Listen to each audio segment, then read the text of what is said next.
AudioQuest Books presents The Brothers Karamazov by Fyodor Dostoevsky, Part 1, Book 1, The History of a Family.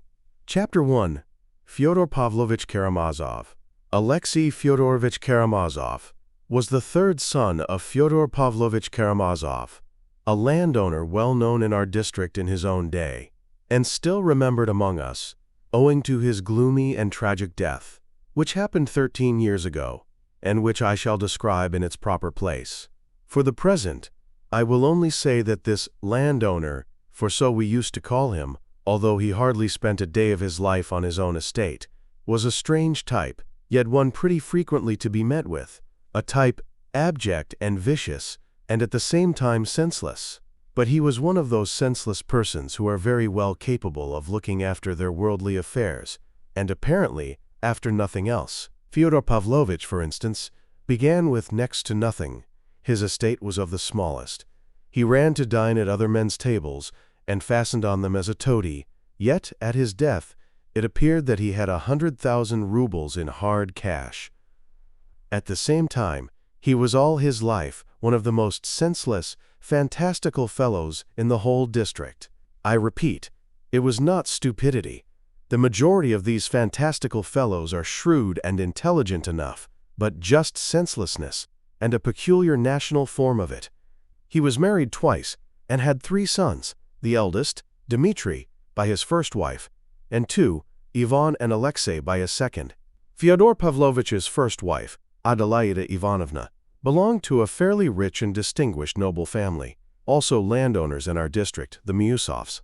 How it came to pass that an heiress, who was also a beauty, and moreover one of those vigorous, intelligent girls, so common in this generation, but sometimes also to be found in the last, could have married such a worthless, puny weakling, as we all called him, I won't attempt to explain. I knew a young lady of the last romantic generation, who after some years of an enigmatic passion for a gentleman, whom she might quite easily have married at any moment, invented insuperable obstacles to their union, and ended by throwing herself one stormy night into a rather deep and rapid river from a high bank, almost a precipice, and so perished, entirely to satisfy her own caprice, and to be like Shakespeare's Ophelia. Indeed, if this precipice, a chosen and favorite spot of hers, had been less picturesque, if there had been a prosaic flat bank in its place, most likely the suicide would never have taken place. This is a fact, and probably there have been not a few similar instances in the last 2 or 3 generations. Adyosha Ivanovna Miusov's action was similarly, no doubt, an echo of other people's ideas, and was due to the irritation caused by lack of mental freedom. She wanted, perhaps, to show her feminine independence, to override class distinctions and the despotism of her family.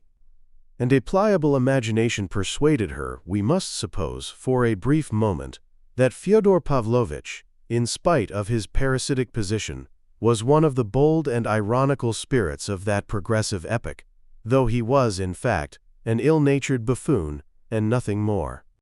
What gave the marriage piquancy was that it was preceded by an elopement, and this greatly captivated Adyosha Ivanovna's fancy. Fyodor Pavlovich's position at the time made him specially eager for any such enterprise, for he was passionately anxious to make a career in one way or another. To attach himself to a good family and obtain a dowry was an alluring prospect. As for mutual love, it did not exist apparently, either in the bride or in him, in spite of Adyosha Ivanovna's beauty. This was, perhaps, a unique case of the kind in the life of Fyodor Pavlovich, who was always of a voluptuous temper, and ready to run after any petticoat on the slightest encouragement. She seems to have been the only woman who made no particular appeal to his senses. Immediately after the elopement, Adyosha Ivanovna discerned in a flash that she had no feeling for her husband but contempt. The marriage accordingly showed itself in its true colors with extraordinary rapidity. Although the family accepted the event pretty quickly and apportioned the runaway bride her dowry, the husband and wife began to lead a most disorderly life, and there were everlasting scenes between them. It was said that the young wife showed incomparably more generosity and dignity than Fyodor Pavlovich, who, as is now known, got hold of all her money up to 25,000 rubles as soon as she received it, so that those thousands were lost to her forever. The little village and the rather fine townhouse which formed part of her dowry, he did his utmost for a long time to transfer to his name by means of some deed of conveyance. He would probably have succeeded, merely from her moral fatigue and desire to get rid of him, and from the contempt and loathing he aroused by his persistent and shameless importunity. But, fortunately, Adelaida Ivanovna's family intervened and circumvented his greediness. It is known for a fact that frequent fights took place between the husband and wife, but rumor had it that Fyodor Pavlovitch did not beat his wife but was beaten by her, for she was a hot-tempered, bold, dark-browed, impatient woman, possessed of remarkable physical strength. Finally, she left the house and ran away from Fyodor Pavlovitch with a destitute divinity student, leaving Mitya, a child of 3 years old, in her husband's hands. Immediately, Fyodor Pavlovitch introduced a regular harem into the house and abandoned himself to orgies of drunkenness.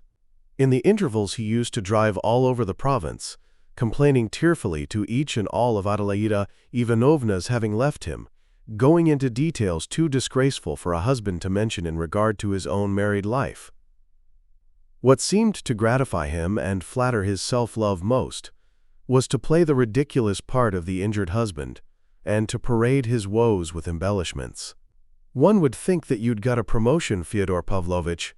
You seem so pleased in spite of your sorrow," scoffers said to him. Many even added that he was glad of a new comic part in which to play the buffoon, and that it was simply to make it funnier that he pretended to be unaware of his ludicrous position. But who knows? It may have been simplicity. At last he succeeded in getting on the track of his runaway wife. The poor woman turned out to be in Petersburg, where she had gone with her divinity student, and where she had thrown herself into a life of complete emancipation. Fyodor Pavlovitch at once began bustling about, making preparations to go to Petersburg, with what object he could not himself have said. He would perhaps have really gone, but having determined to do so, he felt at once entitled to fortify himself for the journey by another bout of reckless drinking. And just at that time his wife's family received the news of her death in Petersburg. She had died quite suddenly in a garret, according to one story, of typhus, or as another version had it, of starvation. Fyodor Pavlovitch was drunk when he heard of his wife's death, and the story is that he ran out into the street and began shouting with joy, raising his hands to heaven, "Lord, now lettest thou thy servant depart in peace." But others say he wept without restraint like a little child, so much so that people were sorry for him, in spite of the repulsion he inspired. It is quite possible that both versions were true, that he rejoiced at his release, and at the same time wept for her who released him.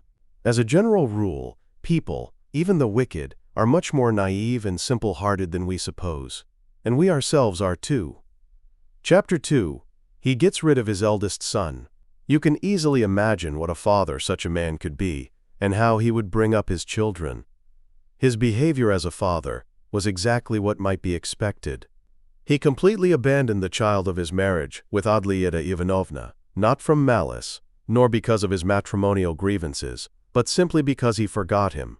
While he was wearying everyone with his tears and complaints, and turning his house into a sink of debauchery, a faithful servant of the family, Grigory, took the 3-year-old Mitya into his care. If he hadn't looked after him, there would have been no one even to change the baby's little shirt. It happened, moreover, that the child's relations on his mother's side forgot him too at first. His grandfather was no longer living. His widow, Mitya's grandmother, had moved to Moscow and was seriously ill, while his daughters were married, so that Mitya remained for almost a whole year in old Grigory's charge and lived with him in the servant's cottage. But if his father had remembered him, he could not, indeed, have been altogether unaware of his existence. He would have sent him back to the cottage, as the child would only have been in the way of his debaucheries. But a cousin of Mitya's mother, Pyotr Alexandrovich Musov, happened to return from Paris. He lived for many years afterwards abroad, but was at that time quite a young man, and distinguished among the Musovs as a man of enlightened ideas and of European culture, who had been in the capitals and abroad. Towards the end of his life, he became a liberal of the type common in the 40s and 50s. In the course of his career, he had come into contact with many of the most liberal men of his epoch, both in Russia and abroad. He had known Proudhon and Bakunin personally, and in his declining years was very fond of describing the 3 days of the Paris Revolution of February 1848, hinting that he himself had almost taken part in the fighting on the barricades. This was one of the most grateful recollections of his youth. He had an independent property of about 1,000 souls to reckon in the old style. His splendid estate lay on the outskirts of our little town and bordered on the lands of our famous monastery, with which Pyotr Alexandrovich began an endless lawsuit, almost as soon as he came into the estate, concerning the rights of fishing in the river or wood-cutting in the forest, I don't know exactly which. He regarded it as his duty as a citizen and a man of culture to open an attack upon the clericals.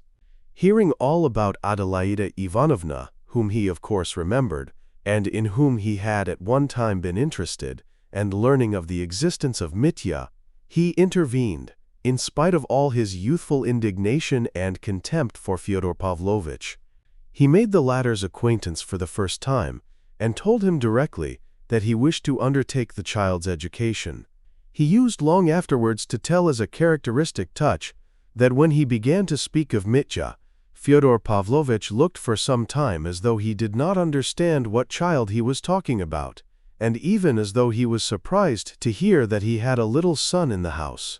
The story may have been exaggerated, yet it must have been something like the truth.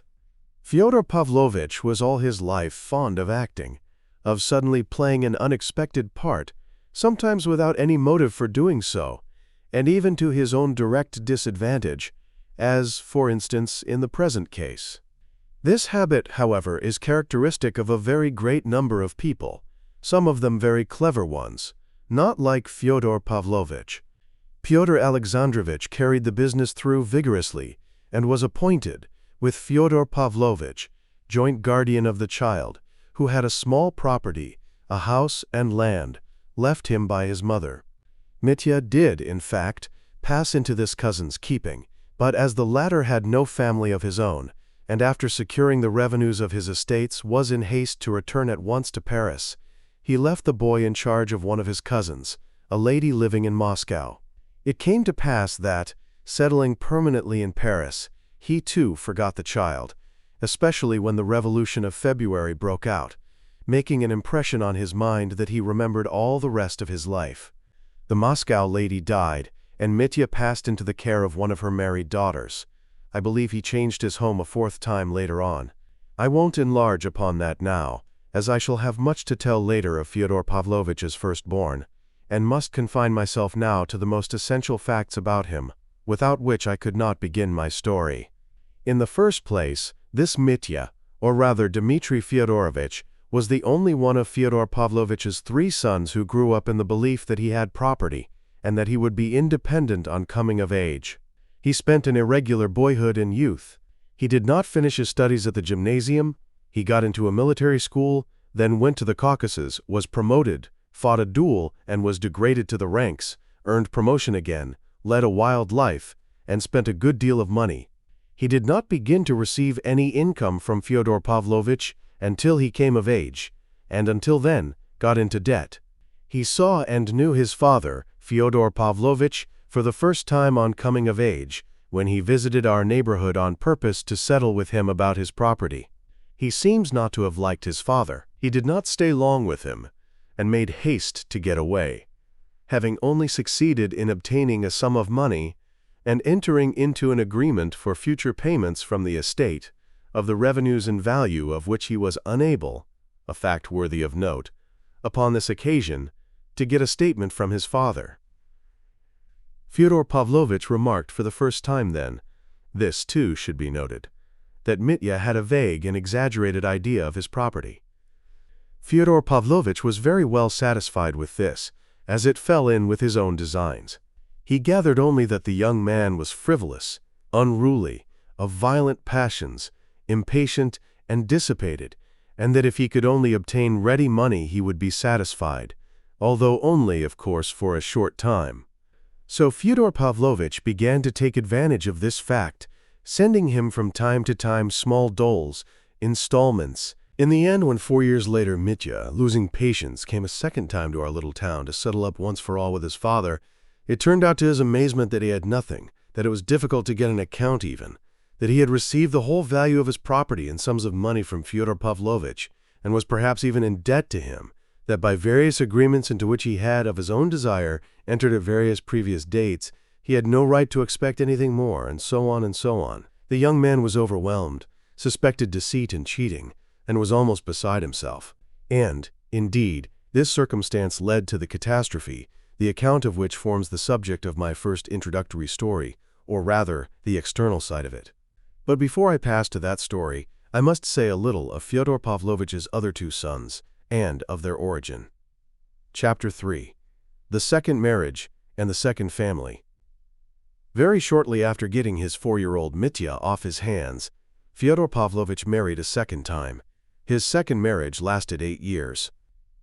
He took this second wife, Sofia Ivanovna, also a very young girl, from another province, where he had gone upon some small piece of business in company with a Jew. Though Fyodor Pavlovitch was a drunkard and a vicious debauchee, he never neglected investing his capital, and managed his business affairs very successfully, though, no doubt, not over-scrupulously. Sofia Ivanovna was the daughter of an obscure deacon, and was left from childhood an orphan without relations. She grew up in the house of a general's widow, a wealthy old lady of good position, who was at once her benefactress and tormentor. I do not know the details, but I have only heard that the orphan girl, a meek and gentle creature, was once cut down from a halter in which she was hanging from a nail in the loft. So terrible were her sufferings from the caprice and everlasting nagging of this old woman, who was apparently not bad-hearted, but had become an insufferable tyrant through idleness. Fyodor Pavlovitch made her an offer. Inquiries were made about him, and he was refused. But again, as in his first marriage, he proposed an elopement to the orphan girl. There is very little doubt that she would not, on any account, have married him, if she had known a little more about him in time. But she lived in another province. Besides, what could a little girl of 16 know about it, except that she would be better at the bottom of the river than remaining with her benefactress? So the poor child exchanged a benefactress for a benefactor. Fyodor Pavlovitch did not get a penny this time, for the general's widow was furious. She gave them nothing, and cursed them both. But he had not reckoned on a dowry. What allured him was the remarkable beauty of the innocent girl, above all her innocent appearance, which had a peculiar attraction for a vicious profligate who had hitherto admired only the coarser types of feminine beauty. "Those innocent eyes slit my soul up like a razor," he used to say afterwards, with his loathsome snigger. In a man so depraved, this might, of course, mean no more than sensual attraction. As he had received no dowry with his wife, and had, so to speak, taken her from the halter, he did not stand on ceremony with her. Making her feel that she had wronged him, he took advantage of her phenomenal meekness and submissiveness to trample on the elementary decencies of marriage. He gathered loose women into his house and carried on orgies of debauchery in his wife's presence. To show what a pass things had come to, I may mention that Grigory, the gloomy, stupid, obstinate, argumentative servant, who had always hated his first mistress, Adelaida Ivanovna, took the side of his new mistress. He championed her cause, abusing Fyodor Pavlovitch in a manner little befitting a servant, and on one occasion broke up the revels and drove all the disorderly women out of the house. In the end, this unhappy young woman, kept in terror from her childhood, fell into that kind of nervous disease which is most frequently found in peasant women who are said to be, quote, possessed by devils. At times, after terrible fits of hysterics, she even lost her reason. Yet she bore Fyodor Pavlovitch 2 sons, Ivan and Alexei, the eldest in the first year of marriage, and the second 3 years later. When she died, little Alexei was in his 4th year, and, strange as it seems, I know that he remembered his mother all his life, like a dream, of course. At her death, almost exactly the same thing happened to the 2 little boys as to their elder brother Mitya. They were completely forgotten and abandoned by their father. They were looked after by the same Grigory, and lived in his cottage, where they were found by the tyrannical old lady who had brought up their mother. She was still alive, and had not, all those 8 years, forgotten the insult done her. All that time she was obtaining exact information as to her Sophia's manner of life, and hearing of her illness and hideous surroundings, she declared aloud 2 or 3 times to her retainers, "It serves her right. God has punished her for her ingratitude." Exactly 3 months after Sofia Ivanovna's death, the general's widow suddenly appeared in our town, and went straight to Fyodor Pavlovitch's house. She spent only half an hour in the town, but she did a great deal. It was evening.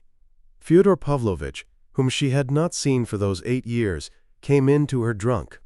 The story is that instantly upon seeing him, without any sort of explanation, she gave him 2 good, resounding slaps on the face, seized him by a tuft of hair, and shook him 3 times up and down.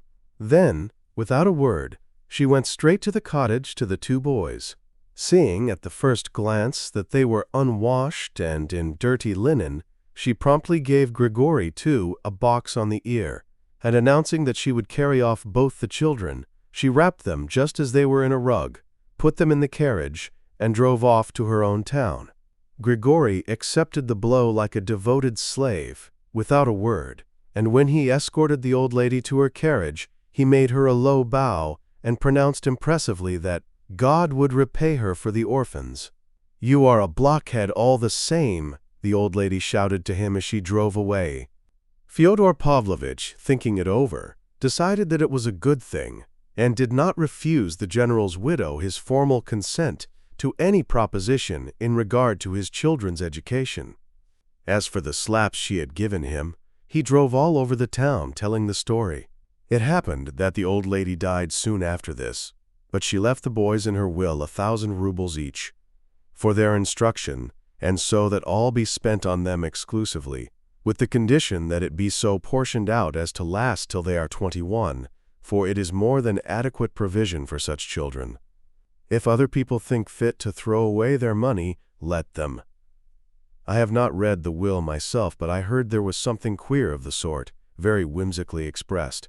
The principal heir, Yefim Petrovich Polanov, the marshal of nobility of the province, turned out, however, to be an honest man. Writing to Fyodor Pavlovitch, and discerning at once that he could extract nothing from him for his children's education, though the latter never directly refused, but only procrastinated, as he always did in such cases, and was indeed at times effusively sentimental, Yefim Petrovich took a personal interest in the orphans. He became especially fond of the younger Alexei, who lived for a long while as one of his family. I beg the reader to note this from the beginning, and to Yefim Petrovich, a man of a generosity and humanity rarely to be met with. The young people were more indebted for their education and bringing up than to anyone. He kept the 2,000 rubles left to them by the general's widow intact, so that by the time they came of age, their portions had been doubled by the accumulation of interest. He educated them both at his own expense, and certainly spent far more than 1,000 rubles upon each of them. I won't enter into a detailed account of their boyhood and youth, but will only mention a few of the most important events. Of the elder Ivan, I will only say that he grew into a somewhat morose and reserved, though far from timid boy. At 10 years old, he had realized that they were living not in their own home, but on other people's charity, and that their father was a man of whom it was disgraceful to speak. This boy began very early, almost in his infancy, so they say at least, to show a brilliant and unusual aptitude for learning. I don't know precisely why, but he left the family of Yefim Petrovich when he was hardly 13, entering a Moscow gymnasium, and boarding with an experienced and celebrated teacher, an old friend of Yefim Petrovich. Ivan used to declare afterwards that this was all due to the ardor for good works of Yefim Petrovich, who was captivated by the idea that the boy's genius should be trained by a teacher of genius. But neither Yefim Petrovich nor this teacher was living when the young man finished at the gymnasium and entered the university. As Yefim Petrovich had made no provision for the payment of the tyrannical old lady's legacy, which had grown from 1,000 to 2, it was delayed, owing to formalities inevitable in Russia, and the young man was in great straits for the first 2 years at the university, as he was forced to keep himself all the time he was studying. It must be noted that he did not even attempt to communicate with his father, perhaps from pride, from contempt for him, or perhaps from his cool common sense, which told him that from such a father he would get no real assistance. However that may have been, the young man was by no means despondent, and succeeded in getting work, at first giving sixpenny lessons, and afterwards getting paragraphs on street incidents into the newspapers, under the signature of eyewitness. These paragraphs, it was said, were so interesting and piquant that they were soon taken. This alone showed the young man's practical and intellectual superiority over the masses of needy and unfortunate students of both sexes who hang about the offices of the newspapers and journals, unable to think of anything better than everlasting entreaties for copying and translations from the French. Having once got into touch with the editors, Ivan Fyodorovich always kept up his connection with them, and in his latter years at the university, he published brilliant reviews of books upon various special subjects, so that he became well known in literary circles. But only in his last year, he suddenly succeeded in attracting the attention of a far wider circle of readers, so that a great many people noticed and remembered him. It was rather a curious incident. When he had just left the university and was preparing to go abroad upon his 2,000 rubles, Ivan Fyodorovich published in one of the more important journals a strange article, which attracted general notice, on a subject of which he might have been supposed to know nothing, as he was a student of natural science. The article dealt with a subject which was being debated everywhere at the time, the position of the ecclesiastical courts. After discussing several opinions on the subject, he went on to explain his own view. What was most striking about the article was its tone and its unexpected conclusion. Many of the church party regarded him unquestioningly as on their side. And yet not only the secularists but even atheists joined them in their applause. Finally, some sagacious persons opined that the article was nothing but an impudent satirical burlesque.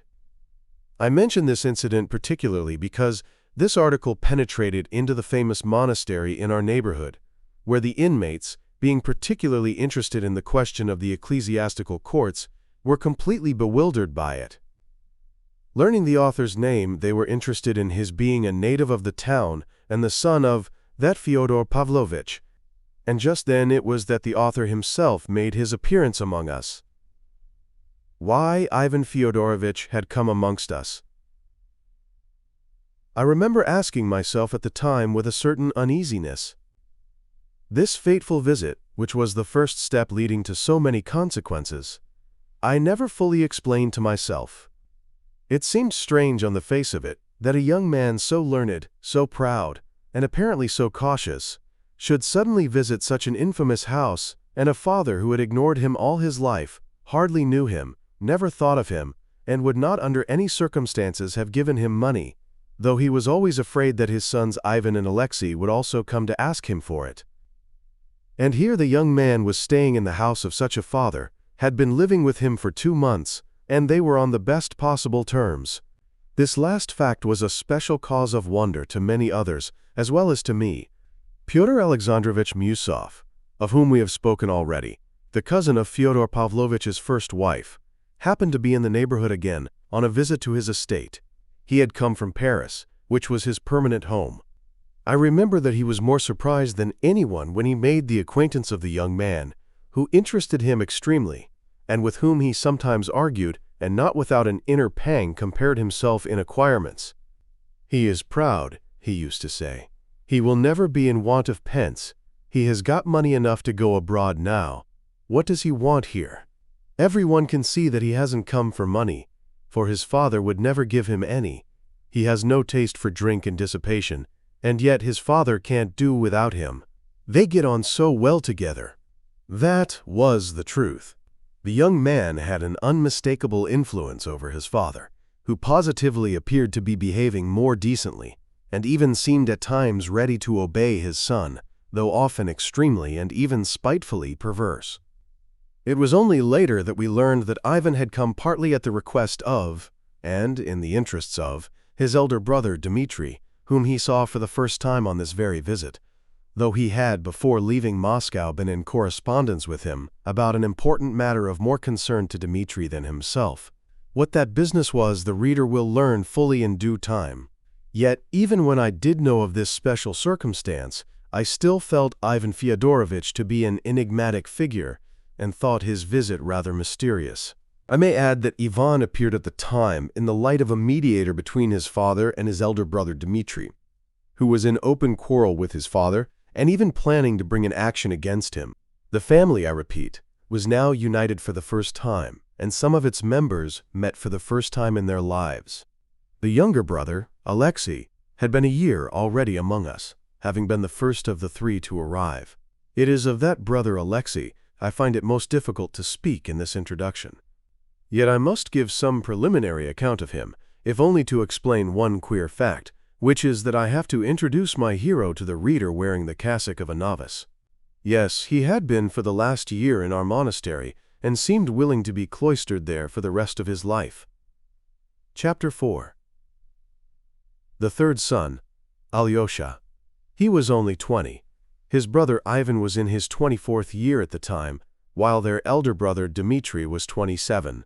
First of all, I must explain that this young man Alyosha was not a fanatic, and, in my opinion at least, was not even a mystic.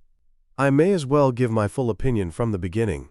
He was simply an early lover of humanity, and that he adopted the monastic life was simply because at that time it struck him, so to say, as the ideal escape for his soul, struggling from the darkness of worldly wickedness to the light of love. And the reason this life struck him in this way was that he found in it at that time, as he thought, an extraordinary being, our celebrated elder Zosima, to whom he became attached with all the warm first love of his ardent heart.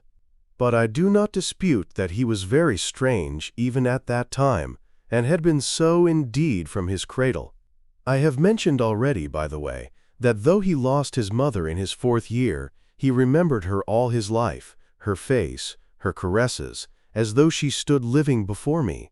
Such memories may persist, as everyone knows, from an even earlier age, even from 2 years old, but scarcely standing out through a whole lifetime like spots of light out of darkness, like a corner torn out of a huge picture, which has all faded and disappeared except that fragment.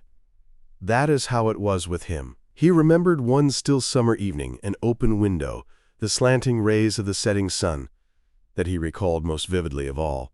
In a corner of the room the holy image, before it a lighted lamp, and on her knees before the image his mother, sobbing hysterically with cries and moans, snatching him up in both arms, squeezing him close till it hurt, and praying for him to the Mother of God, holding him out in both arms to the image as though to put him under the mother's protection, and suddenly a nurse runs in and snatches him from her in terror.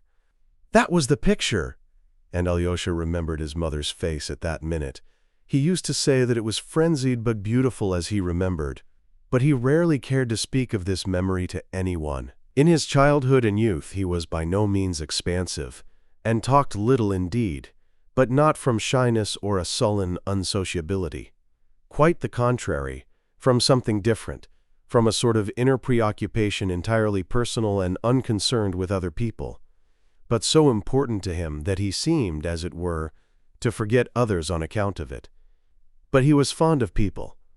He seemed throughout his life to put implicit trust in people, yet no one ever looked on him as a simpleton or naive person. There was something about him which made one feel at once, and it was so all his life afterwards, that he did not care to be a judge of others, that he would never take it upon himself to criticize, and would never condemn anyone for anything. He seemed, indeed, to accept everything without the least condemnation, though often grieving bitterly, and this was so much so that no one could surprise or frighten him even in his earliest youth. Coming at 20 to his father's house, which was a very sink of filthy debauchery, he, chaste and pure as he was, simply withdrew in silence when to look on was unbearable, but without the slightest sign of contempt or condemnation.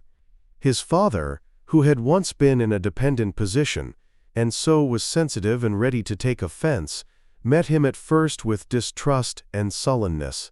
"He does not say much," he used to say, "and thinks the more." But soon, within a fortnight indeed, He took to embracing him and kissing him terribly often, with drunken tears, with sottish sentimentality.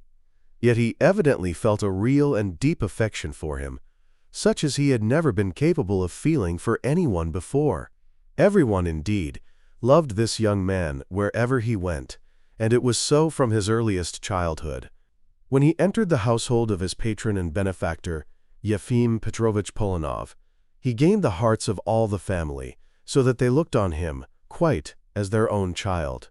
Yet he entered the house at such a tender age that he could not have acted from design nor artfulness in winning affection.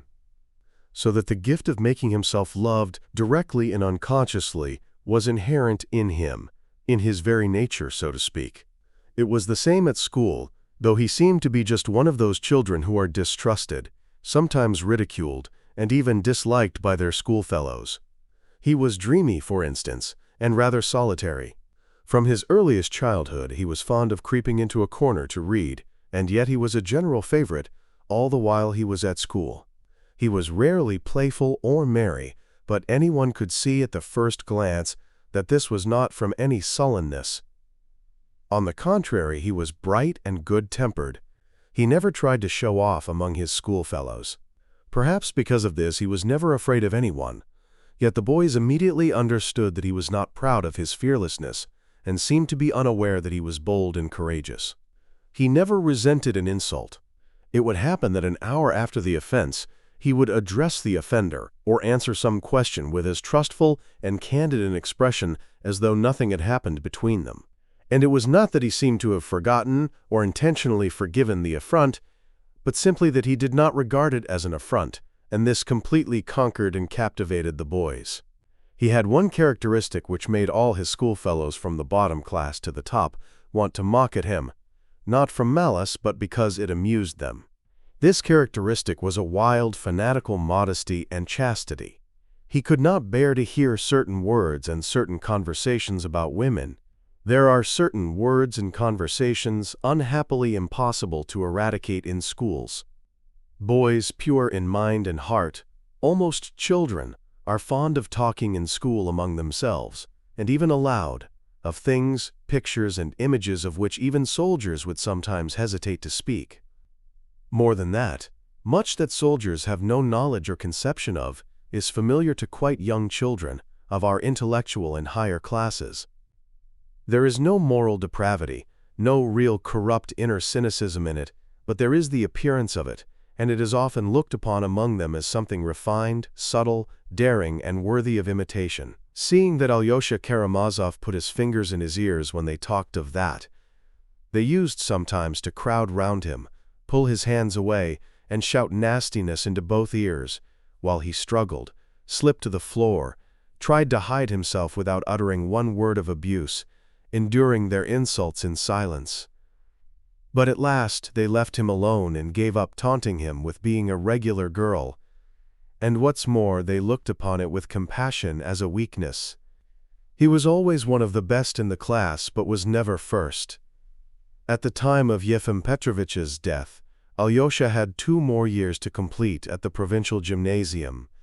The inconsolable widow went almost immediately after his death for a long visit to Italy with her whole family, which consisted only of women and girls. Alyosha went to live in the house of 2 distant relations of Yefim Petrovich, ladies whom he had never seen before. On what terms he lived with them he did not know himself. It was very characteristic of him, indeed, that he never cared at whose expense he was living. In that respect he was a striking contrast to his elder brother Ivan, who struggled with poverty for his first 2 years in the university, maintained himself by his own efforts, and had from childhood been bitterly conscious of living at the expense of his benefactor. But this strange trait in Alyosha's character must not, I think, be criticized too severely, for at the slightest acquaintance with him, anyone would have perceived that Alyosha was one of those youths, almost of the type of religious enthusiast, who, if they were suddenly to come into possession of a large fortune, would not hesitate to give it away for the asking, either for good works, or perhaps to a clever rogue. In general, he seemed scarcely to know the value of money, not of course in a literal sense. When he was given pocket money, which he never asked for, He was either terribly careless of it so that it was gone in a moment, or he kept it for weeks together, not knowing what to do with it. In later years, Pyotr Alexandrovich Musov, a man very sensitive on the score of money and bourgeois honesty, pronounced the following judgment after getting to know Alyosha. Here is perhaps the one man in the world whom you might leave alone without a penny, in the center of an unknown town of 1 million inhabitants, and he would not come to harm. He would not die of cold and hunger, for he would be fed and sheltered at once, and if he were not, he would find a shelter for himself, and it would cost him no effort or humiliation. And to shelter him would be no burden, but, on the contrary, would probably be looked on as a pleasure. He did not finish his studies at the gymnasium. A year before the end of the course, he suddenly announced to the ladies that he was going to see his father about a plan which had occurred to him. They were sorry and unwilling to let him go. The journey was not an expensive one, and the ladies would not let him pawn his watch, a parting present from his benefactor's family. They provided him liberally with money and even fitted him out with new clothes and linen, but he returned half the money they gave him, saying that he intended to go third class. On his arrival in the town, he made no answer to his father's first inquiry why he had come before completing his studies, and seemed, so they say, unusually thoughtful. It soon became apparent that he was looking for his mother's tomb. He practically acknowledged at the time that that was the only object of his visit, but it can hardly have been the whole reason of it. It is more probable that he himself did not understand and could not explain what had suddenly arisen in his soul, and drawn him irresistibly into a new, unknown, but inevitable path. Fyodor Pavlovitch could not show him where his second wife was buried, for he had never visited her grave since he had thrown earth upon her coffin, and in the course of years had entirely forgotten where she was buried. Fyodor Pavlovitch, by the way, had for some time previously not been living in our town. 3 or 4 years after his wife's death, he had gone to the south of Russia and finally turned up in Odessa, where he spent several years. He made the acquaintance at first, in his own words, of a lot of low Jews, Jewesses and Jewkins, and ended by being received by Jews high and low alike. It may be presumed that at this period he developed a peculiar faculty for making and hoarding money. He finally returned to our town only 3 years before Alyosha's arrival. His former acquaintances found him looking terribly aged, although he was by no means an old man. He behaved not exactly with more dignity, but with more effrontery. The former buffoon showed an insolent propensity for making buffoons of others. His depravity with women was not simply what it used to be, but even more revolting. In a short time he opened a great number of new taverns in the district. It was evident that he had perhaps 100,000 rubles, or not much less. Many of the inhabitants of the town and district were soon in his debt, and, of course, had given good security. Of late, too, he looked somehow bloated, and seemed more irresponsible, more uneven, had sunk into a sort of incoherence, used to begin one thing and go on with another, as though he were letting himself go altogether. He was more and more frequently drunk, and, if it had not been for the same servant Grigory, who by that time had aged considerably too, and used to look after him sometimes almost like a tutor, Fyodor Pavlovitch might have got into terrible scrapes. Alyosha's arrival seemed to affect even his moral side, as though something had awakened in this prematurely old man which had long been dead in his soul. "Do you know," he used often to say, looking at Alyosha, "that you are like her, the crazy woman?" That was what he used to call his dead wife, Alyosha's mother. Grigory it was who pointed out the crazy woman's grave to Alyosha.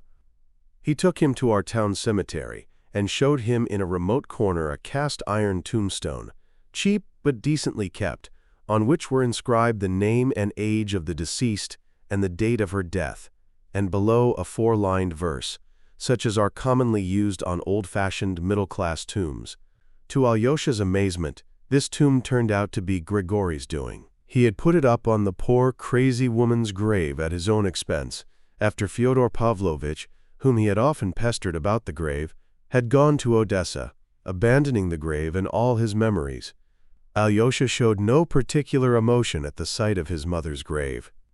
He only listened to Grigory's minute and solemn account of the erection of the tomb. He stood with bowed head and walked away without uttering a word. It was perhaps a year before he visited the cemetery again, but this little episode was not without an influence upon Fyodor Pavlovitch, and a very original one. He suddenly took 1,000 rubles to our monastery to pay for requiems for the soul of his wife. But not for the second, Alyosha's mother, the crazy woman, but for the first, Adelaida Ivanovna, who used to thrash him. In the evening of the same day he got drunk and abused the monks to Alyosha. He himself was far from being religious. He had probably never put a penny candle before the image of a saint. Strange impulses of sudden feeling and sudden thought are common in such types. I have mentioned already that he looked bloated. His countenance at this time bore traces of something that testified unmistakably to the life he had led. Besides the long fleshy bags under his little, always insolent, suspicious, and ironical eyes, besides the multitude of deep wrinkles in his little fat face, the Adam's apple hung below his sharp chin like a great fleshy goiter, which gave him a peculiar, repulsive, sensual appearance. Add to that a long, rapacious mouth with full lips, between which could be seen little stumps of black, decayed teeth. He slobbered every time he began to speak. He was fond, indeed, of making fun of his own face, though, I believe, he was well satisfied with it. He used particularly to point to his nose, which was not very large, but very delicate and conspicuously aquiline. "A regular Roman nose," he used to say. "With my goiter I've quite the countenance of an ancient Roman patrician of the decadent period." He seemed proud of it. Not long after visiting his mother's grave, Alyosha suddenly announced that he wanted to enter the monastery, and that the monks were willing to receive him as a novice. He explained that this was his strong desire, and that he was solemnly asking his consent as his father. The old man knew that the elder Zosima, who was living in the monastery hermitage, had made a special impression upon his gentle boy. "That is the most honest monk among them, of course," he observed, after listening in thoughtful silence to Alyosha, and seeming scarcely surprised at his request. So that's where you want to be, my gentle boy." He was half drunk, and suddenly he grinned his slow, half-drunken grin, which was not without a certain cunning and tipsy slyness. I had a presentiment that you would end in something like this. Would you believe it? You were making straight for it. Well, to be sure, you have your own 2,000. That's a dowry for you. And I'll never desert you, my angel. And I'll pay what's wanted for you there, if they ask for it. But, of course, if they don't ask, why should we worry them? What do you say?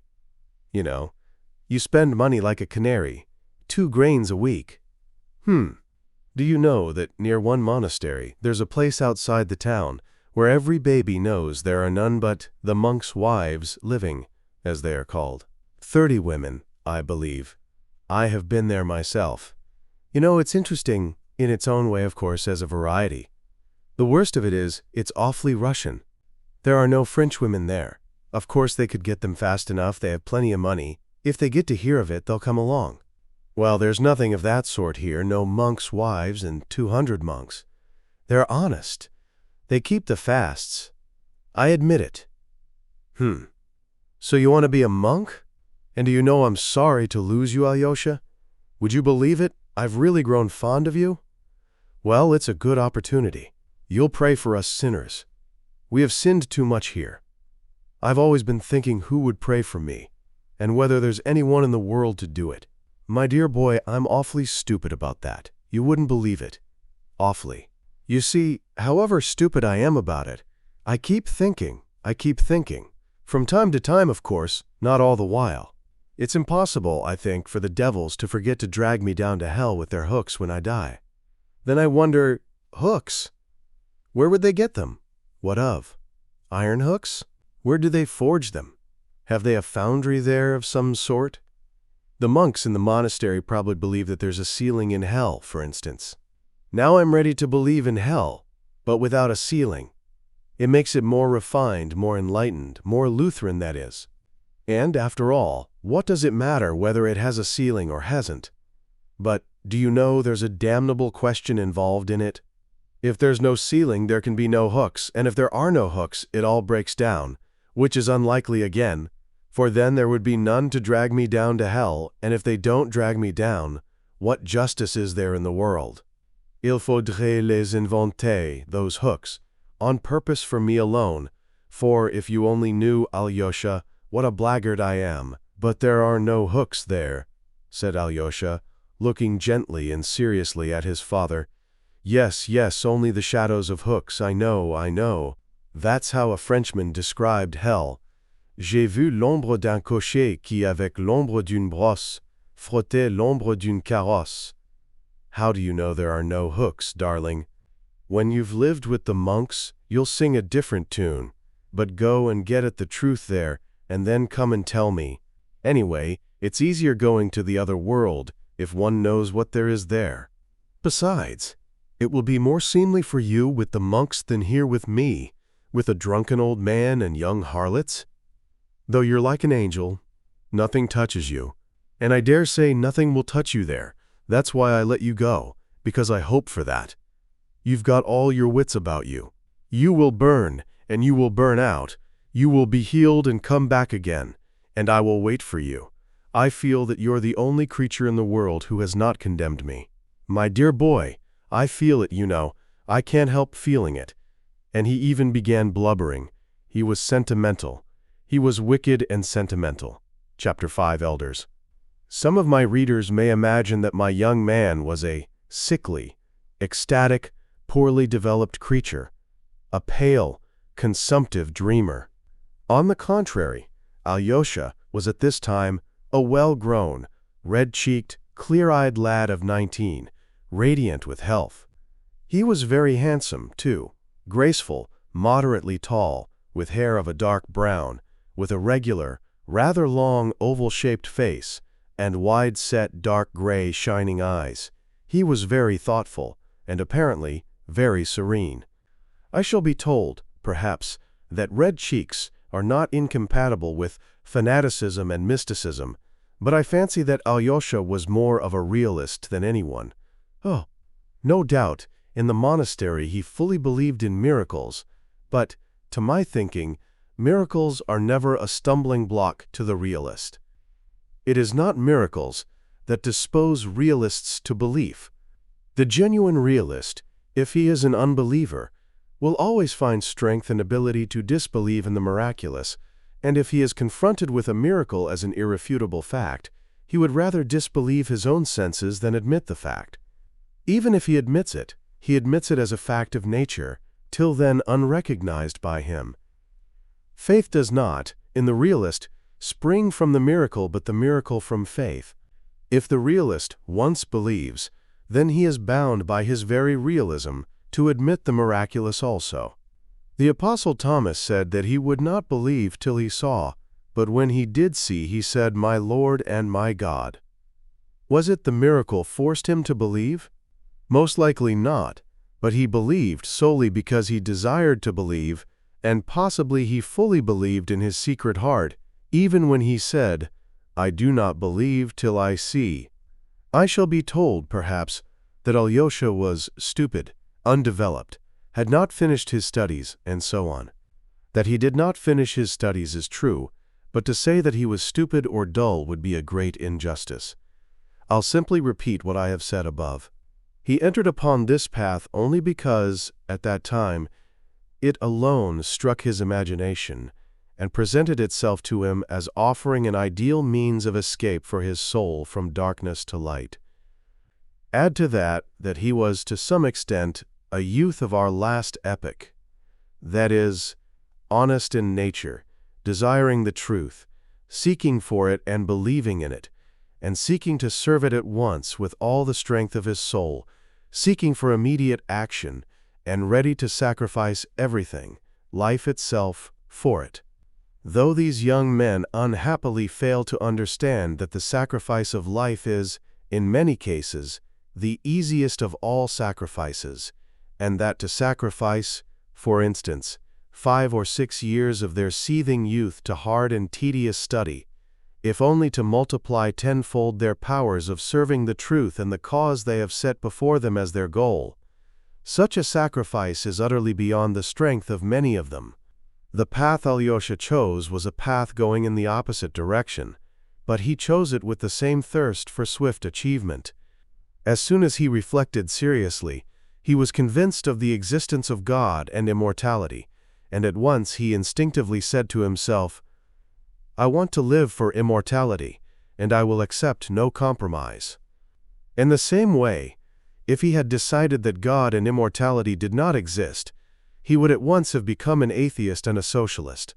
For socialism is not merely the labor question, it is before all things the atheistic question, the question of the form taken by atheism today, the question of the Tower of Babel built without God, not to mount to heaven from earth, but to set up heaven on earth. Alyosha would have found it strange and impossible to go on living as before. It is written, "Give all that thou hast to the poor, and follow me, if thou wouldst be perfect." Alyosha said to himself, "I can't give 2 rubles instead of all, and only go to Mass instead of following him." Perhaps his memories of childhood brought back our monastery, to which his mother may have taken him to Mass. Perhaps the slanting sunlight and the holy image to which his poor crazy mother had held him up still acted upon his imagination. Brooding on these things, he may have come to us perhaps only to see whether here he could sacrifice all or only 2 rubles, and in the monastery he met this elder. I must digress to explain what an elder is in Russian monasteries, and I am sorry that I do not feel very competent to do so. I will try, however, to give a superficial account of it in a few words. Authorities on the subject assert that the institution of elders is of recent date, not more than 100 years old in our monasteries, though in the Orthodox East, especially in Sinai and Athos, it has existed over 1,000 years. It is maintained that it existed in ancient times in Russia also, but through the calamities which overtook Russia, the Tartars, civil war, the interruption of relations with the East after the destruction of Constantinople, this institution fell into oblivion.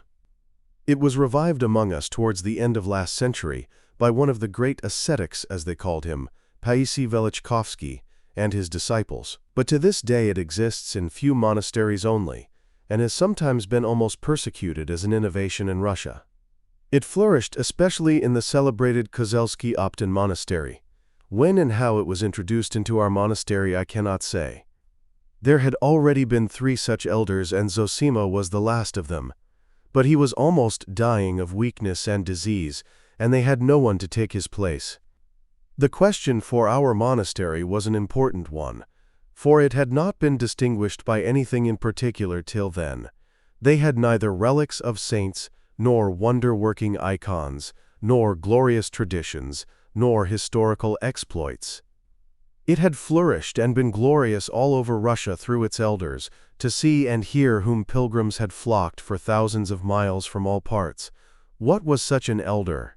An elder was one who took your soul, your will, into his soul and his will. When you choose an elder, you renounce your own will, and yield it to him in complete submission, complete self-abnegation. This novitiate, this terrible school of abnegation, is undertaken voluntarily in the hope of self-conquest, of self-mastery, in order, after a life of obedience, to attain perfect freedom, that is, from self, to escape the lot of those who have lived their whole life without finding their true selves in themselves. This institution of elders is not founded on theory, but was established in the East from the practice of 1,000 years.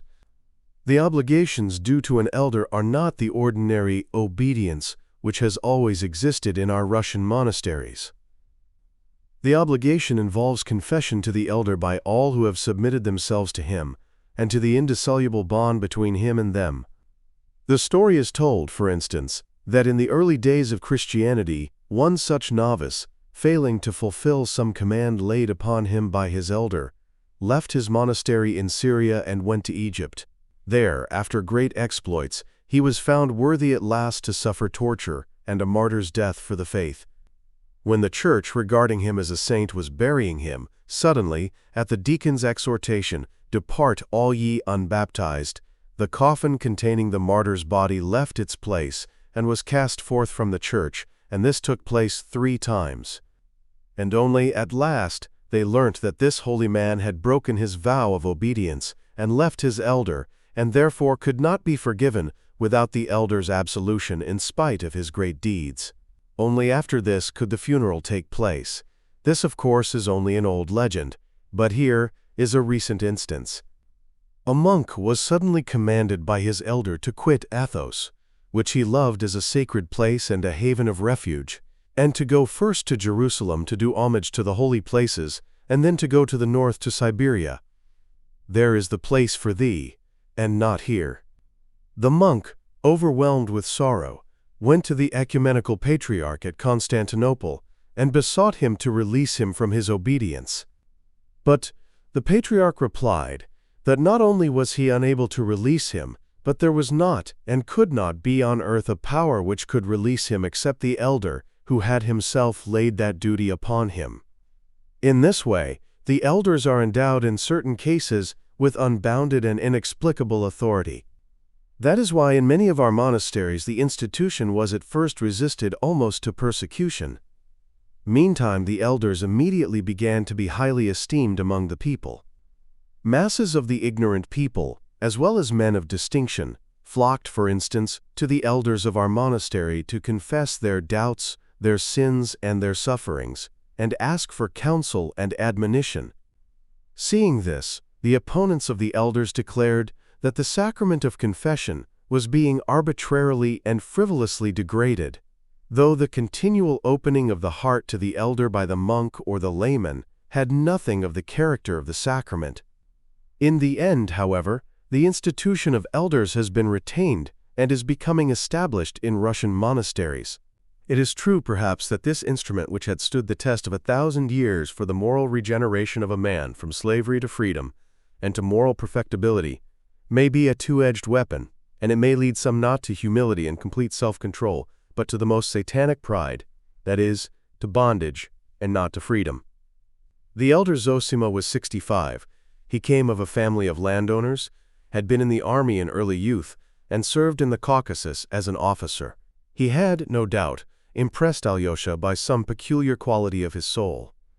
Alyosha lived in the cell of the elder, who was very fond of him, and let him wait upon him. It must be noted that Alyosha was bound by no obligation, and could go where he pleased and be absent for whole days. Though he wore the monastic dress, it was voluntarily, not to be different from others. No doubt he liked to do so. Possibly his youthful imagination was deeply stirred by the power and fame of his elder. It was said that so many people had for years past come to confess their sins to Father Zosima and to entreat him for words of advice and healing, that he had acquired the keenest intuition and could tell from an unknown face what a newcomer wanted and what was the suffering on his conscience.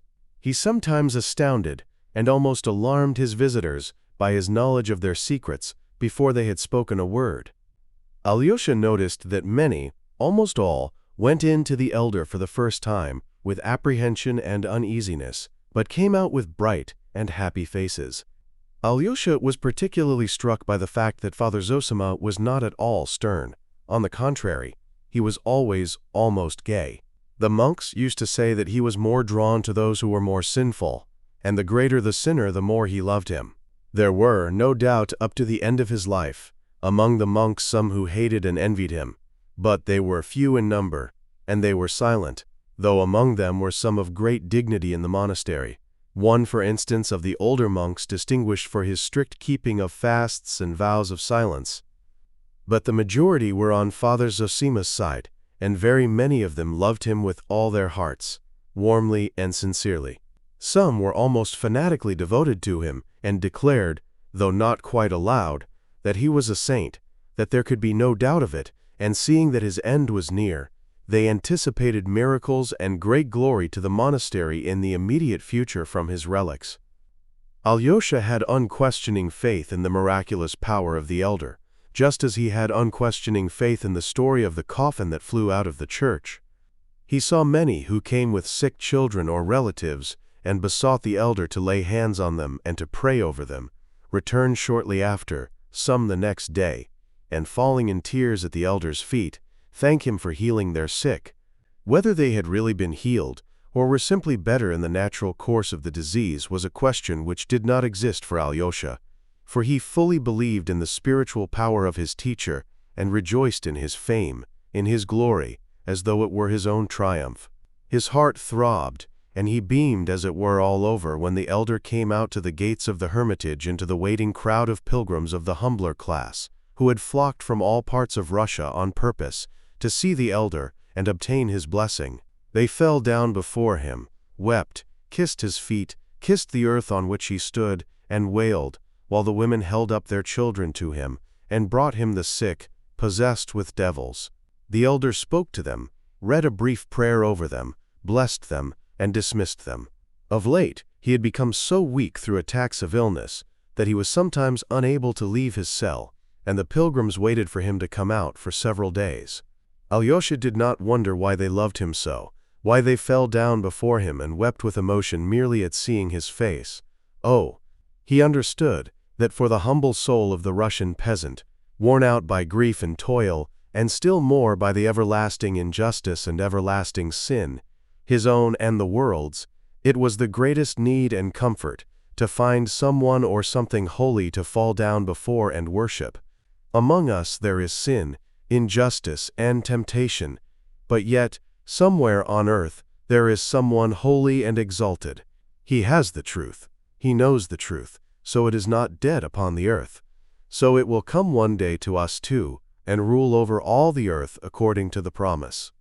Alyosha knew that this was just how the people felt, and even reasoned. He understood it, but that the elder Zosima was the saint and custodian of God's truth, of that he had no more doubt than the weeping peasants and the sick women who held out their children to the elder. The conviction that after his death the elder would bring extraordinary glory to the monastery was even stronger in Alyosha than in anyone there, and of late, a kind of deep flame of inner ecstasy burnt more and more strongly in his heart. He was not at all troubled at this elder's standing as a solitary example before him. No matter, he is holy. He carries in his heart the secret of renewal for all, that power which will at last establish truth on the earth, and all men will be holy and love one another, and there will be no more rich nor poor, no exalted nor humbled, but all will be as the children of God, and the true kingdom of Christ will come. That was the dream in Alyosha's heart.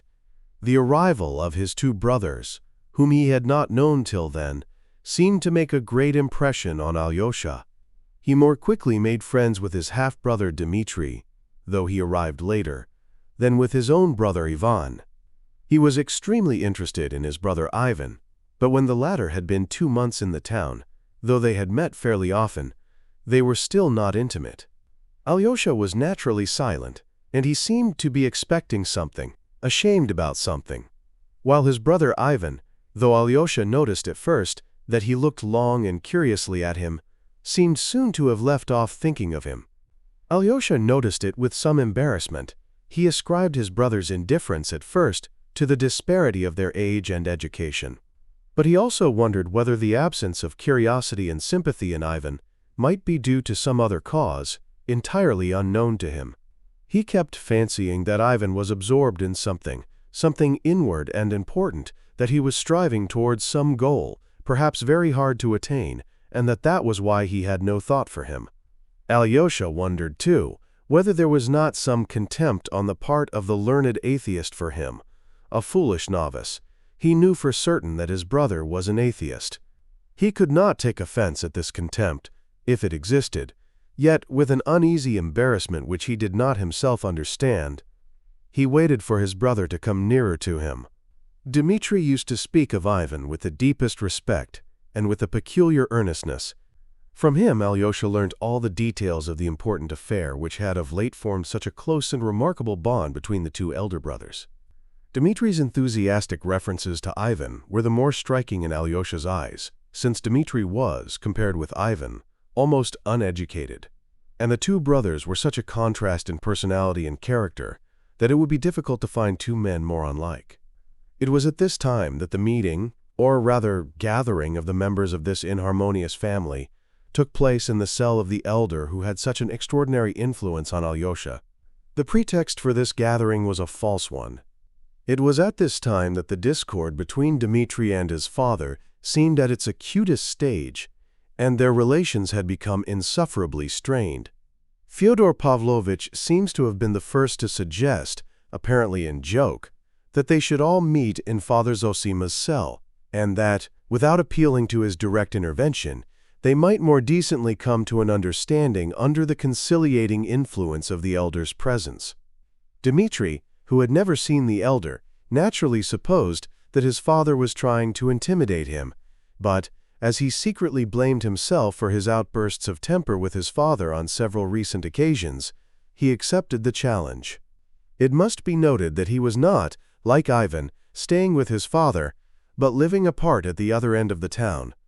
It happened that Pyotr Alexandrovich Musov, who was staying in the district at the time, caught eagerly at the idea. A liberal of the 40s and 50s, a freethinker and atheist, he may have been led on by boredom or the hope of frivolous diversion. He was suddenly seized with the desire to see the monastery and the holy man. As his lawsuit with the monasteries still dragged on, he made it the pretext for seeing the superior, in order to attempt to settle it amicably. A visitor coming with such laudable intentions might be received with more attention and consideration than if he came from simple curiosity. Influences from within the monastery were brought to bear on the elder, who of late had scarcely left his cell and had been forced by illness to deny even his ordinary visitors. In the end he consented to see them, and the day was fixed. "Who has made me a judge over them?" was all he said, smilingly, to Alyosha. Alyosha was much perturbed when he heard of the proposed visit. Of all the wrangling, quarrelsome party, Dmitri was the only one who could regard the interview seriously. All the others would come from frivolous motives, perhaps insulting to the elder. Alyosha was well aware of that. Ivan and Musov would come from curiosity, perhaps of the coarsest kind, while his father might be contemplating some piece of buffoonery. Though he said nothing, Alyosha thoroughly understood his father. The boy, I repeat, was far from being so simple as everyone thought him. He awaited the day with a heavy heart. No doubt he was always pondering in his mind how the family discord could be ended. But his chief anxiety concerned the elder. He trembled for him, for his glory, and dreaded any affront to him, especially the refined, courteous irony of Musov and the supercilious half-utterances of the highly educated Ivan. He even wanted to venture on warning the elder, telling him something about them, but, on second thoughts, said nothing. He only sent word the day before, through a friend, to his brother Dmitri that he loved him and expected him to keep his promise. Dmitri wondered, for he could not remember what he had promised, but he answered by letter that he would do his utmost not to let himself be provoked by vileness, but that, although he had a deep respect for the elder and for his brother Ivan, he was convinced that the meeting was either a trap for him or an unworthy farce. "Nevertheless, I would rather bite out my tongue than be lacking in respect to the sainted man whom you reverence so highly," he wrote in conclusion. Alyosha was not greatly cheered by the letter. Book 2, An Unfortunate Gathering. Chapter 1, They Arrive at the Monastery. It was a warm, bright day at the end of August. The interview with the elder had been fixed for 11:30, immediately after late Mass. Our visitors did not take part in the service, but arrived just as it was over. First, an elegant open carriage, drawn by two valuable horses, drove up with Musov and a distant relative of his, a young man of 20, called Pyotr Fomich Kalganov. This young man was preparing to enter the university. Musov, with whom he was staying for the time, was trying to persuade him to go abroad to the University of Zurich or Jena. The young man was still undecided. He was thoughtful and absent-minded. He was nice-looking, strongly built, and rather tall. There was a strange fixity in his gaze at times. Like all very absent-minded people, He would sometimes stare at a person without seeing him. He was silent and rather awkward, but sometimes, when he was alone with anyone, he became talkative and effusive and would laugh at anything or nothing. But his animation vanished as quickly as it appeared. He was always well and even elaborately dressed. He had already some independent fortune and expectations of much more. He was a friend of Alyosha's. In an ancient, jolting but roomy hired carriage, with a pair of old pinkish-gray horses, a long way behind Miusov's carriage, came Fyodor Pavlovitch with his son, Ivan. Dmitri was late, though he had been informed of the time the evening before. The visitors left their carriage at the hotel, outside the precincts, and went to the gates of the monastery on foot. Except Fyodor Pavlovitch, none of the party had ever seen the monastery, and Miusov had probably not even been to church for 30 years. He looked about him with curiosity, together with assumed ease. But, except the church and the domestic buildings, though these two were ordinary enough, he found nothing of interest in the interior of the monastery. The last of the worshippers were coming out of the church, bareheaded and crossing themselves. Among the humbler people were a few of higher rank, 2 or 3 ladies and a very old general. They were all staying at the hotel. Our visitors were at once surrounded by beggars, but none of them gave them anything, except young Kalganov, who took a 10-kopeck piece out of his purse and, nervous and embarrassed, God knows why, hurriedly gave it to an old woman, saying, "Divide it equally." None of his companions made any remark upon it, so that he had no reason to be embarrassed, but, perceiving this, he was even more overcome. It was strange that their arrival did not seem expected, and that they were not received with special honor, though one of them had recently made a donation of 1,000 rubles, while another was a very wealthy and highly cultured landowner upon whom all in the monastery were, in a sense, dependent, as a decision of the lawsuit might at any moment put their fishing rights in his hands.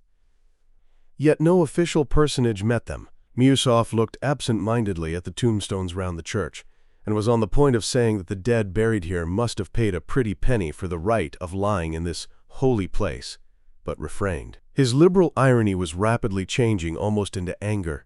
Who the devil is there to ask in this imbecile place? We must find out, for time is passing, he observed suddenly, as though speaking to himself. All at once there came up a bald-headed elderly man with ingratiating little eyes, wearing a full summer overcoat. Lifting his hat, he introduced himself with a honeyed lisp as Maximov, a landowner of Tula. He at once entered into our visitor's difficulty. Father Zosima lives in the hermitage, apart, 400 paces from the monastery, the other side of the copse. I know it's the other side of the copse, observed Fyodor Pavlovitch, but we don't remember the way.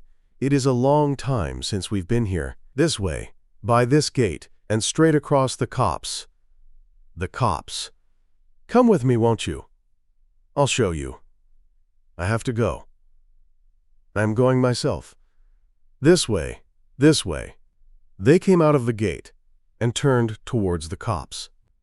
Maximov, a man of 60, ran rather than walked, turning sideways to stare at them all, with an incredible degree of nervous curiosity. His eyes looked starting out of his head. You see, we have come to the elder upon business of our own, observed Miusov severely. That personage has granted us an audience, so to speak, and so, though we thank you for showing us the way, we cannot ask you to accompany us. I've been there. I've been already, un chevalier parfait, and Maximov snapped his fingers in the air. Who is a chevalier? Asked Miusov. The elder, the splendid elder, the elder, the honor and glory of the monastery, Zosima. Such an elder. But his incoherent talk was cut short by a very pale, wan-looking monk of medium height, wearing a monk's cap, who overtook them. Fyodor Pavlovitch and Miusov stopped. The monk, with an extremely courteous, profound bow, announced, "The Father Superior invites all of you gentlemen to dine with him after your visit to the hermitage. At 1 o'clock, not later, "And you also," he added, addressing Maximov. "That I certainly will, without fail," cried Fyodor Pavlovitch, hugely delighted at the invitation. "And, believe me, we've all given our word to behave properly here. And you, Pyotr Alexandrovitch, will you go too?" "Yes, of course. What have I come for but to study all the customs here? The only obstacle to me is your company." "Yes, Dmitri Fyodorovitch is non-existent as yet. It would be a capital thing if he didn't turn up. Do you suppose I like all this business, and in your company too? So we will come to dinner." "Thank the Father Superior," he said to the monk. "No, it is my duty now to conduct you to the elder," answered the monk. "If so, I'll go straight to the Father Superior." "To the Father Superior," babbled Maximov. "The Father Superior is engaged just now. But as you please." The monk hesitated. "Impertinent old man," Miusov observed aloud, while Maximov ran back to the monastery. "He's like von Sohn," Fyodor Pavlovitch said suddenly. "Is that all you can think of?" "In what way is he like von Sohn? Have you ever seen von Sohn?" "I've seen his portrait. It's not the features, but something indefinable. He's a second von Sohn. I can always tell from the physiognomy." "Ah, I dare say you are a connoisseur in that. But, look here, Fyodor Pavlovitch, you said just now that we had given our word to behave properly. Remember it. I advise you to control yourself. But, if you begin to play the fool, I don't intend to be associated with you here. You see what a man he is?" He turned to the monk. "I'm afraid to go among decent people with him." A fine smile, not without a certain slyness, came on to the pale, bloodless lips of the monk, but he made no reply, and was evidently silent from a sense of his own dignity. Miusov frowned more than ever. "Oh, devil take them all!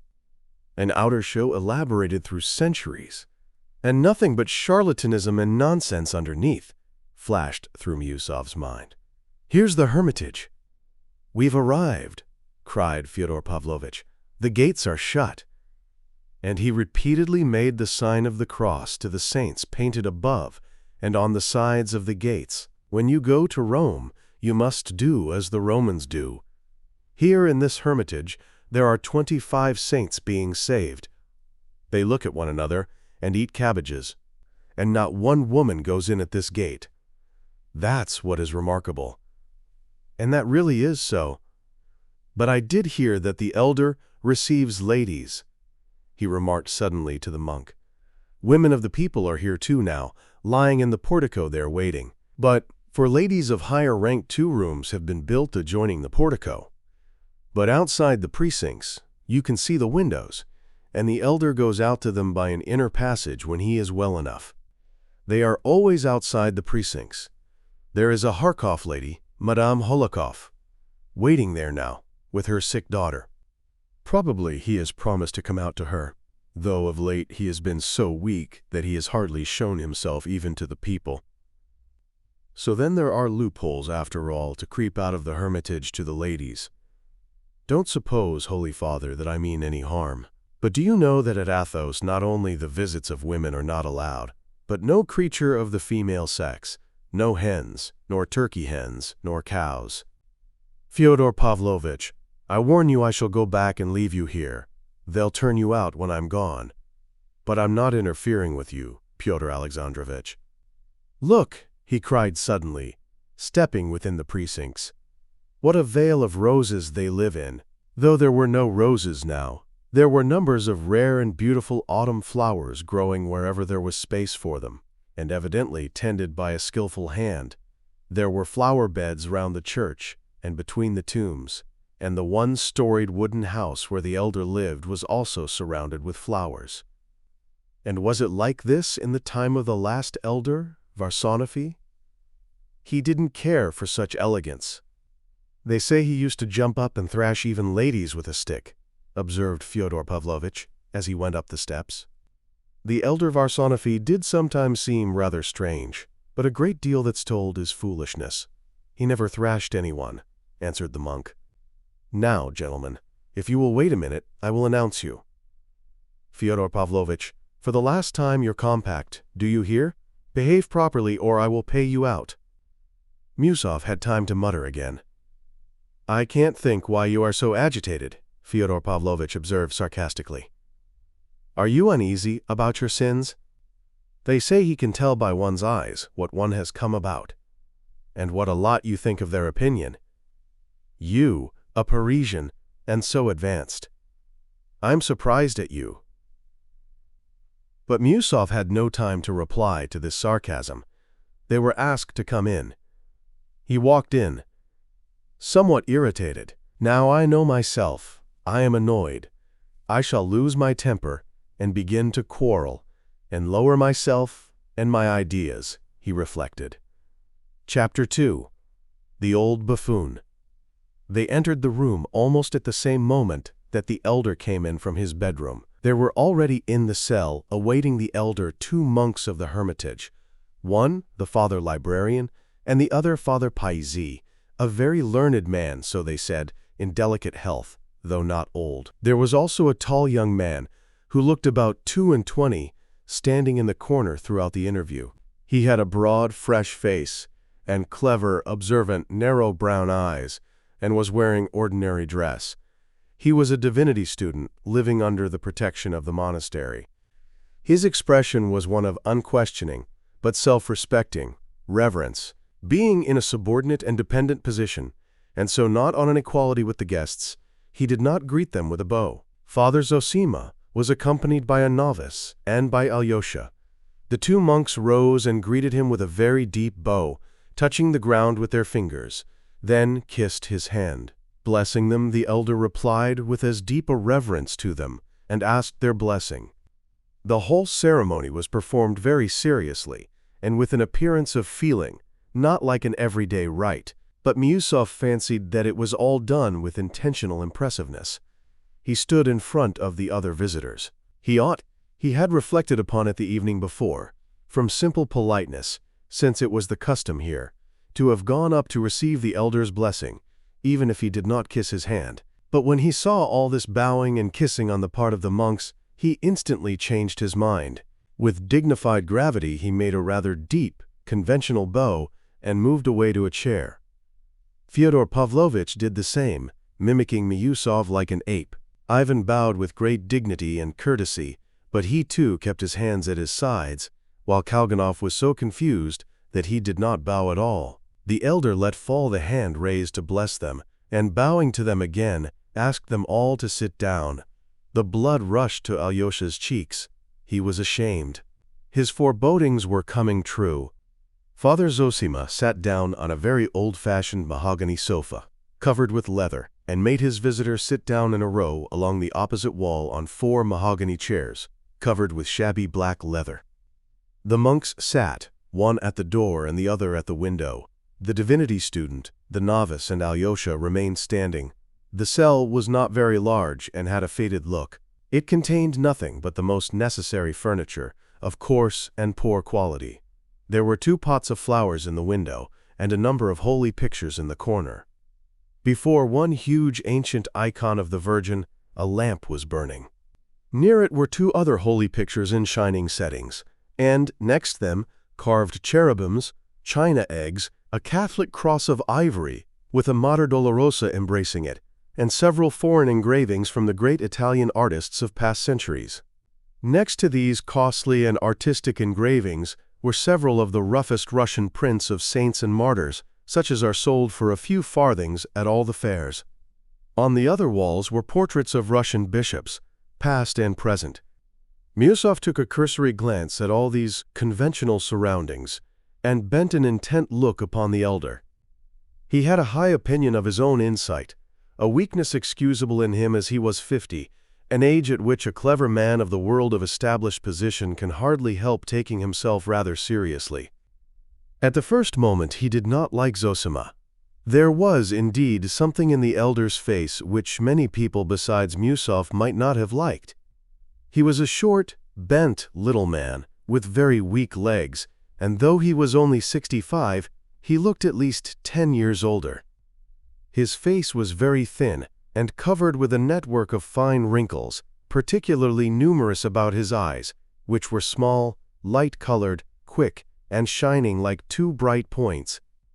He had a sprinkling of gray hair about his temples, his pointed beard was small and scanty, and his lips, which smiled frequently, were as thin as two threads. His nose was not long, but sharp, like a bird's beak. To all appearances, a malicious soul, full of petty pride, thought Miusov. He felt altogether dissatisfied with his position. A cheap little clock on the wall struck 12 hurriedly and served to begin the conversation. "Precisely to our time," cried Fyodor Pavlovitch. "But no sign of my son Dmitri." "I apologize for him, sacred elder."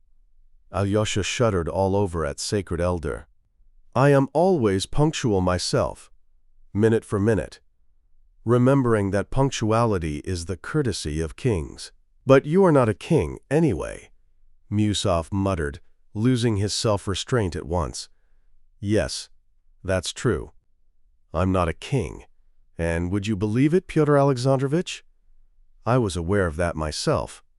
But there, I always say the wrong thing. Your Reverence," he cried with sudden pathos, "you behold before you a buffoon in earnest. I introduce myself as such.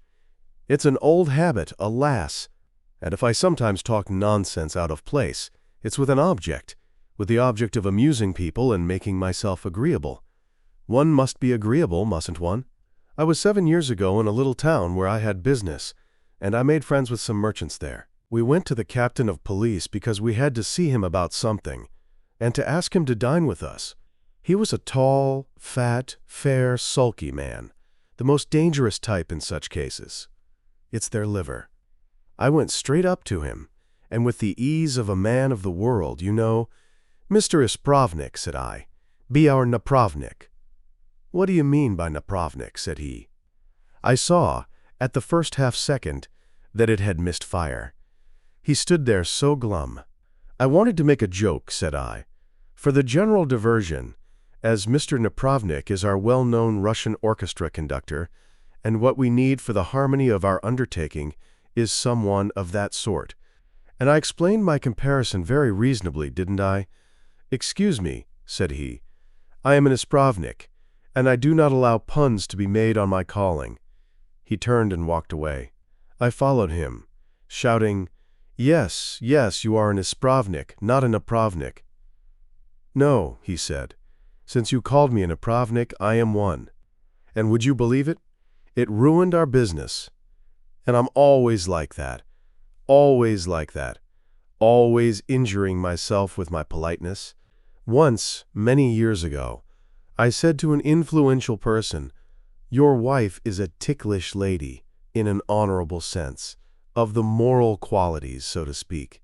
But he asked me, 'Why have you tickled her?' I thought I'd be polite, so I couldn't help saying yes, and he gave me a fine tickling on the spot.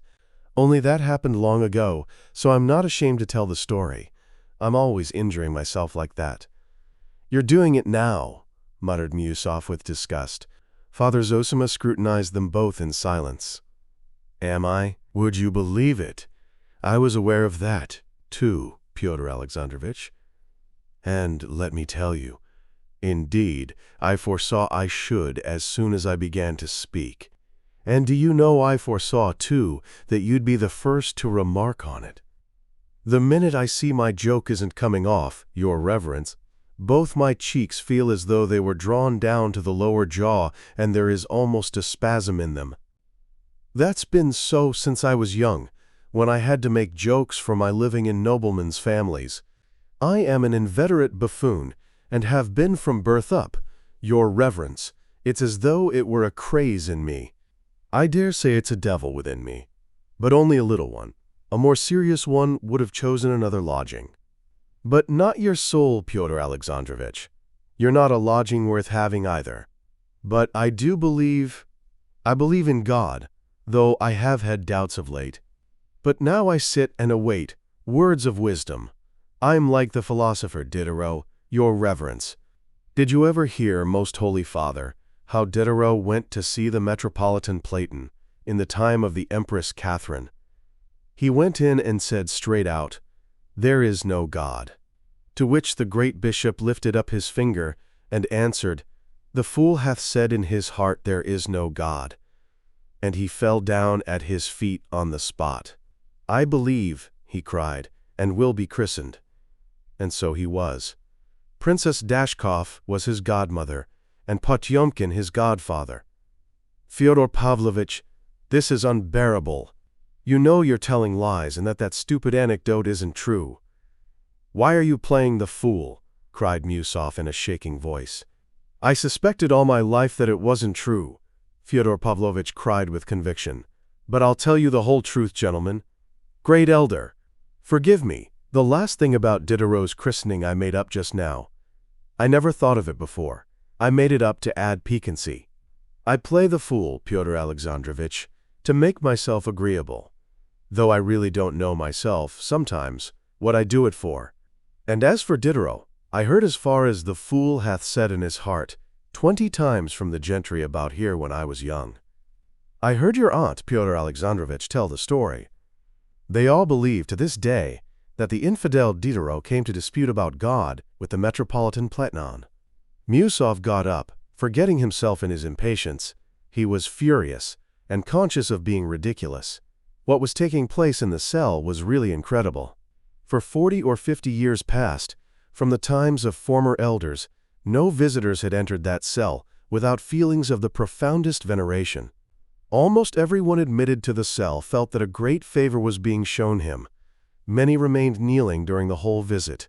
Of those visitors, many had been men of high rank and learning, some even free thinkers, attracted by curiosity, but all without exception had shown the profoundest reverence and delicacy.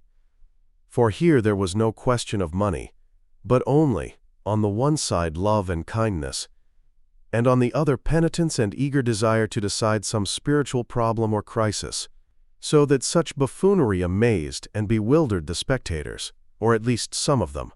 The monks, with unchanged countenances, waited, with earnest attention, to hear what the elder would say, but seemed on the point of standing up. Like Miusov, Alyosha stood, with hanging head, on the verge of tears. What seemed to him strangest of all was that his brother Ivan, on whom alone he had rested his hopes, and who alone had such influence on his father that he could have stopped him, sat now quite unmoved, with downcast eyes, apparently waiting with interest to see how it would end, as though he had nothing to do with it. Alyosha did not dare to look at Rakitin, the divinity student, whom he knew almost intimately. He alone in the monastery knew Rakitin's thoughts.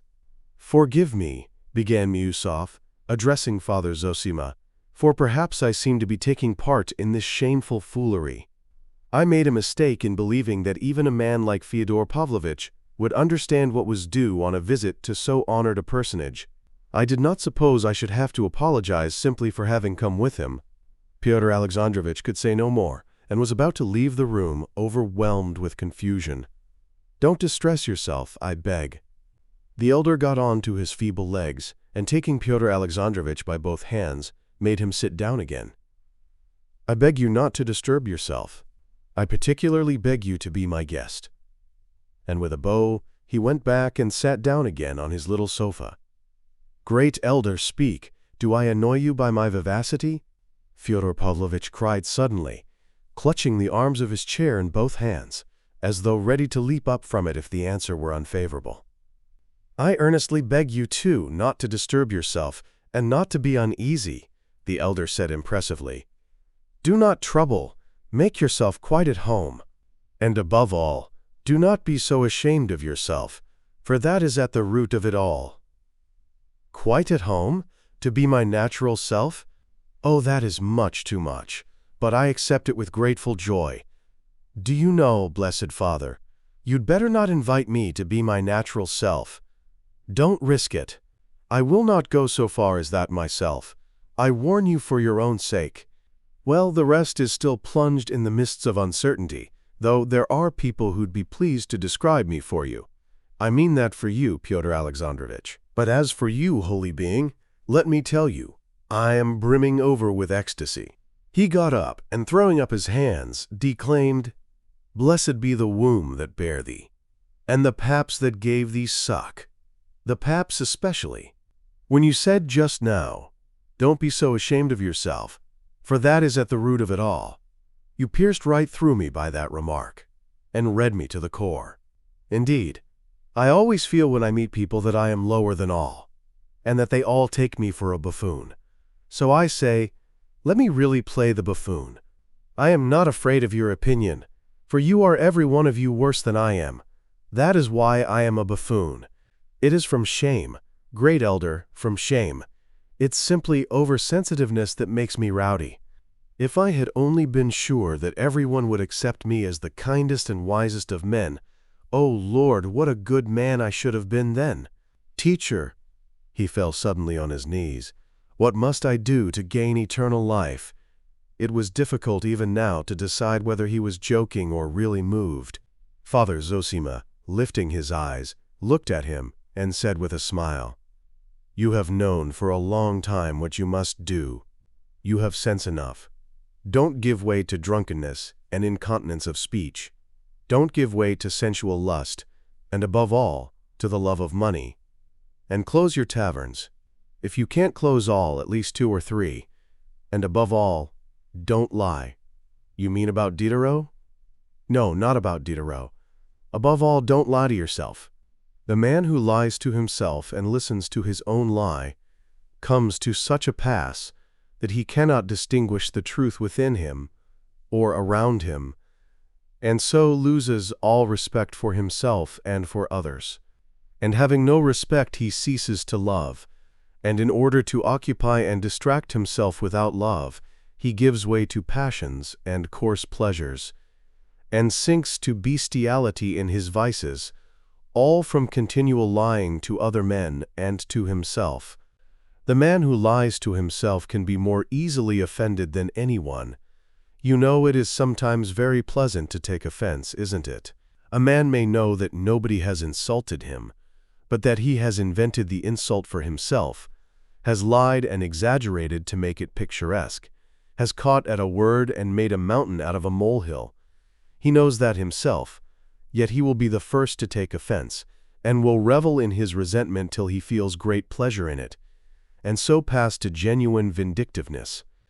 But get up, sit down, I beg you. All this, too, is deceitful posturing. Blessed men, give me your hand to kiss."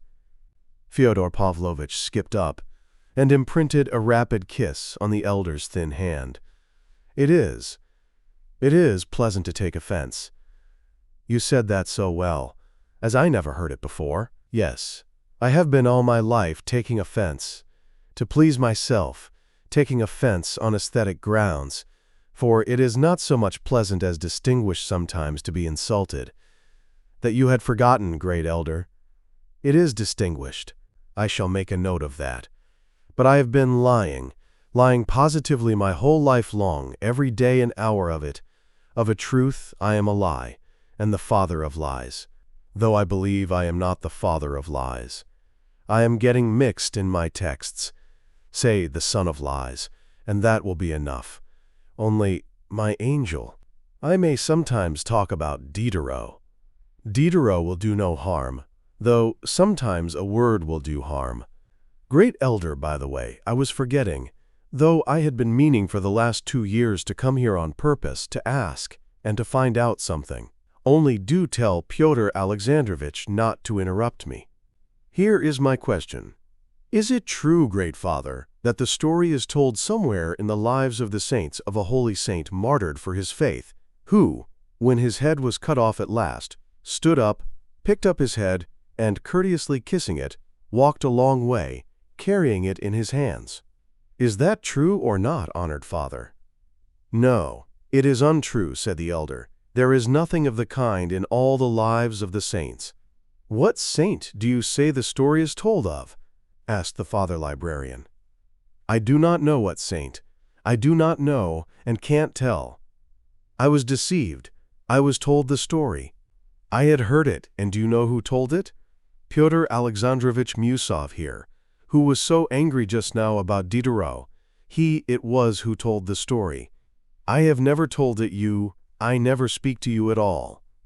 It is true you did not tell me, but you told it when I was present. It was 3 years ago. I mentioned it because, by that ridiculous story, you shook my faith, Pyotr Alexandrovitch. You knew nothing of it, but I went home with my faith shaken, and I have been getting more and more shaken ever since. Yes, Pyotr Alexandrovitch, you were the cause of a great fall. That was not a Diderot. Fyodor Pavlovitch got excited and pathetic, though it was perfectly clear to everyone by now that he was playing a part again. Yet Miusov was stung by his words. What nonsense, and it is all nonsense, he muttered. I may really have told it, some time or other, but not to you. I was told it myself. I heard it in Paris from a Frenchman. He told me it was read at our Mass from the Lives of the Saints. He was a very learned man who had made a special study of Russian statistics and had lived a long time in Russia. I have not read the Lives of the Saints myself, and I am not going to read them. All sorts of things are said at dinner. We were dining then. Yes, you were dining then, and so I lost my faith, said Fyodor Pavlovitch, mimicking him. What do I care for your faith? Miusov was on the point of shouting, but he suddenly checked himself and said with contempt, You defile everything you touch. The elder suddenly rose from his seat. Excuse me, gentlemen, for leaving you a few minutes, he said, addressing all his guests. I have visitors awaiting me who arrived before you. But don't you tell lies all the same, he added, turning to Fyodor Pavlovitch with a good-humored face. He went out of the cell. Alyosha and the novice flew to escort him down the steps. Alyosha was breathless. He was glad to get away, but he was glad, too, that the elder was good-humored and not offended. Father Zosima was going towards the portico to bless the people waiting for him there, but Fyodor Pavlovitch persisted in stopping him at the door of the cell. Blessed man, he cried with feeling, allow me to kiss your hand once more. Yes, with you I could still talk, I could still get on. Do you think I always lie and play the fool like this? Believe me, I have been acting like this all the time on purpose to try you. I have been testing you all the time to see whether I could get on with you. Is there room for my humility beside your pride? I am ready to give you a testimonial that one can get on with you. But now, I'll be quiet. I will keep quiet all the time. I'll sit in a chair and hold my tongue. Now it is for you to speak, Pyotr Alexandrovitch. You are the principal person left now, for 10 minutes. Chapter 3. Peasant Women Who Have Faith. Near the wooden portico below, built onto the outer wall of the precinct, there was a crowd of about 20 peasant women. They had been told that the elder was at last coming out, and they had gathered together in anticipation. 2 ladies, Madame Holikov and her daughter, had also come out into the portico to wait for the elder, but in a separate part of it set aside for women of rank. Madame Holikov was a wealthy lady, still young and attractive, and always dressed with taste. She was rather pale, and had lively black eyes. She was not more than 33, and had been 5 years a widow. Her daughter, a girl of 14, was partially paralyzed. The poor child had not been able to walk for the last 6 months, and was wheeled about in a long, reclining chair. She had a charming little face, rather thin from illness, but full of gaiety. There was a gleam of mischief in her big, dark eyes with their long lashes. Her mother had been intending to take her abroad ever since the spring, but they had been detained all the summer by business connected with their estate. They had been staying a week in our town, where they had come more for purposes of business than devotion, but had visited Father Zosima once already, 3 days before. Though they knew that the elder scarcely saw anyone, they had now suddenly turned up again, and urgently entreated the happiness of looking once again on the great healer.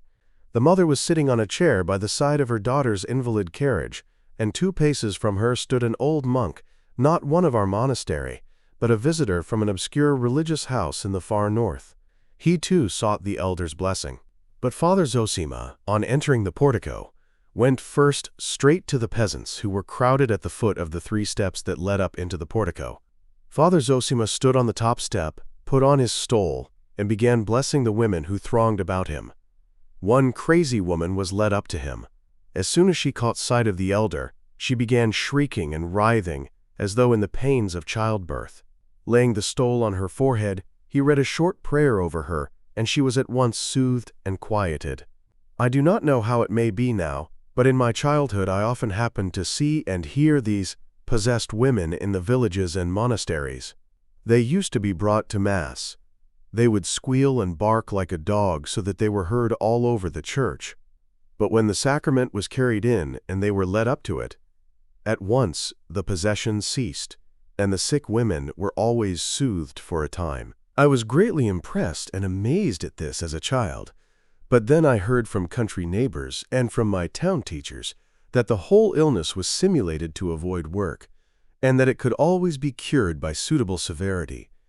Various anecdotes were told to confirm this, but later on I learnt with astonishment from medical specialists that there is no pretense about it, that it is a terrible illness to which women are subject, specially prevalent among us in Russia, and that it is due to the hard lot of the peasant women.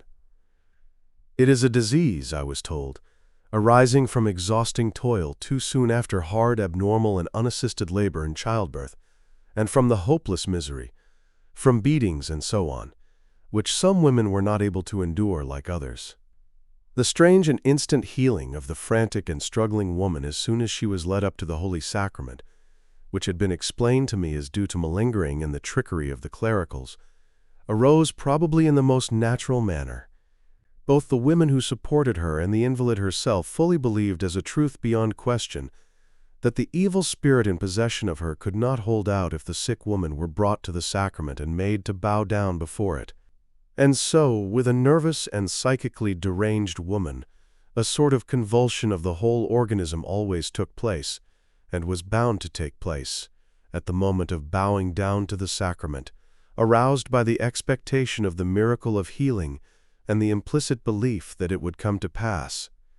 And it did come to pass, though only for a moment. It was exactly the same now as soon as the elder touched the sick woman with the stole. Many of the women in the crowd were moved to tears of ecstasy by the effect of the moment. Some strove to kiss the hem of his garment, others cried out in sing-song voices. He blessed them all and talked with some of them. The possessed woman he knew already. She came from a village only 6 versts from the monastery and had been brought to him before. But here is one from afar. He pointed to a woman by no means old, but very thin and wasted, with a face not merely sunburnt, but almost blackened by exposure. She was kneeling and gazing with a fixed stare at the elder. There was something almost frenzied in her eyes. "From afar off, Father, from afar off, from 200 miles from here. From afar off, Father, from afar off," the woman began in a sing-song voice as though she were chanting a dirge, swaying her head from side to side with her cheek resting in her hand. There is silent and long-suffering sorrow to be met with among the peasantry. It withdraws into itself and is still. But there is a grief that breaks out, and from that minute it bursts into tears and finds vent in wailing. This is particularly common with women. But it is no lighter a grief than the silent. Lamentations comfort only by lacerating the heart still more. Such grief does not desire consolation. It feeds on the sense of its hopelessness. Lamentations spring only from the constant craving to reopen the wound. "You are of the tradesman class?" said Father Zosima, looking curiously at her. "Townfolk we are, Father, townfolk. Yet we are peasants though we live in the town. I have come to see you, O Father.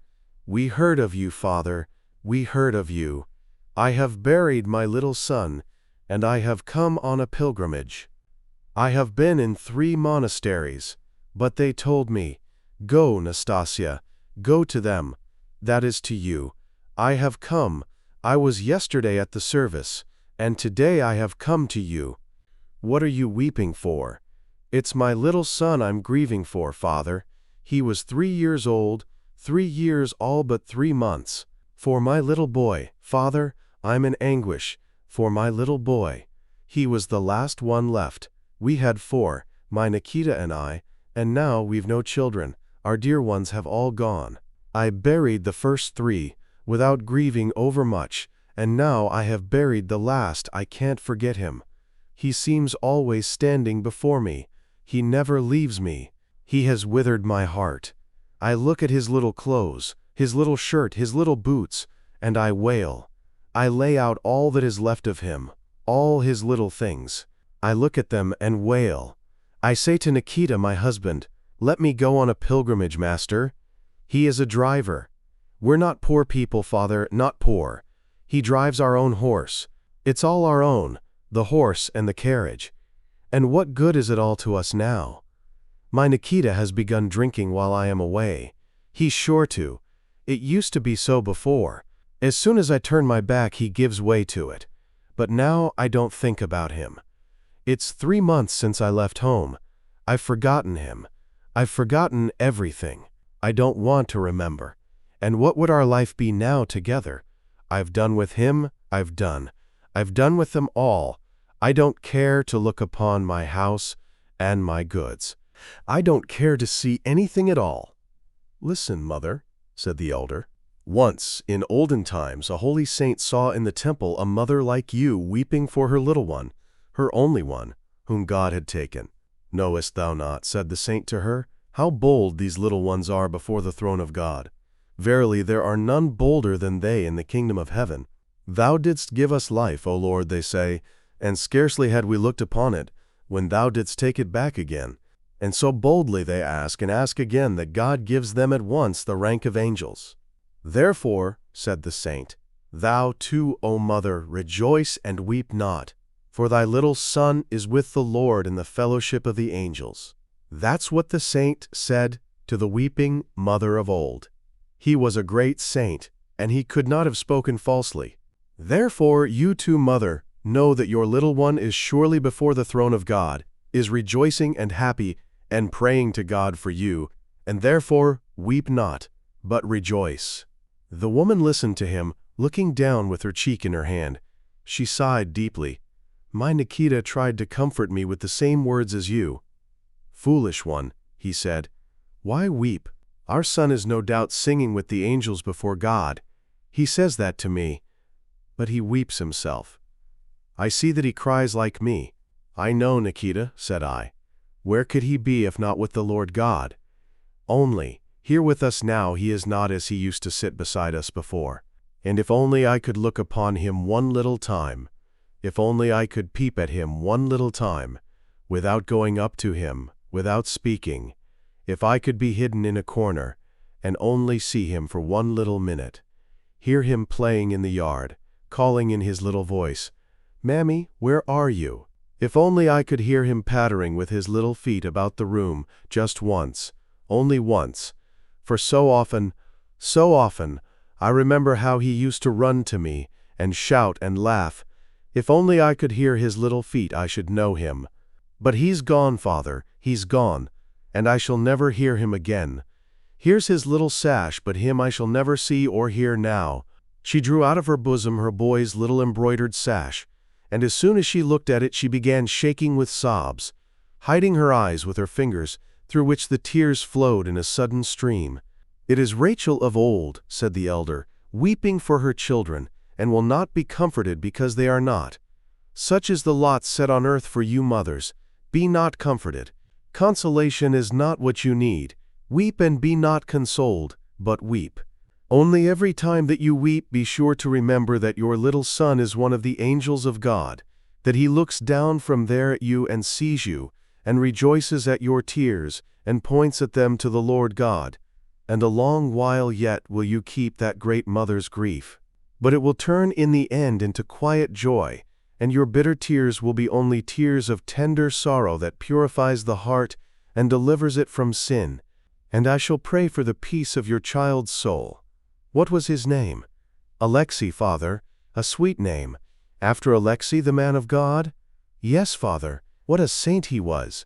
I will remember him, mother, and your grief in my prayers, and I will pray for your husband's health. It is a sin for you to leave him.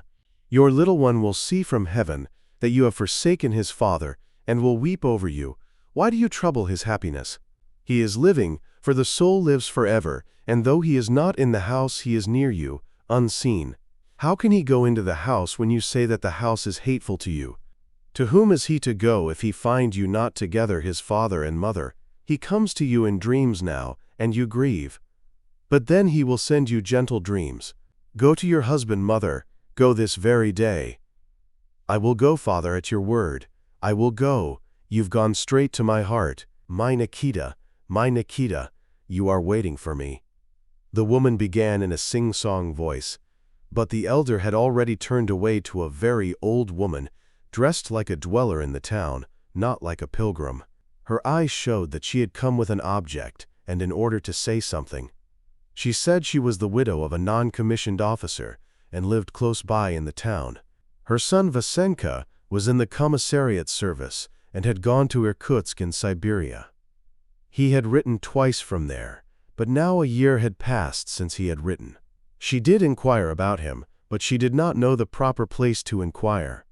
Only the other day, Stepanida Ilyinishna, she's a rich merchant's wife, said to me, "You go, Prohorovna, and put your son's name down for prayer in the church, and pray for the peace of his soul as though he were dead. His soul will be troubled," she said, "and he will write you a letter." And Stepanida Ilyinishna told me it was a certain thing which had been many times tried. Only I am in doubt.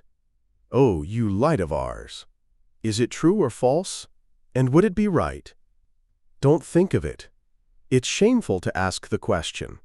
How is it possible to pray for the peace of a living soul? And his own mother too? It's a great sin, akin to sorcery. Only for your ignorance it is forgiven you. Better pray to the Queen of Heaven, our swift defense and help, for his good health, and that she may forgive you for your error. And another thing I will tell you, Prohorovna. Either he will soon come back to you, your son, or he will be sure to send a letter. Go, and henceforward be in peace. Your son is alive, I tell you. Dear father, God reward you, our benefactor, who prays for all of us and for our sins. But the elder had already noticed in the crowd 2 glowing eyes fixed upon him. An exhausted, consumptive-looking, though young peasant woman was gazing at him in silence. Her eyes besought him, but she seemed afraid to approach. "What is it, my child?" "Absolve my soul, father," she articulated softly, and slowly sank on her knees and bowed down at his feet. "I have sinned, father. I am afraid of my sin." The elder sat down on the lower step. The woman crept closer to him, still on her knees. "I am a widow these 3 years," she began, in a half-whisper, with a sort of shudder. "I had a hard life with my husband. He was an old man. He used to beat me cruelly. He lay ill. I thought, looking at him, if he were to get well, if he were to get up again, what then? And then the thought came to me. 'Stay,' said the elder, and he put his ear close to her lips. The woman went on in a low whisper, so that it was almost impossible to catch anything. She had soon done. 3 years ago?" asked the elder. 3 years. At first I didn't think about it, but now I've begun to be ill, and the thought never leaves me."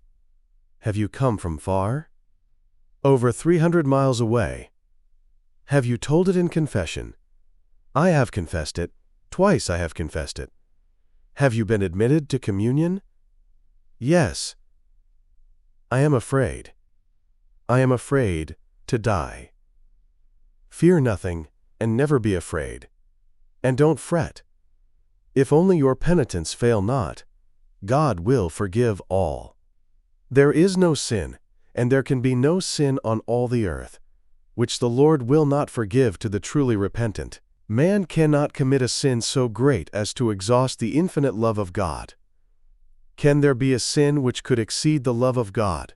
Think only of repentance, continual repentance, but dismiss fear altogether.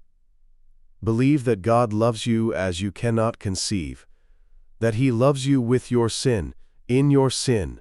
It has been said of old that over 1 repentant sinner there is more joy in heaven than over 10 righteous men. Go and fear not. Be not bitter against men. Be not angry if you are wronged. Forgive the dead man in your heart what wrong he did you. Be reconciled with him in truth. If you are penitent, you love. And if you love, you are of God. All things are atoned for, All things are saved by love. If I, a sinner, even as you are, am tender with you and have pity on you, how much more will God? Love is such a priceless treasure that you can redeem the whole world by it and expiate not only your own sins, but the sins of others. He signed her 3 times with the cross, took from his own neck a little icon and put it upon her. She bowed down to the earth without speaking. He got up and looked cheerfully at a healthy peasant woman with a tiny baby in her arms. From Vishigoria, dear father. 5 miles you have dragged yourself with the baby. What do you want? I've come to look at you. I have been to you before, or have you forgotten? You've no great memory if you've forgotten me. They told us you were ill. Thinks I'll go and see him for myself. Now I see you, and you're not ill. You'll live another 20 years. God bless you. There are plenty to pray for you. How should you be ill? I thank you for all, daughter.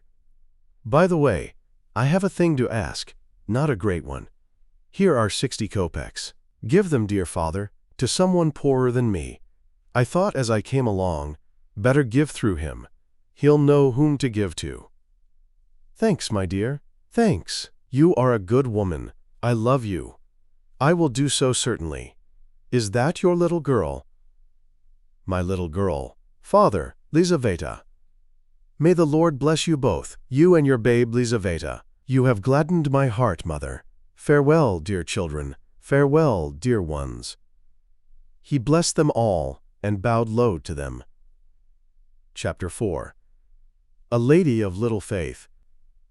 A visitor looking on the scene of his conversation with the peasants and his blessing them shed silent tears and wiped them away with her handkerchief. She was a sentimental society lady of genuinely good disposition in many respects. When the elder went up to her at last, she met him enthusiastically. Ah, what I have been feeling, looking on at this touching scene. She could not go on for emotion. Oh, I understand the people's love for you. I love the people myself. I want to love them. And who could help loving them, our splendid Russian people, so simple in their greatness? How is your daughter's health? You wanted to talk to me again? Oh, I have been urgently begging for it. I have prayed for it. I was ready to fall on my knees and kneel for 3 days at your windows until you let me in. We have come, great healer, to express our ardent gratitude. You have healed my Lise, healed her completely, merely by praying over her last Thursday and laying your hands upon her. We have hastened here to kiss those hands, to pour out our feelings and our homage. What do you mean by healed? But she is still lying down in her chair. But her night fevers have entirely ceased ever since Thursday, said the lady with nervous haste. And that's not all. Her legs are stronger. This morning, she got up well. She had slept all night. Look at her rosy cheeks, her bright eyes.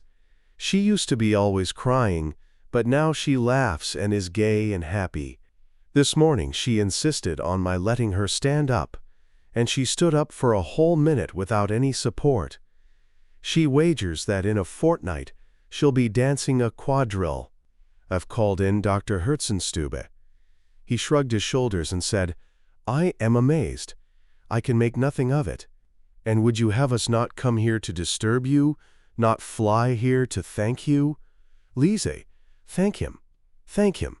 Lisa's pretty little laughing face became suddenly serious. She rose in her chair as far as she could and, looking at the elder, clasped her hands before him, but could not restrain herself, and broke into laughter. It's at him, she said, pointing to Alyosha, with childish vexation at herself for not being able to repress her mirth.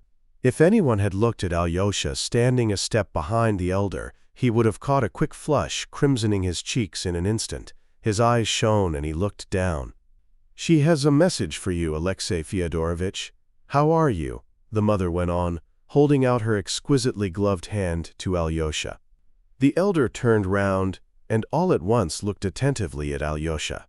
The latter went nearer to Lisa and, smiling in a strangely awkward way, held out his hand to her too. Lisa assumed an important air. Katerina Ivanovna has sent you this through me. She handed him a little note. She particularly begs you to go and see her as soon as possible, that you will not fail her, but will be sure to come. She asks me to go and see her? Me? What for? Alyosha muttered in great astonishment. His face at once looked anxious. Oh, it's all to do with Dmitri Fyodorovitch. And what has happened lately? The mother explained hurriedly. Katerina Ivanovna has made up her mind, but she must see you about it. Why, of course I can't say. But she wants to see you at once, and you will go to her, of course. It is a Christian duty.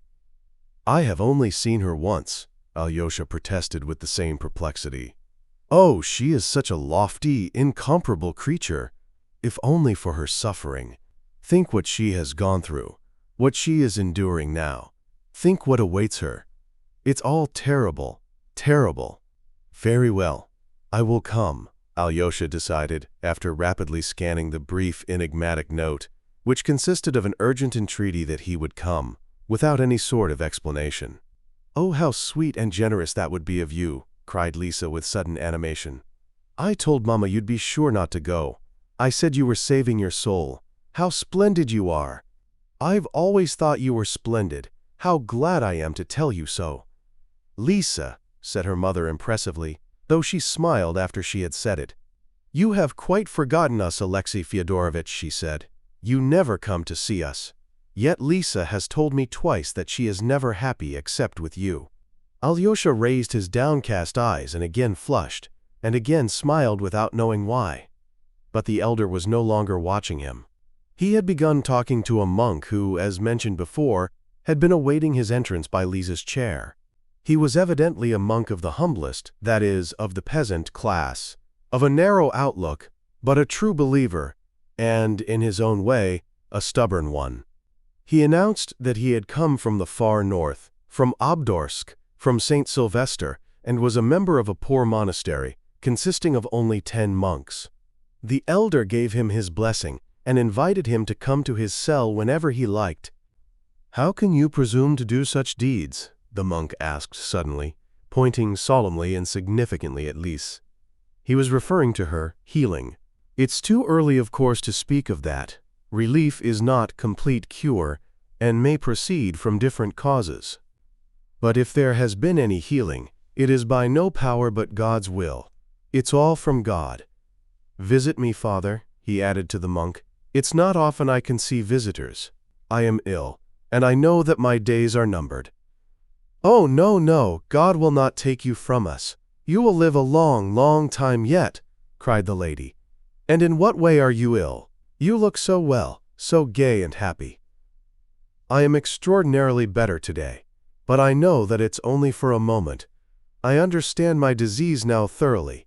If I seem so happy to you, you could never say anything that would please me so much. For men are made for happiness, and anyone who is completely happy has a right to say to himself, I am doing God's will on earth. All the righteous, all the saints, all the holy martyrs were happy. Oh, how you speak! What bold and lofty words, cried the lady. You seem to pierce with your words. And yet, happiness. Happiness. Where is it? Who can say of himself that he is happy?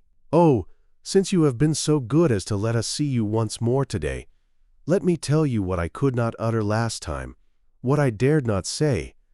All I am suffering, and have been for so long. I am suffering. Forgive me. I am suffering. And in a rush of fervent feeling she clasped her hands before him. From what specially? I suffer from lack of faith. Lack of faith in God? Oh, no, no, I dare not even think of that.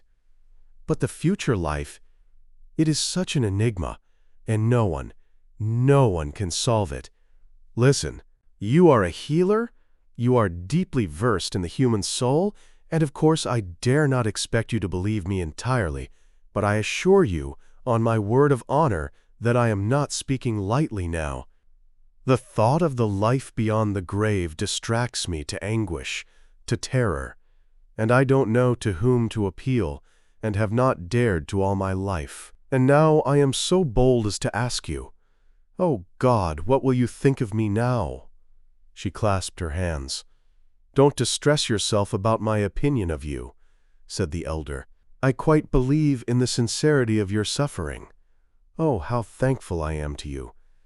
You see, I shut my eyes and ask myself, if everyone has faith, where did it come from? And then they do say that it all comes from terror at the menacing phenomena of nature, and that none of it's real. And I say to myself, what if I've been believing all my life, and when I come to die there's nothing but the burdocks growing on my grave?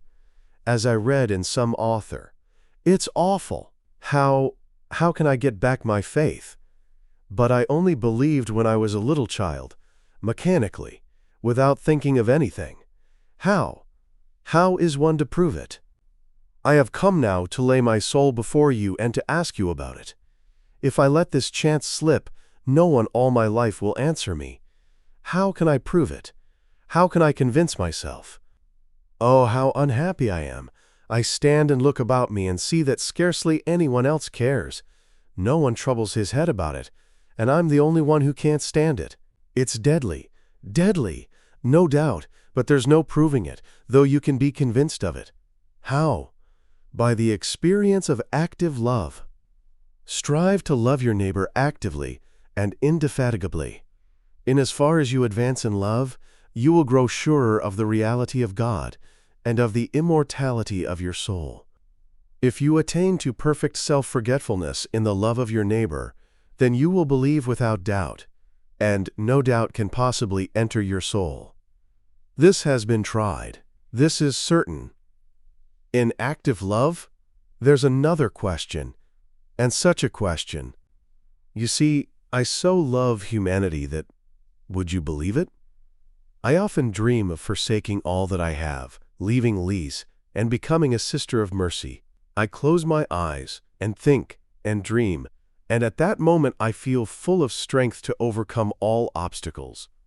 No wounds, no festering sores could at that moment frighten me. I would bind them up and wash them with my own hands. I would nurse the afflicted. I would be ready to kiss such wounds. It is much and well that your mind is full of such dreams and not others.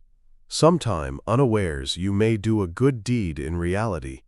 Yes, but could I endure such a life for long? The lady went on fervently, almost frantically. That's the chief question. That's my most agonizing question. I shut my eyes and ask myself, would you persevere long on that path? And if the patient whose wounds you are washing did not meet you with gratitude, but worried you with his whims, without valuing or remarking your charitable services, began abusing you and rudely commanding you, and complaining to the superior authorities of you, which often happens when people are in great suffering. What then? Would you persevere in your love or not? And do you know, I came with horror to the conclusion that if anything could dissipate my love to humanity, it would be ingratitude. In short, I am a hired servant. I expect my payment at once, that is, praise, and the repayment of love with love. Otherwise, I am incapable of loving anyone. She was in a very paroxysm of self-castigation, and, concluding, she looked with defiant resolution at the elder. It's just the same story as a doctor once told me, observed the elder. He was a man getting on in years, and undoubtedly clever. He spoke as frankly as you, though in jest, in bitter jest. I love humanity, he said. But I wonder at myself. The more I love humanity in general, the less I love man in particular. In my dreams, he said, I have often come to making enthusiastic schemes for the service of humanity, and perhaps I might actually have faced crucifixion if it had been suddenly necessary. And yet I am incapable of living in the same room with anyone for 2 days together, as I know by experience. As soon as anyone is near me, his personality disturbs my self-complacency and restricts my freedom.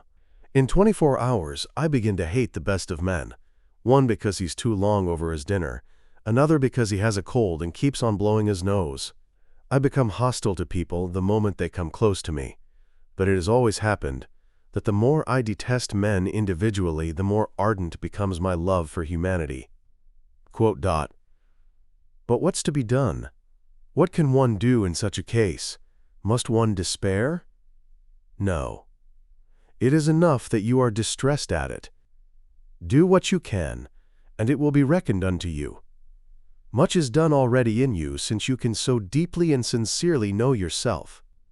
If you have been talking to me so sincerely, simply to gain approbation for your frankness, as you did from me just now, then, of course, you will not attain to anything in the achievement of real love.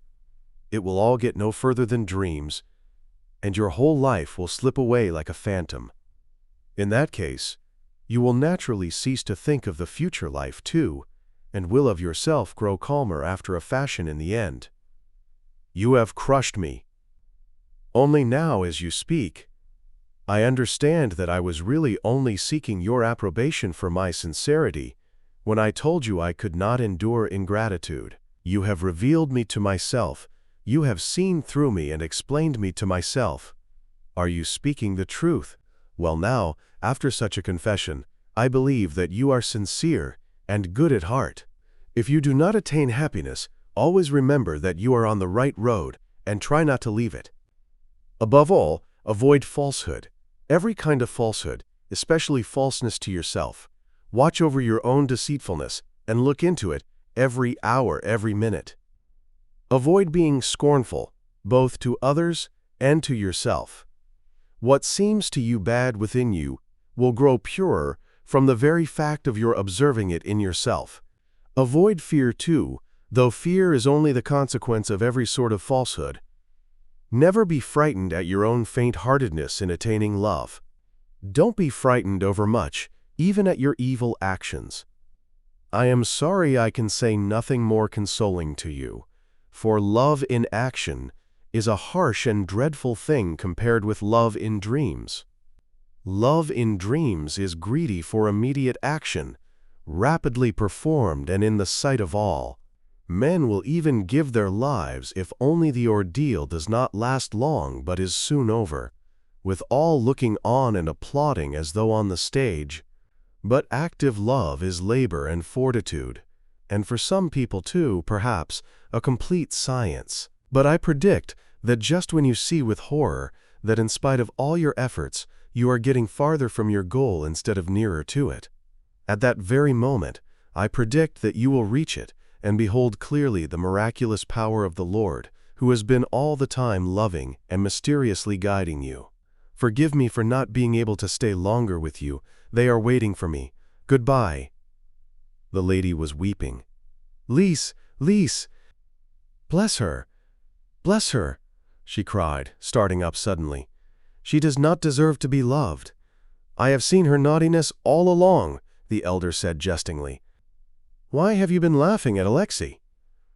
Lise had in fact been occupied in mocking at him all the time.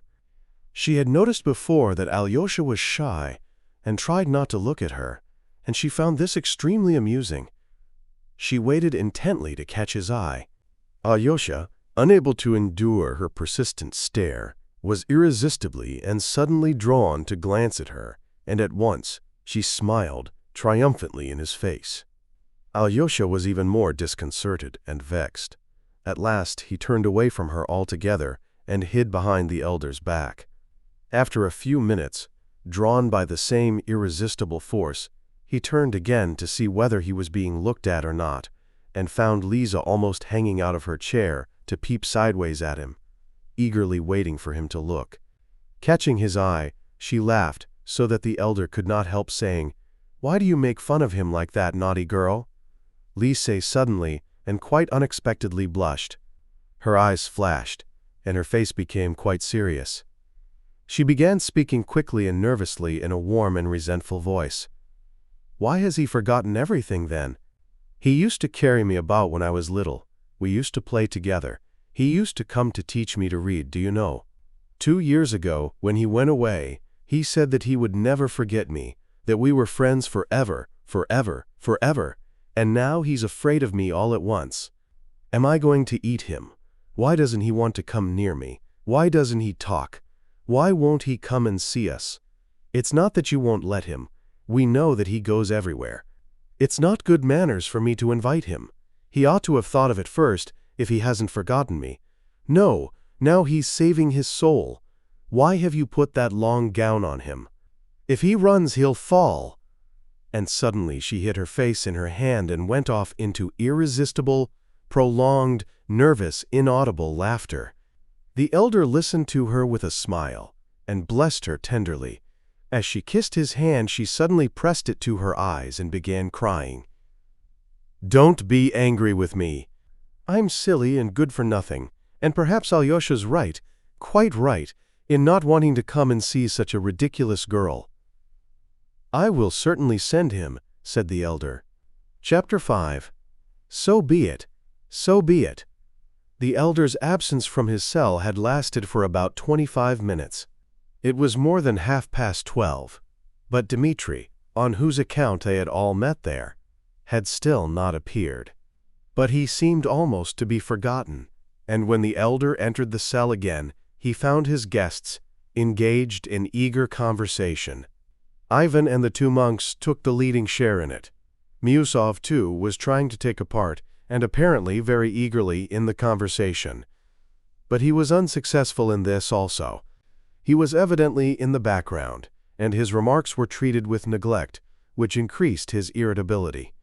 He had had intellectual encounters with Ivan before, and he could not endure a certain carelessness Ivan showed him. "Hitherto at least I have stood in the front ranks of all that is progressive in Europe, and here the new generation positively ignores us," he thought. Fyodor Pavlovitch, who had given his word to sit still and be quiet, had actually been quiet for some time, but he watched his neighbor Miusov with an ironical little smile, obviously enjoying his discomfiture.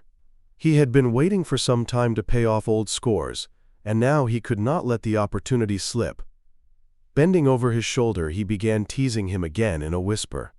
"Why didn't you go away just now, after the courteously kissing? Why did you consent to remain in such unseemly company? It was because you felt insulted and aggrieved, and you remained to vindicate yourself by showing off your intelligence. Now you won't go till you've displayed your intellect to them." "You again? On the contrary, I'm just going." "You'll be the last of all to go." Fyodor Pavlovitch delivered him another thrust, almost at the moment of Father Zosima's return. The discussion died down for a moment, but the elder, seating himself in his former place, looked at them all as though cordially inviting them to go on. Alyosha, who knew every expression of his face, saw that he was fearfully exhausted and making a great effort. Of late he had been liable to fainting fits from exhaustion. His face had the pallor that was common before such attacks, and his lips were white. But he evidently did not want to break up the party. He seemed to have some special object of his own in keeping them. What object? Alyosha watched him intently. "We are discussing this gentleman's most interesting article," said Father Iosif, the librarian, addressing the elder and indicating Ivan. "He brings forward much that is new, but I think the argument cuts both ways. It is an article written in answer to a book by an ecclesiastical authority on the question of the ecclesiastical court and the scope of its jurisdiction." "I'm sorry I have not read your article, but I've heard of it," said the elder, looking keenly and intently at Ivan. "He takes up a most interesting position," continued the father librarian. "As far as church jurisdiction is concerned, he is apparently quite opposed to the separation of church from state." "That's interesting. But in what sense?" Father Zosima asked Ivan. The latter at last answered him, not condescendingly, as Alyosha had feared, but with modesty and reserve, with evident goodwill, and apparently without the slightest arrière-pensée. "I start from the position that this confusion of elements, that is, of the essential principles of church and state, will, of course, go on forever, in spite of the fact that it is impossible for them to mingle, and that the confusion of these elements cannot lead to any consistent or even normal results, for there is falsity at the very foundation of it.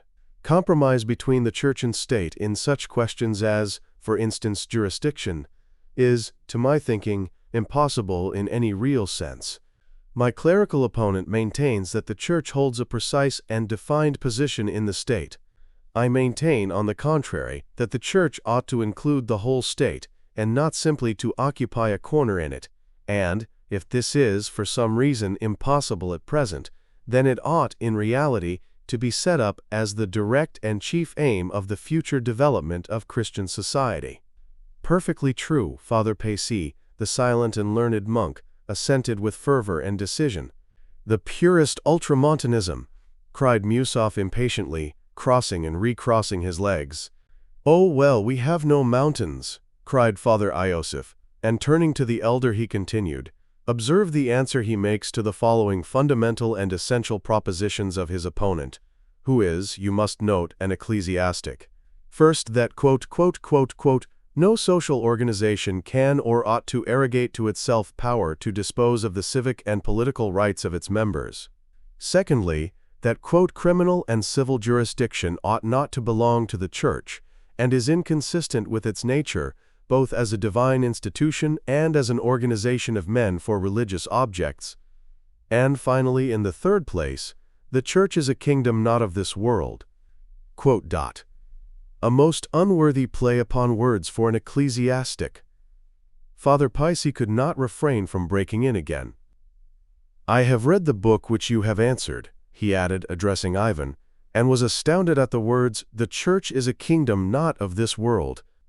If it is not of this world, then it cannot exist on earth at all. In the Gospel, the words not of this world are not used in that sense. To play with such words is indefensible. Our Lord Jesus Christ came to set up the Church upon earth. The kingdom of heaven, of course, is not of this world but in heaven, but it is only entered through the Church, which has been founded and established upon earth. And so a frivolous play upon words, in such a connection, is unpardonable and improper. The Church is, in truth, a kingdom and ordained to rule, and in the end, must undoubtedly become the kingdom ruling over all the earth. For that, we have the divine promise. He ceased speaking suddenly, as though checking himself. After listening attentively and respectfully, Ivan went on, addressing the elder with perfect composure and as before with ready cordiality. The whole point of my article lies in the fact that during the first 3 centuries, Christianity only existed on earth in the Church and was nothing but the Church.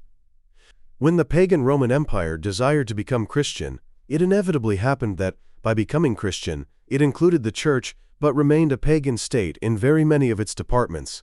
In reality, this was bound to happen, but Rome as a state retained too much of the pagan civilization and culture, as, for example, in the very objects and fundamental principles of the state.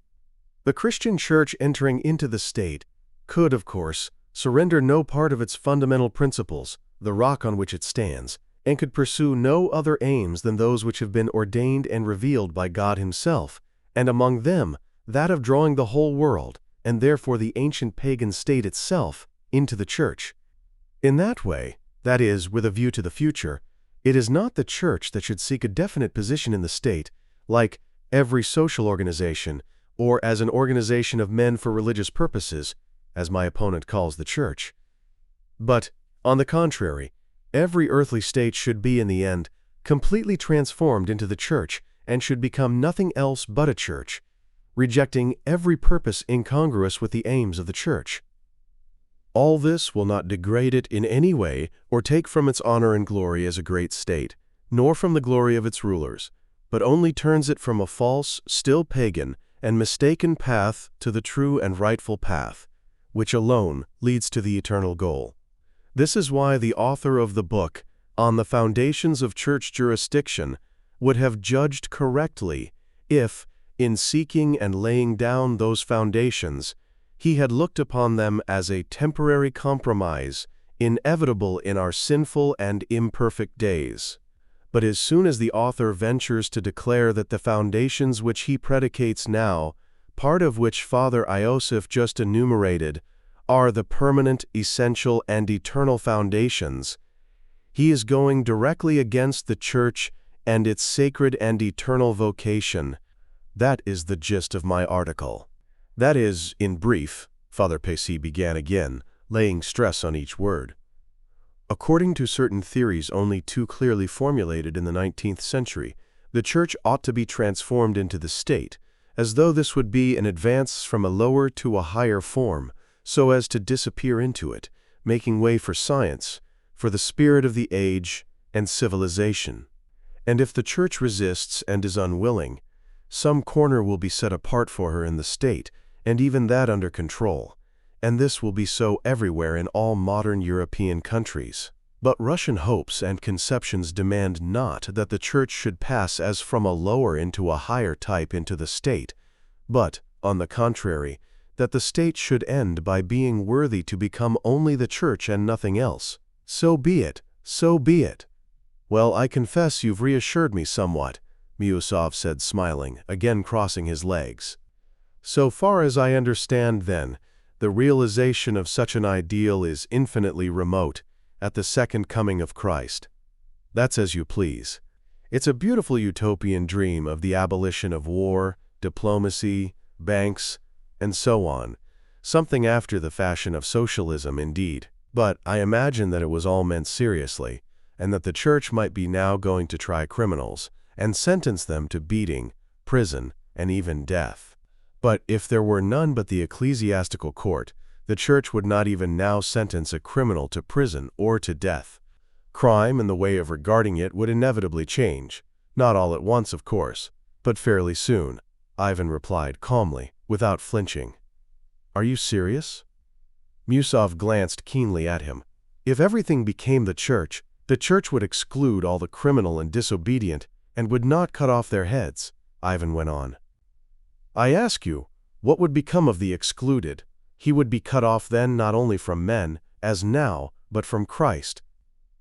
By his crime, he would have transgressed not only against men, but against the Church of Christ. This is so even now, of course, strictly speaking, but it is not clearly enunciated, and very, very often the criminal of today compromises with his conscience. I steal, he says, but I don't go against the Church. I'm not an enemy of Christ. That's what the criminal of today is continually saying to himself. But when the Church takes the place of the state, it will be difficult for him, in opposition to the Church all over the world, to say, all men are mistaken, all in error, all mankind are the false Church. I, a thief and murderer, am the only true Christian Church. It will be very difficult to say this to himself. It requires a rare combination of unusual circumstances. Now, on the other side, take the Church's own view of crime.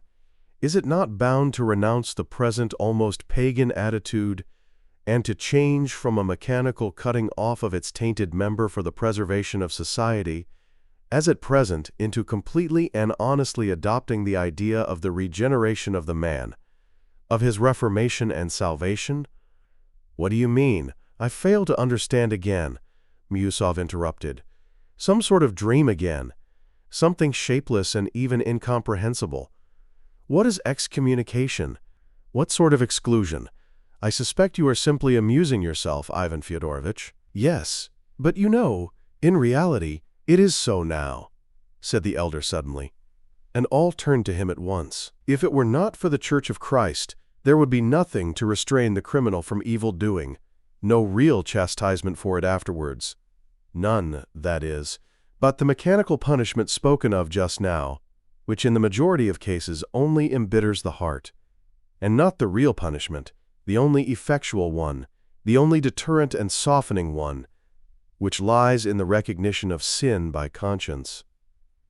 How is that, may one inquire? Asked Miusov, with lively curiosity. Why, began the elder, all these sentences to exile with hard labor, and formerly with flogging also, reform no one, and what's more, deter hardly a single criminal, and the number of crimes does not diminish, but is continually on the increase. You must admit that, consequently, the security of society is not preserved. For, although the obnoxious member is mechanically cut off and sent far away out of sight, another criminal always comes to take his place at once, and often two of them. If anything does preserve society, even in our time, and does regenerate and transform the criminal, It is only the law of Christ speaking in his conscience. It is only by recognizing his wrongdoing as a son of a Christian society, that is, of the church, that he recognizes his sin against society, that is, against the church. So that it is only against the church, and not against the state, that the criminal of today can recognize that he has sinned. If society as a church had jurisdiction, then it would know when to bring back from exclusion and to reunite to itself. Now the church, having no real jurisdiction, but only the power of moral condemnation, withdraws of her own accord from punishing the criminal actively. She does not excommunicate him but simply persists in motherly exhortation of him. What is more, the church even tries to preserve all Christian communion with the criminal. She admits him to church services, to the Holy Sacrament, gives him alms, and treats him more as a captive than as a convict. And what would become of the criminal, O Lord, if even the Christian society, that is, the church, were to reject him, even as the civil law rejects him and cuts him off? What would become of him if the church punished him with her excommunication as the direct consequence of the secular law? There could be no more terrible despair, at least for a Russian criminal, for Russian criminals still have faith. Though, who knows, perhaps then a fearful thing would happen. Perhaps the despairing heart of the criminal would lose its faith, and then what would become of him? But the church, like a tender, loving mother, holds aloof from active punishment herself, as the sinner is too severely punished already by the civil law, and there must be at least someone to have pity on him. The church holds aloof, above all, because its judgment is the only one that contains the truth, and therefore cannot practically and morally be united to any other judgment, even as a temporary compromise. She can enter into no compact about that. The foreign criminal, they say, rarely repents, for the very doctrines of today confirm him in the idea that his crime is not a crime, but only a reaction against an unjustly oppressive force. Society cuts him off completely by a force that triumphs over him mechanically, and, so at least they say of themselves in Europe, accompanies this exclusion with hatred, forgetfulness, and the most profound indifference as to the ultimate fate of the erring brother. In this way, it all takes place without the compassionate intervention of the church, for in many cases there are no churches there at all, for, though ecclesiastics and splendid church buildings remain, the churches themselves have long ago striven to pass from church into state and to disappear in it completely. So it seems, at least in Lutheran countries. As for Rome, it was proclaimed a state instead of a church 1,000 years ago. And so the criminal is no longer conscious of being a member of the church and sinks into despair. If he returns to society, often it is with such hatred that society itself instinctively cuts him off. You can judge for yourself how it must end. In many cases it would seem to be the same with us, but the difference is that besides the established law courts, we have the church too, which always keeps up relations with the criminal as a dear and still precious son. And besides that, there is still preserved, though only in thought, the judgment of the church, which, though no longer existing in practice, is still living as a dream for the future, and is, no doubt, instinctively recognized by the criminal in his soul. What was said here just now is true too, that is, that if the jurisdiction of the church were introduced in practice in its full force, that is, if the whole of the society were changed into the church, not only the judgment of the church would have influence on the reformation of the criminal, such as it never has now, but possibly also the crimes themselves would be incredibly diminished, and there can be no doubt that the church would look upon the criminal and the crime of the future, in many cases quite differently, and would succeed in restoring the excluded, in restraining those who plan evil, and in regenerating the fallen. It is true, said Father Zosima with a smile, the Christian society now is not ready and is only resting on some 7 righteous men. But as they are never lacking, it will continue still unshaken in expectation of its complete transformation from a society almost heathen in character into a single, universal, and all-powerful church. So be it, even though at the end of the ages, for it is ordained to come to pass.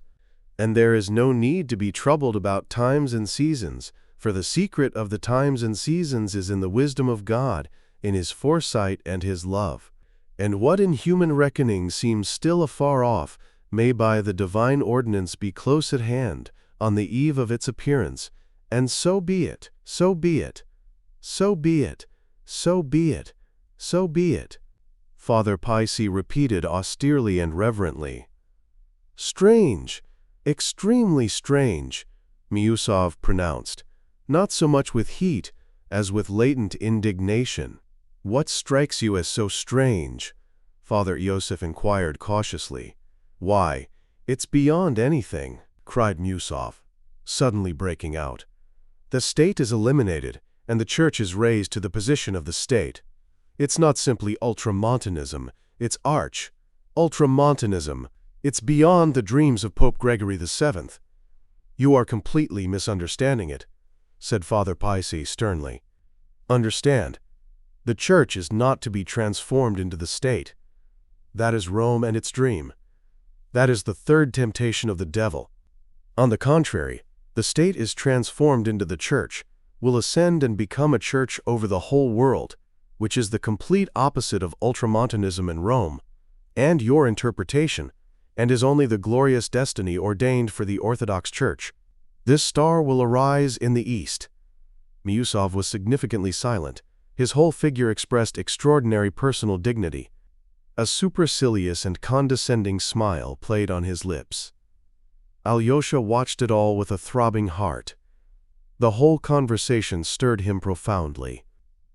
He glanced casually at Rakitin, who was standing immovable in his place by the door, listening and watching intently, though with downcast eyes. But from the color in his cheeks, Alyosha guessed that Rakitin was probably no less excited, and he knew what caused his excitement. "Allow me to tell you one little anecdote, gentlemen," Miusov said impressively, with a peculiarly majestic air. "Some years ago, soon after the coup d'état of December, I happened to be calling in Paris on an extremely influential personage in the government, and I met a very interesting man in his house. This individual was not precisely a detective, but was a sort of superintendent of a whole regiment of political detectives, a rather powerful position in its own way. I was prompted by curiosity to seize the opportunity of conversation with him. And as he had not come as a visitor but as a subordinate official bringing a special report, and as he saw the reception given me by his chief, he deigned to speak with some openness, to a certain extent only, of course. He was rather courteous than open, as Frenchmen know how to be courteous, especially to a foreigner. But I thoroughly understood him. The subject was the socialist revolutionaries, who were at that time persecuted. I will quote only one most curious remark dropped by this person. "We are not particularly afraid," said he, "of all these socialists, anarchists, infidels, and revolutionists. We keep watch on them and know all their goings-on. But there are a few peculiar men among them who believe in God and are Christians, but at the same time are socialists. These are the people we are most afraid of. They are dreadful people. The socialist who is a Christian is more to be dreaded than a socialist who is an atheist." The words struck me at the time, and now they have suddenly come back to me here, gentlemen. "You apply them to us, and look upon us as socialists?" Father Paisi asked directly, without beating about the bush.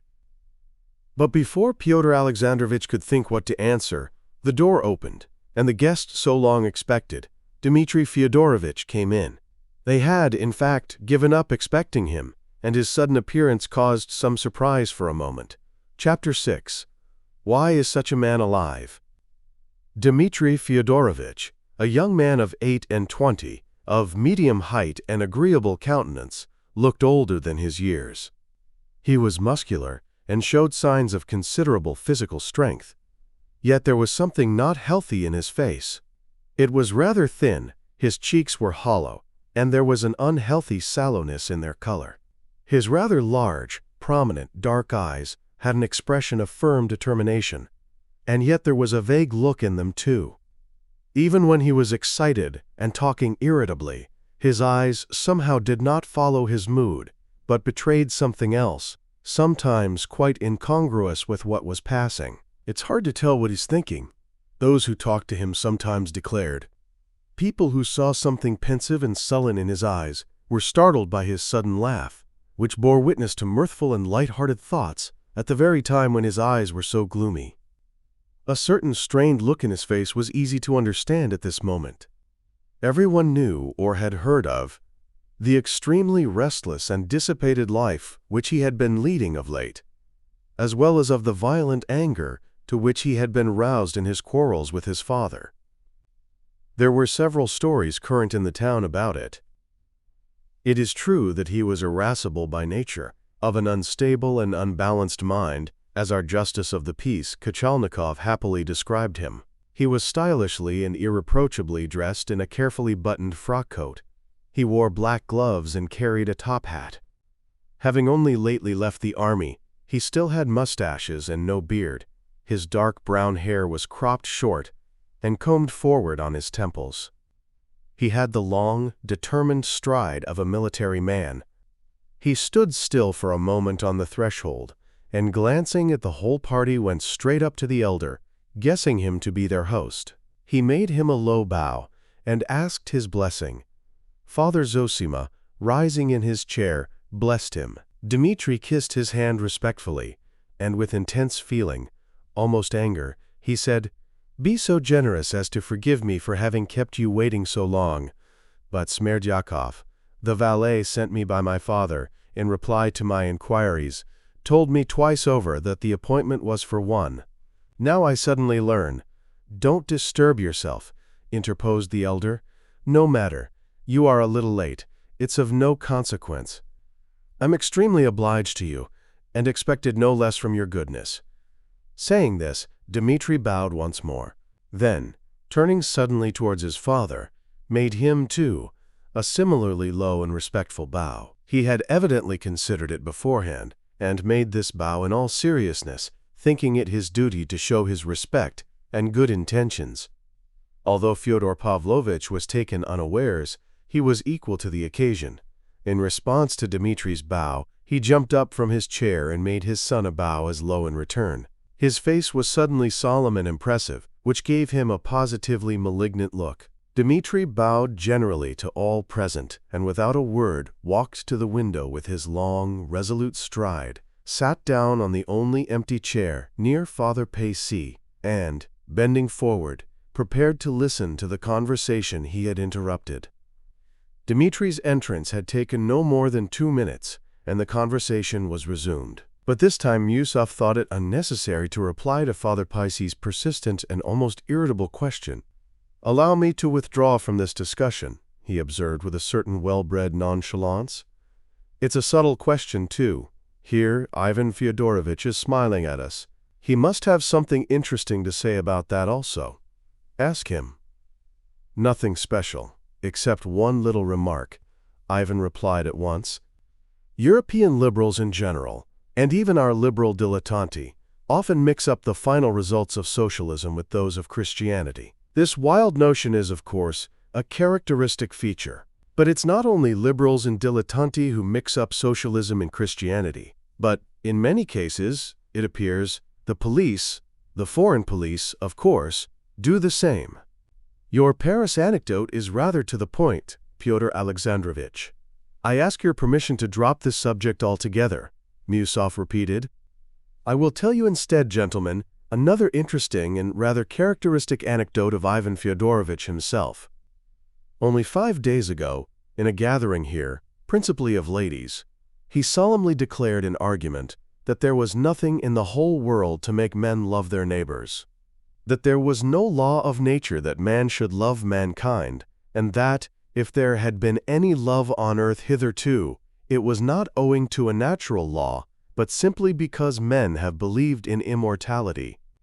Ivan Fyodorovitch added in parenthesis that the whole natural law lies in that faith, and that if you were to destroy in mankind the belief in immortality, Not only love, but every living force maintaining the life of the world would at once be dried up. Moreover, nothing then would be immoral, everything would be lawful, even cannibalism.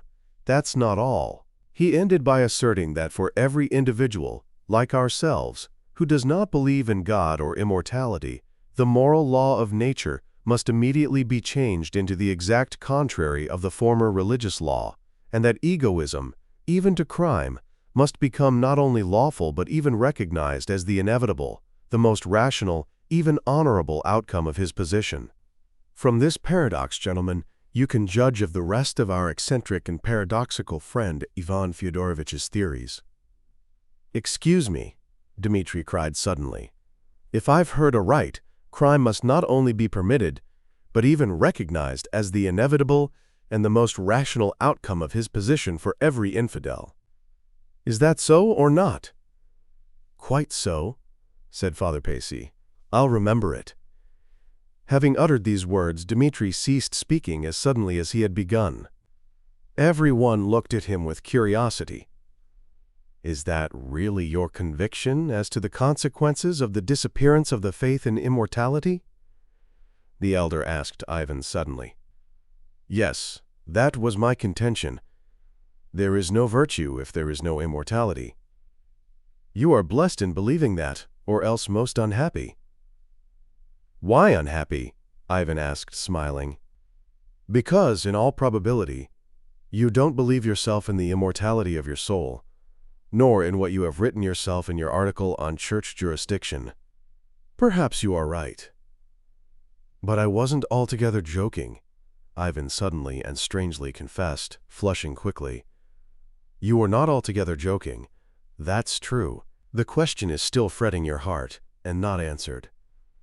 But the martyr likes sometimes to divert himself with his despair, as it were driven to it by despair itself. Meanwhile, in your despair, you too divert yourself with magazine articles and discussions in society, though you don't believe your own arguments, and with an aching heart mock at them inwardly. That question you have not answered, and it is your great grief, for it clamors for an answer.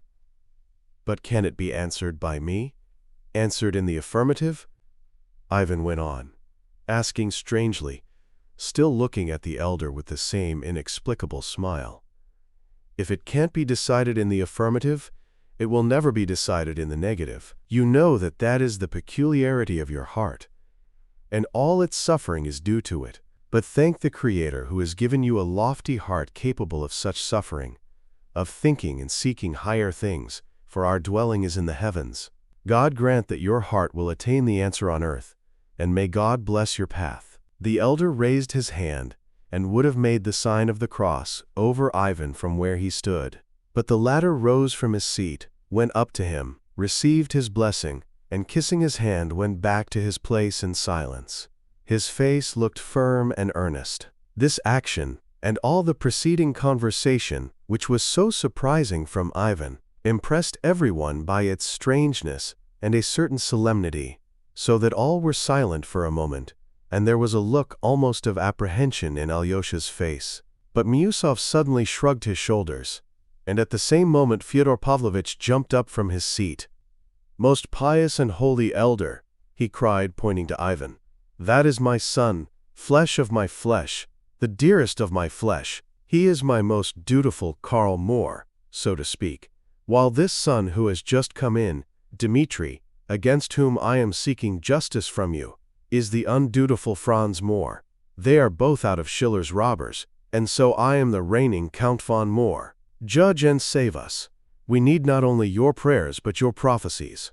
Speak without buffoonery, and don't begin by insulting the members of your family," answered the elder, in a faint, exhausted voice. He was obviously getting more and more fatigued, and his strength was failing. "An unseemly farce which I foresaw when I came here," cried Dmitri indignantly. He too leapt up. "Forgive it, Reverend Father," he added, addressing the elder. "I am not a cultivated man, and I don't even know how to address you properly. But you have been deceived, and you have been too good-natured in letting us meet here.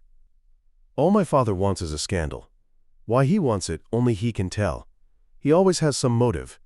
But I believe I know why.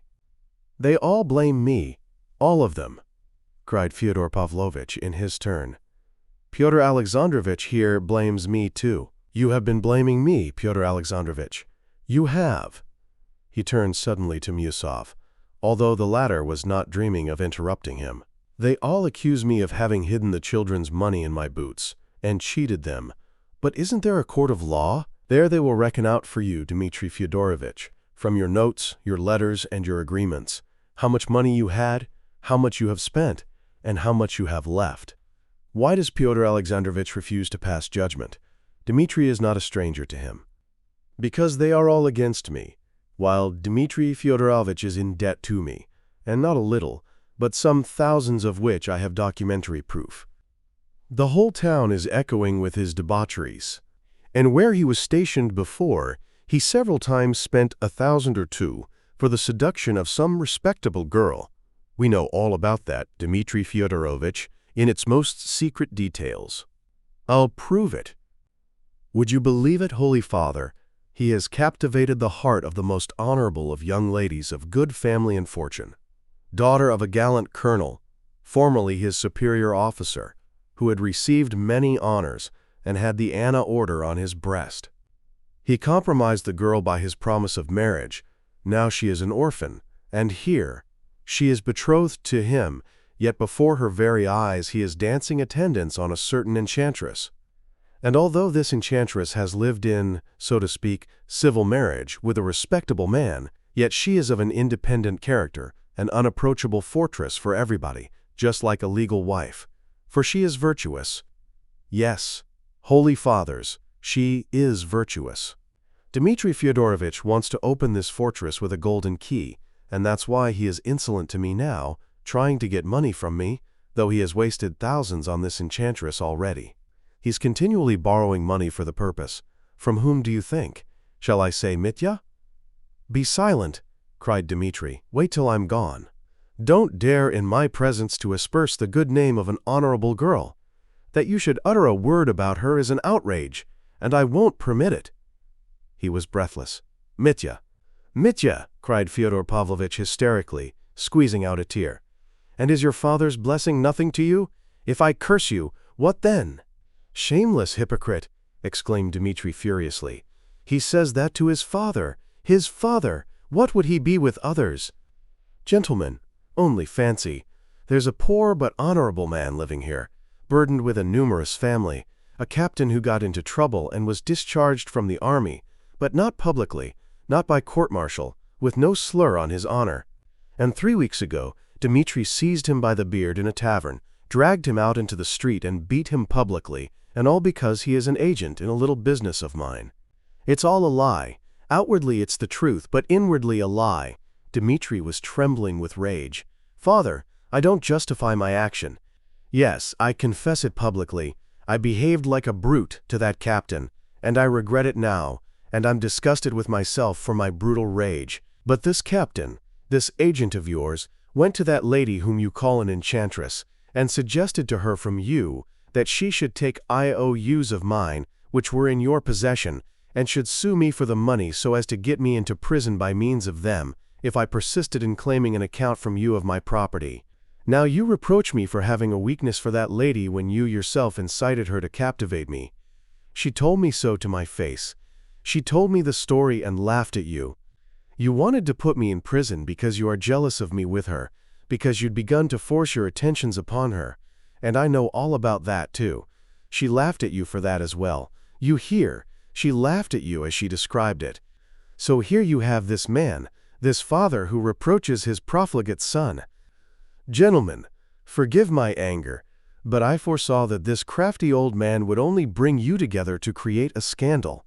I had come to forgive him if he held out his hand, to forgive him and ask forgiveness. But as he has just this minute insulted not only me, but an honorable young lady, for whom I feel such reverence that I dare not take her name in vain, I have made up my mind to show up his game, though he is my father. He could not go on. His eyes were glittering and he breathed with difficulty. But everyone in the cell was stirred. All except Father Zosima got up from their seats uneasily. The monks looked austere, but waited for guidance from the elder. He sat still, pale, not from excitement, but from the weakness of disease.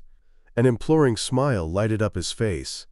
From time to time he raised his hand, as though to check the storm, and, of course, a gesture from him would have been enough to end the scene. But he seemed to be waiting for something, and watched them intently, as though trying to make out something which was not perfectly clear to him. At last Musov felt completely humiliated and disgraced. "We are all to blame for this scandalous scene," he said hotly, "but I did not foresee it when I came, though I knew with whom I had to deal. This must be stopped at once. Believe me, Your Reverence, I had no precise knowledge of the details that have just come to light. I was unwilling to believe them, and I learn for the first time. A father is jealous of his son's relations with a woman of loose behavior and intrigues with the creature to get his son into prison. This is the company in which I have been forced to be present. I was deceived. I declare to you all that I was as much deceived as anyone." "Dmitri Fyodorovitch," yelled Fyodor Pavlovitch suddenly in an unnatural voice, "if you were not my son, I would challenge you this instant to a duel, with pistols at 3 paces across a handkerchief," he ended, stamping with both feet. "With old liars who have been acting all their lives, there are moments when they enter so completely into their part that they tremble or shed tears of emotion in earnest, although, at that very moment or a second later, they are able to whisper to themselves, 'You know you are lying, you shameless old sinner. You're acting now in spite of your holy wrath.'" Dmitri frowned painfully and looked with unutterable contempt at his father. I thought, he said, in a soft and, as it were, controlled voice, "that I was coming to my native place with the angel of my heart, my betrothed, to cherish his old age, and I find nothing but a depraved profligate, a despicable clown." "A duel!" yelled the old wretch again, breathless and spluttering at each syllable. "And you, Pyotr Alexandrovitch Musov, let me tell you that there has never been in all your family a loftier and more honest, you hear, more honest woman than this creature, as you have dared to call her. And you, Dmitri Fyodorovitch, have abandoned your betrothed for that creature, so you must yourself have thought that your betrothed couldn't hold a candle to her. That's the woman called a creature." "Shameful," broke from Father Iosif. "Shameful and disgraceful." Kalganov, flushing crimson, cried in a boyish voice. Trembling with emotion, he had been silent till that moment. "Why is such a man alive?" Dmitri, beside himself with rage, growled in a hollow voice, hunching up his shoulders till he looked almost deformed. "Tell me, can he be allowed to go on defiling the earth?" He looked round at every one and pointed at the old man. He spoke evenly and deliberately. "Listen, listen, monks, to the parricide," cried Fyodor Pavlovitch, rushing up to Father Iosif. "That's the answer to your shameful. What is shameful? That creature, that woman of loose behavior, is perhaps holier than you are yourselves, you monks who are seeking salvation. She fell perhaps in her youth, ruined by her environment. But she loved much, and Christ himself forgave the woman, "who loved much." "It was not for such love Christ forgave her," broke impatiently from the gentle Father Iosif. "Yes, it was for such, monks, it was. You save your souls here, eating cabbage, and think you are the righteous. You eat a gudgeon a day, and you think you bribe God with gudgeon. This is unendurable," was heard on all sides in the cell, but this unseemly scene was cut short in a most unexpected way. Father Zosima rose suddenly from his seat, almost distracted with anxiety for the elder and everyone else. Alyosha succeeded, however, in supporting him by the arm. Father Zosima moved towards Dmitri, and reaching him sank on his knees before him. Alyosha thought that he had fallen from weakness, but this was not so. The elder distinctly and deliberately bowed down at Dmitri's feet till his forehead touched the floor. Alyosha was so astounded that he failed to assist him when he got up again. There was a faint smile on his lips. "Goodbye, forgive me, all of you," he said, bowing on all sides to his guests. Dmitri stood for a few moments in amazement, bowing down to him. What did it mean? Suddenly he cried aloud, "Oh God!" hid his face in his hands, and rushed out of the room. All the guests flocked out after him, in their confusion not saying goodbye or bowing to their host. Only the monks went up to him again for a blessing. What did it mean, falling at his feet like that? Was it symbolic or what? Said Fyodor Pavlovitch, suddenly quieted and trying to reopen conversation without venturing to address anybody in particular. They were all passing out of the precincts of the hermitage at the moment. "I can't answer for a madhouse and for madmen," Musov answered at once ill-humoredly. "But I will spare myself your company, Fyodor Pavlovitch, and, trust me, forever." "Where's that monk?" That monk, that is, the monk who had invited them to dine with the superior, did not keep them waiting.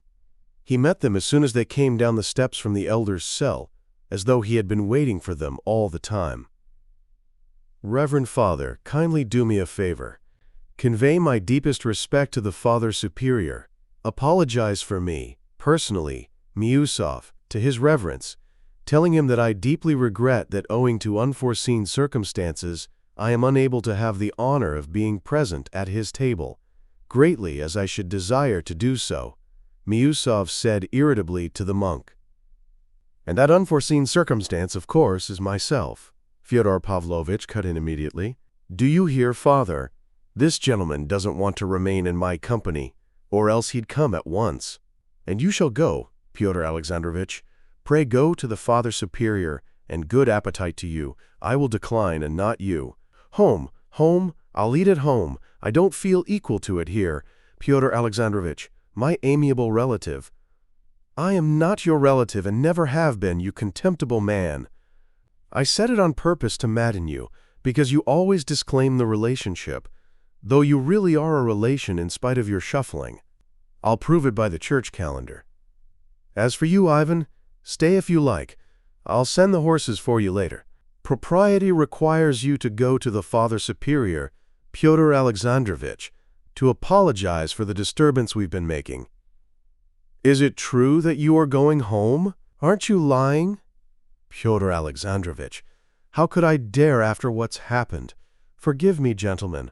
I was carried away, and upset besides, and indeed I am ashamed. Gentlemen, one man has the heart of Alexander of Macedon, and another the heart of the little dog Fido. Mine is that of the little dog Fido. I am ashamed. After such an escapade, how can I go to dinner to gobble up the monastery's sauces? I am ashamed, I can't. You must excuse me. The devil only knows. What if he deceives us?" thought Musov, still hesitating, and watching the retreating buffoon with distrustful eyes. The latter turned round, and noticing that Musov was watching him, waved him a kiss. "Well, are you coming to the superior?" Musov asked Ivan abruptly. "Why not?" "I was especially invited yesterday. Unfortunately, I feel myself compelled to go to this confounded dinner," said Musov with the same irritability, regardless of the fact that the monk was listening. "We ought, at least, to apologize for the disturbance and explain that it was not our doing. What do you think?" "Yes, we must explain that it wasn't our doing. Besides, Father won't be there," observed Ivan. "Well, I should hope not. Confound this dinner." They all walked on, however. The monk listened in silence. On the road through the copse he made one observation, however, that the Father Superior had been waiting a long time, and that they were more than half an hour late. He received no answer. Musov looked with hatred at Ivan. Here he is, going to the dinner as though nothing had happened, he thought. A brazen face, and the conscience of a Karamazov. Chapter 7. A young man bent on a career. Alyosha helped Father Zosima to his bedroom and seated him on his bed. It was a little room furnished with the bare necessities. There was a narrow iron bedstead, with a strip of felt for a mattress. In the corner, under the icons, was a reading desk with a cross and the gospel lying on it. The elder sank exhausted on the bed. His eyes glittered and he breathed hard. He looked intently at Alyosha, as though considering something. "Go, my dear boy, go. Porphyry is enough for me. Make haste. You are needed there. Go and wait at the Father Superior's table." "Let me stay here," Alyosha entreated. "You are more needed there. There is no peace there. You will wait and be of service. If evil spirits rise up, repeat a prayer. And remember, my son," the elder liked to call him that, "this is not the place for you in the future. When it is God's will to call me, leave the monastery. Go away for good." Alyosha started. "What is it? This is not your place for the time. I bless you for great service in the world. Yours will be a long pilgrimage, and you will have to take a wife too. You will have to bear all before you come back. There will be much to do. But I don't doubt of you, and so I send you forth. Christ is with you. Do not abandon him, and he will not abandon you. You will see great sorrow, and in that sorrow you will be happy. This is my last message to you. In sorrow seek happiness. Work unceasingly. Remember my words, for although I shall talk with you again, not only my days, but my hours are numbered." Alyosha's face again betrayed strong emotion. The corners of his mouth quivered. "What is it again?" Father Zosima asked, smiling gently. "The worldly may follow the dead with tears, but here we rejoice over the Father who is departing. We rejoice and pray for him. Leave me, I must pray. Go and make haste. Be near your brothers, and not near one only, but near both." Father Zosima raised his hand to bless him. Alyosha could make no protest, though he had a great longing to remain. He longed, moreover, to ask the significance of his bowing to Dmitri. The question was on the tip of his tongue, but he dared not ask it. He knew that the elder would have explained it unasked if he had thought fit, but evidently it was not his will. That action had made a terrible impression on Alyosha. He believed blindly in its mysterious significance. Mysterious and perhaps awful.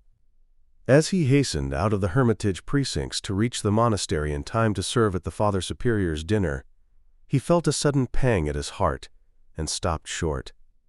He seemed to hear again Father Zosima's words, foretelling his approaching end.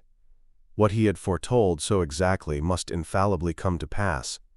Alyosha believed that implicitly, but how could he be left without him? How could he live without seeing and hearing him? Where should he go? He had told him not to weep and to leave the monastery. Good God! It was long since Alyosha had known such anguish. He hurried through the copse that divided the monastery from the hermitage, and unable to bear the burden of his thoughts, he gazed at the ancient pines beside the path. He had not far to go, about 500 paces. He expected to meet no one at that hour, but at the first turn of the path he noticed Rakitin.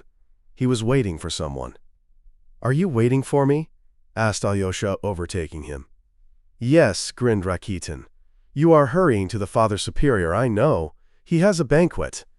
"There's not been such a banquet since the Superior entertained the bishop and General Pahatov, do you remember? I shan't be there, but you go and hand the sauces. Tell me one thing, Alexei, what does that vision mean? That's what I want to ask you."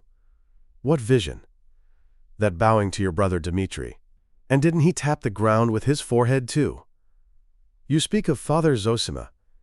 "Yes, of Father Zosima." "Tap the ground?" "Ah, an irreverent expression." "Well, what of it? Anyway, what does that vision mean?" "I don't know what it means, Misha." "I knew he wouldn't explain it to you." "There's nothing wonderful about it, of course, only the usual holy mummery. But there was an object in the performance. All the pious people in the town will talk about it and spread the story through the province, wondering what it meant. To my thinking, the old man really has a keen nose. He sniffed a crime. Your house stinks of it." "What crime?" Rakitin evidently had something he was eager to speak of. "It'll be in your family, this crime." between your brothers and your rich old father. So Father Zosima flopped down to be ready for what may turn up. If something happens later on, it'll be, the holy man foresaw it, prophesied it, though it's a poor sort of prophecy, flopping like that. But it was symbolic, they'll say, an allegory, and the devil knows what all. It'll be remembered to his glory. He predicted the crime and marked the criminal. That's always the way with these crazy fanatics. They cross themselves at the tavern and throw stones at the temple. Like your elder, he takes a stick to a just man and falls at the feet of a murderer. What crime? What murderer? What do you mean? Alyosha stopped dead. Rakitin stopped too. What murderer? As though you didn't know. I'll bet you've thought of it before. That's interesting too, by the way. Listen, Alyosha, you always speak the truth, though you're always between two stools. Have you thought of it or not? Answer. I have, answered Alyosha in a low voice. Even Rakitin was taken aback. What? Have you really? He cried. I've not exactly thought it, muttered Alyosha. But directly you began speaking so strangely, I fancied I had thought of it myself. You see? And how well you expressed it. Looking at your father and your brother Mitya today, you thought of a crime. Then I'm not mistaken? But wait a minute. Alyosha broke in uneasily. What has led you to see all this? Why does it interest you? That's the first question. Two questions, disconnected but natural. I'll deal with them separately. What led me to see it? I shouldn't have seen it if I hadn't suddenly understood your brother Dmitri, seen right into the very heart of him all at once. I caught the whole man from one trait. These very honest but passionate people have a line which mustn't be crossed. If it were, he'd run at your father with a knife. But your father's a drunken and abandoned old sinner who can never draw the line. If they both let themselves go, they'll both come to grief. No, Misha, no. If that's all, you've reassured me. It won't come to that. But why are you trembling? Let me tell you. He may be honest. Our Mitya. He is stupid but honest. But he's a sensualist. That's the very definition and inner essence of him. It's your father has handed him on his low sensuality. Do you know, I simply wonder at you, Alyosha, how you can have kept your purity. You're a Karamazov too, you know. In your family, sensuality is carried to a disease. But now, these three sensualists are watching one another, with their knives in their belts. The three of them are knocking their heads together, and you may be the fourth. You are mistaken about that woman. Dmitri despises her, said Alyosha with a sort of shudder. Grushenka? No, brother, he doesn't despise her. Since he has openly abandoned his betrothed for her, he doesn't despise her. There's something here, my dear boy, that you don't understand yet. A man will fall in love with some beauty, with a woman's body, or even with a part of a woman's body. A sensualist can understand that. And he'll abandon his own children for her, sell his father and mother, and his country, Russia, too. If he's honest, he'll steal. If he's humane, he'll murder. If he's faithful, he'll deceive. Pushkin, the poet of women's feet, sung of their feet in his verse. Others don't sing their praises, but they can't look at their feet without a thrill. And it's not only their feet. Contempt's no help here, brother, even if he did despise Grushenka. He does, but he can't tear himself away. I understand that, Alyosha jerked out suddenly. Really? Well, I dare say you do understand, since you blurted out at the first word, said Rakitin malignantly. That escaped you unawares, and the confession's the more precious. So it's a familiar subject. You've thought about it already. About sensuality, I mean. Oh, you virgin soul. You're a quiet one, Alyosha. You're a saint, I know, but the devil only knows what you've thought about, and what you know already. You are pure, but you've been down into the depths. I've been watching you a long time. You're a Karamazov yourself. You're a thorough Karamazov. No doubt birth and selection have something to answer for. You're a sensualist from your father. A crazy saint from your mother. Why do you tremble? Is it true then? Do you know, Grushenka has been begging me to bring you along. I'll pull off his cassock, she says. You can't think how she keeps begging me to bring you. I wondered why she took such an interest in you. Do you know, she's an extraordinary woman too. Thank her and say I'm not coming, said Alyosha with a strained smile. Finish what you were saying, Misha. I'll tell you my idea after. There's nothing to finish. It's all clear. It's the same old tune, brother. If even you are a sensualist at heart, what of your brother, Ivan?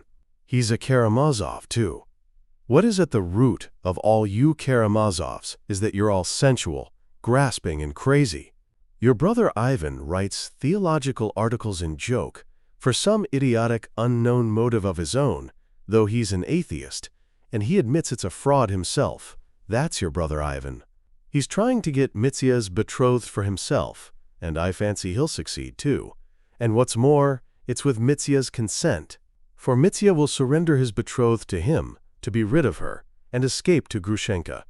And he's ready to do that in spite of all his nobility and disinterestedness. Observe that. Those are the most fatal people. Who the devil can make you out? He recognizes his vileness and goes on with it. Let me tell you too, the old man, your father, is standing in Mitya's way now. He has suddenly gone crazy over Grushenka. His mouth waters at the sight of her. It's simply on her account he made that scene in the cell just now, simply because Musov called her an abandoned creature. He's worse than a tomcat in love. At first she was only employed by him in connection with his taverns and in some other shady business, but now he has suddenly realized all she is and has gone wild about her. He keeps pestering her with his offers, not honorable ones, of course, and they'll come into collision, the precious father and son, on that path. But Grushenka favors neither of them. She's still playing with them and teasing them both, considering which she can get most out of. For though she could filch a lot of money from the papa, he wouldn't marry her, and maybe he'll turn stingy in the end and keep his purse shut. That's where Mitya's value comes in. He has no money, but he's ready to marry her. Yes, ready to marry her.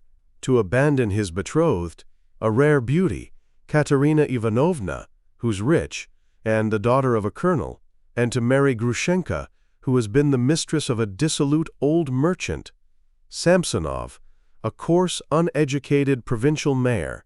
Some murderous conflict may well come to pass from all this, and that's what your brother Ivan is waiting for. It would suit him down to the ground. He'll carry off Katerina Ivanovna, for whom he is languishing, and pocket her dowry of 60,000. That's very alluring to start with, for a man of no consequence and a beggar. And, take note, he won't be wronging Mitya, but doing him the greatest service. For I know as a fact that Mitya, only last week, when he was with some gypsy girls drunk in a tavern, cried out aloud that he was unworthy of his betrothed Katya, but that his brother Ivan, he was the man who deserved her.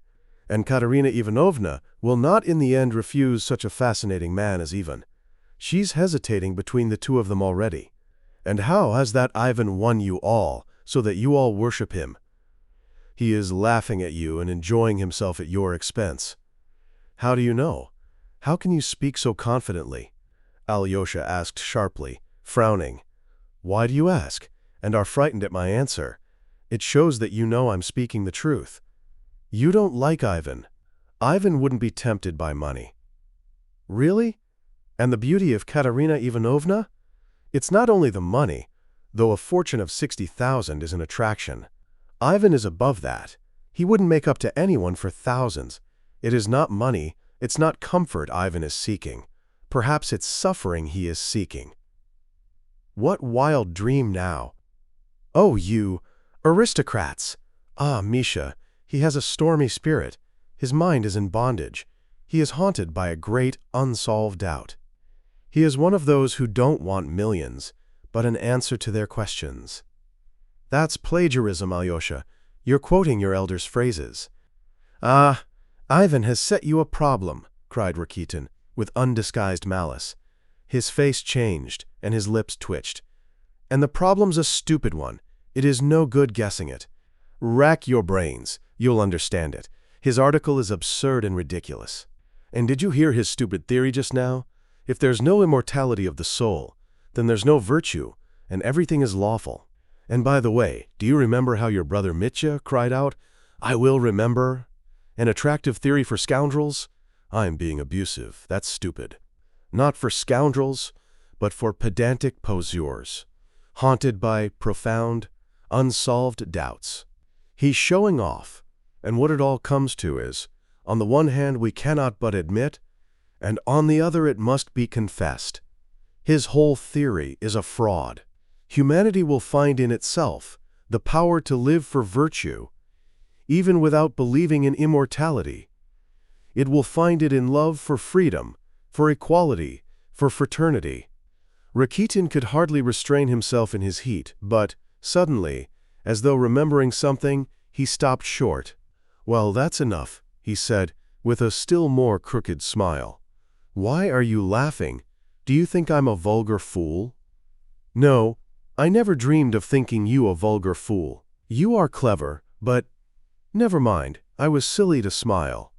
I understand you're getting hot about it, Misha. I guess from your warmth that you are not indifferent to Katerina Ivanovna yourself. I've suspected that for a long time, brother. That's why you don't like my brother Ivan. Are you jealous of him? And jealous of her money too? Won't you add that? I'll say nothing about money. I am not going to insult you. I believe it, since you say so.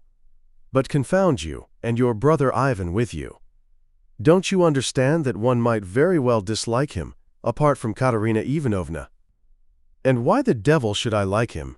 He condescends to abuse me, you know. Why haven't I a right to abuse him? I never heard of his saying anything about you, good or bad. He doesn't speak of you at all, but I heard that the day before yesterday at Katerina Ivanovna's he was abusing me for all he was worth. You see what an interest he takes in your humble servant. And which is the jealous one after that, brother, I can't say. He was so good as to express the opinion that if I don't go in for the career of an archimandrite in the immediate future and don't become a monk, I shall be sure to go to Petersburg and get on to some solid magazine as a reviewer, that I shall write for the next 10 years, and in the end become the owner of the magazine, and bring it out on the liberal and atheistic side, with a socialistic tinge, with a tiny gloss of socialism, but keeping a sharp lookout all the time, that is, keeping in with both sides and hoodwinking the fools. According to your brother's account, the tinge of socialism won't hinder me from laying by the proceeds and investing them under the guidance of some Jew, till at the end of my career I build a great house in Petersburg, and move my publishing offices to it, and let out the upper stories to lodgers. He has even chosen the place for it, near the new stone bridge across the Neva, which they say is to be built in Petersburg. Ah, Misha, that's just what will really happen. Every word of it, cried Alyosha, unable to restrain a good-humored smile. You are pleased to be sarcastic, too, Alexey Fyodorovitch. No, I'm joking. Forgive me.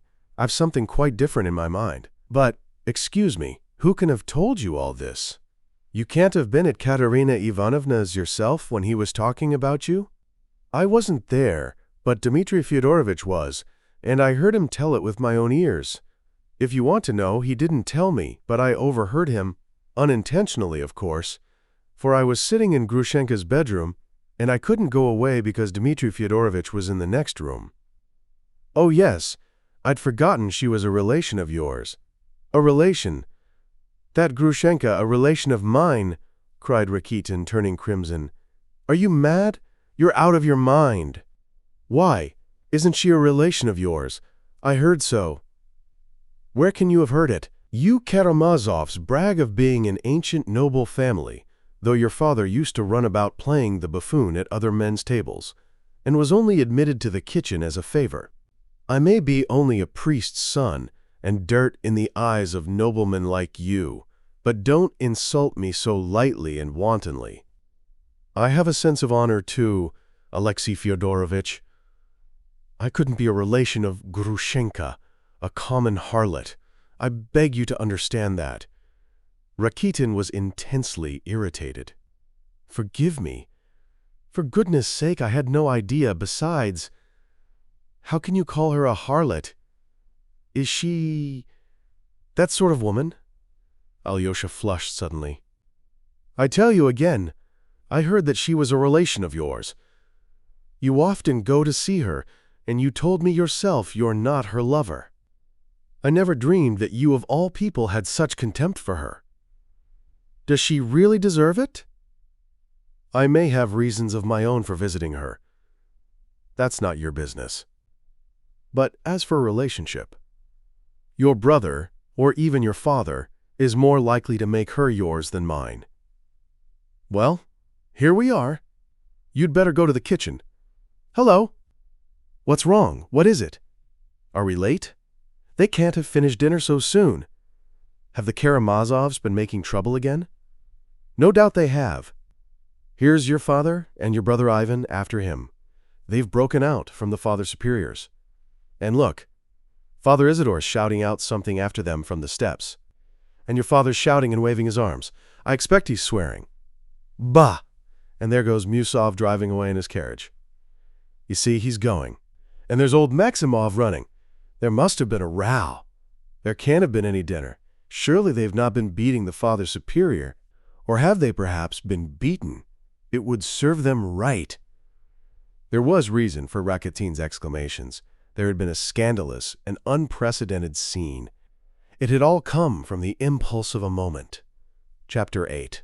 The Scandalous Scene. Musov, as a man of breeding and delicacy, could not but feel some inward qualms when he reached the Father Superior's with Ivan. He felt ashamed of having lost his temper. He felt that he ought to have disdained that despicable wretch, Fyodor Pavlovitch, too much to have been upset by him in Father Zosima's cell, and so to have forgotten himself. The monks were not to blame in any case, he reflected on the steps, and if they're decent people here, and the Father Superior, I understand, is a nobleman, why not be friendly and courteous with them? I won't argue. I'll fall in with everything. I'll win them by politeness and show them that I've nothing to do with that Aesop, that buffoon, that Pierrot, and have merely been taken in over this affair just as they have. He determined to drop his litigation with the monastery and relinquish his claims to the woodcutting and fishery rights at once. He was the more ready to do this because the rights had become much less valuable, and he had indeed the vaguest idea where the wood and river in question were. These excellent intentions were strengthened when he entered the Father Superior's dining room, though, strictly speaking, it was not a dining room, for the Father Superior had only 2 rooms altogether. They were, however, much larger and more comfortable than Father Zosima's. But there was no great luxury about the furnishing of these rooms either. The furniture was of mahogany, covered with leather, in the old-fashioned style of 1820. The floor was not even stained, but everything was shining with cleanliness, and there were many choice flowers in the windows. The most sumptuous thing in the room at the moment was, of course, the beautifully decorated table. The cloth was clean, the service shone. There were 3 kinds of well-baked bread, 2 bottles of wine, 2 of excellent mead, and a large glass jug of kvass, both the latter made in the monastery and famous in the neighborhood. There was no vodka. Rakitin related afterwards that there were 5 dishes. Fish soup made of sterlets, served with little fish patties, then boiled fish served in a special way, then salmon cutlets, ice pudding and compote, and finally, blancmange. Rakitin found out about all these good things, for he could not resist peeping into the kitchen, where he already had a footing. He had a footing everywhere, and got information about everything. He was of an uneasy and envious temper. He was well aware of his own considerable abilities, and nervously exaggerated them in his self-conceit. He knew he would play a prominent part of some sort, but Alyosha, who was attached to him, was distressed to see that his friend Rakitin was dishonorable, and quite unconscious of being so himself, considering, on the contrary, that because he would not steal money left on the table he was a man of the highest integrity. Neither Alyosha nor anyone else could have influenced him in that. Rakitin, of course, was a person of too little consequence to be invited to the dinner, to which Father Iosif, Father Paisi, and 1 other monk were the only inmates of the monastery invited. They were already waiting when Miusov, Kalganov, and Ivan arrived. The other guest, Maximov, stood a little aside, waiting also. The Father Superior stepped into the middle of the room to receive his guests. He was a tall, thin, but still vigorous old man, with black hair streaked with gray and a long, grave, ascetic face. He bowed to his guests in silence. But this time they approached to receive his blessing. Miusov even tried to kiss his hand, but the Father Superior drew it back in time to avoid the salute. But Ivan and Kalganov went through the ceremony in the most simple-hearted and complete manner, kissing his hand as peasants do. "We must apologize most humbly, Your Reverence," began Miusov, simpering affably and speaking in a dignified and respectful tone. "Pardon us for having come alone without the gentleman you invited, Fyodor Pavlovitch. He felt obliged to decline the honor of your hospitality, and not without reason. In the Reverend Father Zosima's cell, he was carried away by the unhappy dissension with his son, and let fall words which were quite out of keeping. In fact, quite unseemly, as he glanced at the monks. Your Reverence is, no doubt, already aware. And therefore, recognizing that he had been to blame, he felt sincere regret and shame, and begged me and his son Ivan Fyodorovitch to convey to you his apologies and regrets. In brief, he hopes and desires to make amends later. He asks your blessing, and begs you to forget what has taken place." As he uttered the last word of his tirade, Miusov completely recovered his self-complacency, and all traces of his former irritation disappeared. He fully and sincerely loved humanity again. The Father Superior listened to him with dignity, and, with a slight bend of the head, replied, "I sincerely deplore his absence. Perhaps at our table he might have learnt to like us, and we him. Pray be seated, gentlemen." He stood before the holy image, and began to say grace, aloud. All bent their heads reverently, and Maximov clasped his hands before him, with peculiar fervor. It was at this moment that Fyodor Pavlovitch played his last prank. It must be noted that he really had meant to go home, and really had felt the impossibility of going to dine with the Father Superior, as though nothing had happened, after his disgraceful behavior in the elder's cell. Not that he was so very much ashamed of himself, quite the contrary perhaps. But still he felt it would be unseemly to go to dinner. Yet his creaking carriage had hardly been brought to the steps of the hotel, and he had hardly got into it, when he suddenly stopped short. He remembered his own words at the elders. "I always feel when I meet people that I am lower than all, and that they all take me for a buffoon. So I say, let me play the buffoon, for you are, every one of you, stupider and lower than I." He longed to revenge himself on everyone for his own unseemliness. He suddenly recalled how he had once in the past been asked, "Why do you hate so-and-so so much?" And he had answered them, with his shameless impudence, "I'll tell you, he has done me no harm, but I played him a dirty trick, and ever since I have hated him." Remembering that now, he smiled quietly and malignantly, hesitating for a moment. His eyes gleamed, and his lips positively quivered. "Well, since I have begun, I may as well go on," he decided. His predominant sensation at that moment might be expressed in the following words: "Well, there is no rehabilitating myself now, so let me shame them for all I am worth. I will show them I don't care what they think, that's all." He told the coachman to wait, while with rapid steps he returned to the monastery and straight to the Father Superior's. He had no clear idea what he would do, but he knew that he could not control himself, and that a touch might drive him to the utmost limits of obscenity, but only to obscenity, to nothing criminal, nothing for which he could be legally punished. In the last resort, he could always restrain himself, and had marveled indeed at himself, on that score sometimes. He appeared in the Father Superior's dining room, at the moment when the prayer was over, and all were moving to the table. Standing in the doorway, he scanned the company, and laughing his prolonged, impudent, malicious chuckle, looked them all boldly in the face. "They thought I had gone, and here I am again. he cried to the whole room.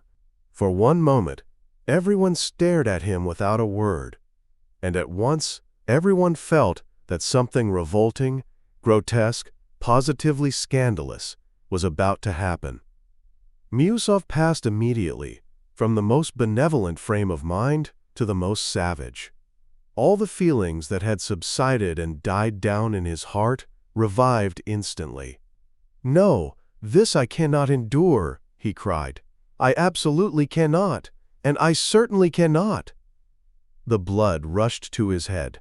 He positively stammered, but he was beyond thinking of style, and he seized his hat. "What is it he cannot?" cried Fyodor Pavlovitch. "That he absolutely cannot, and certainly cannot." "Your Reverence, am I to come in or not? Will you receive me as your guest?" "You are welcome, with all my heart," answered the superior. "Gentlemen," he added, "I venture to beg you most earnestly to lay aside your dissensions, and to be united in love and family harmony, with prayer to the Lord at our humble table." "No, no, it is impossible," cried Miusov beside himself. "Well, if it is impossible for Pyotr Alexandrovitch, it is impossible for me, and I won't stop. That is why I came. I will keep with Pyotr Alexandrovitch everywhere now. If you will go away, Pyotr Alexandrovitch, I will go away too. If you remain, I will remain." "You stung him by what you said about family harmony, Father Superior. He does not admit he is my relation." "That's right, isn't it, von Sohn? Here's von Sohn. How are you, von Sohn?" "Do you mean me?" muttered Maximov, puzzled. "Of course I mean you," cried Fyodor Pavlovitch. "Who else? The Father Superior could not be von Sohn. But I am not von Sohn either. I am Maximov." "No, you are von Sohn. Your Reverence, do you know who von Sohn was? It was a famous murder case. He was killed in a house of harlotry. I believe that is what such places are called among you. He was killed and robbed, and in spite of his venerable age, he was nailed up in a box and sent from Petersburg to Moscow in the luggage van. And while they were nailing him up, the harlots sang songs and played the harp, that is to say, the piano. So this is that very von Sohn. He has risen from the dead, hasn't he, von Sohn? What is happening? What's this?" Voices were heard in the group of monks. "Let us go," cried Miusov, addressing Kalganov. "No. Excuse me," Fyodor Pavlovitch broke in shrilly, taking another step into the room. "Allow me to finish. There in the cell you blamed me for behaving disrespectfully, just because I spoke of eating gudgeon, Pyotr Alexandrovitch. Miusov, my relation, prefers to have plus de noblesse que de sincérité in his words, but I prefer in mine plus de sincérité que de noblesse, and damn the noblesse. That's right, isn't it, von Sohn? Allow me, Father Superior, though I am a buffoon and play the buffoon, yet I am the soul of honor, and I want to speak my mind. Yes, I am the soul of honor, while in Pyotr Alexandrovitch there is wounded vanity and nothing else. I came here, perhaps, to have a look and speak my mind. My son Alexei is here, being saved. I am his father. I care for his welfare, and it is my duty to care. While I've been playing the fool, I have been listening and having a look on the sly, and now I want to give you the last act of the performance. You know how things are with us? As a thing falls, so it lies. As a thing once has fallen, so it must lie forever. Not a bit of it. I want to get up again. Holy Father, I am indignant with you. Confession is a great sacrament, before which I am ready to bow down reverently. But there in the cell, they all kneel down and confess aloud. Can it be right to confess aloud? It was ordained by the Holy Fathers to confess in secret. Then only your confession will be a mystery, and so it was of old. But how can I explain to him before everyone that I did this and that? Well, you understand what? Sometimes it would not be proper to talk about it.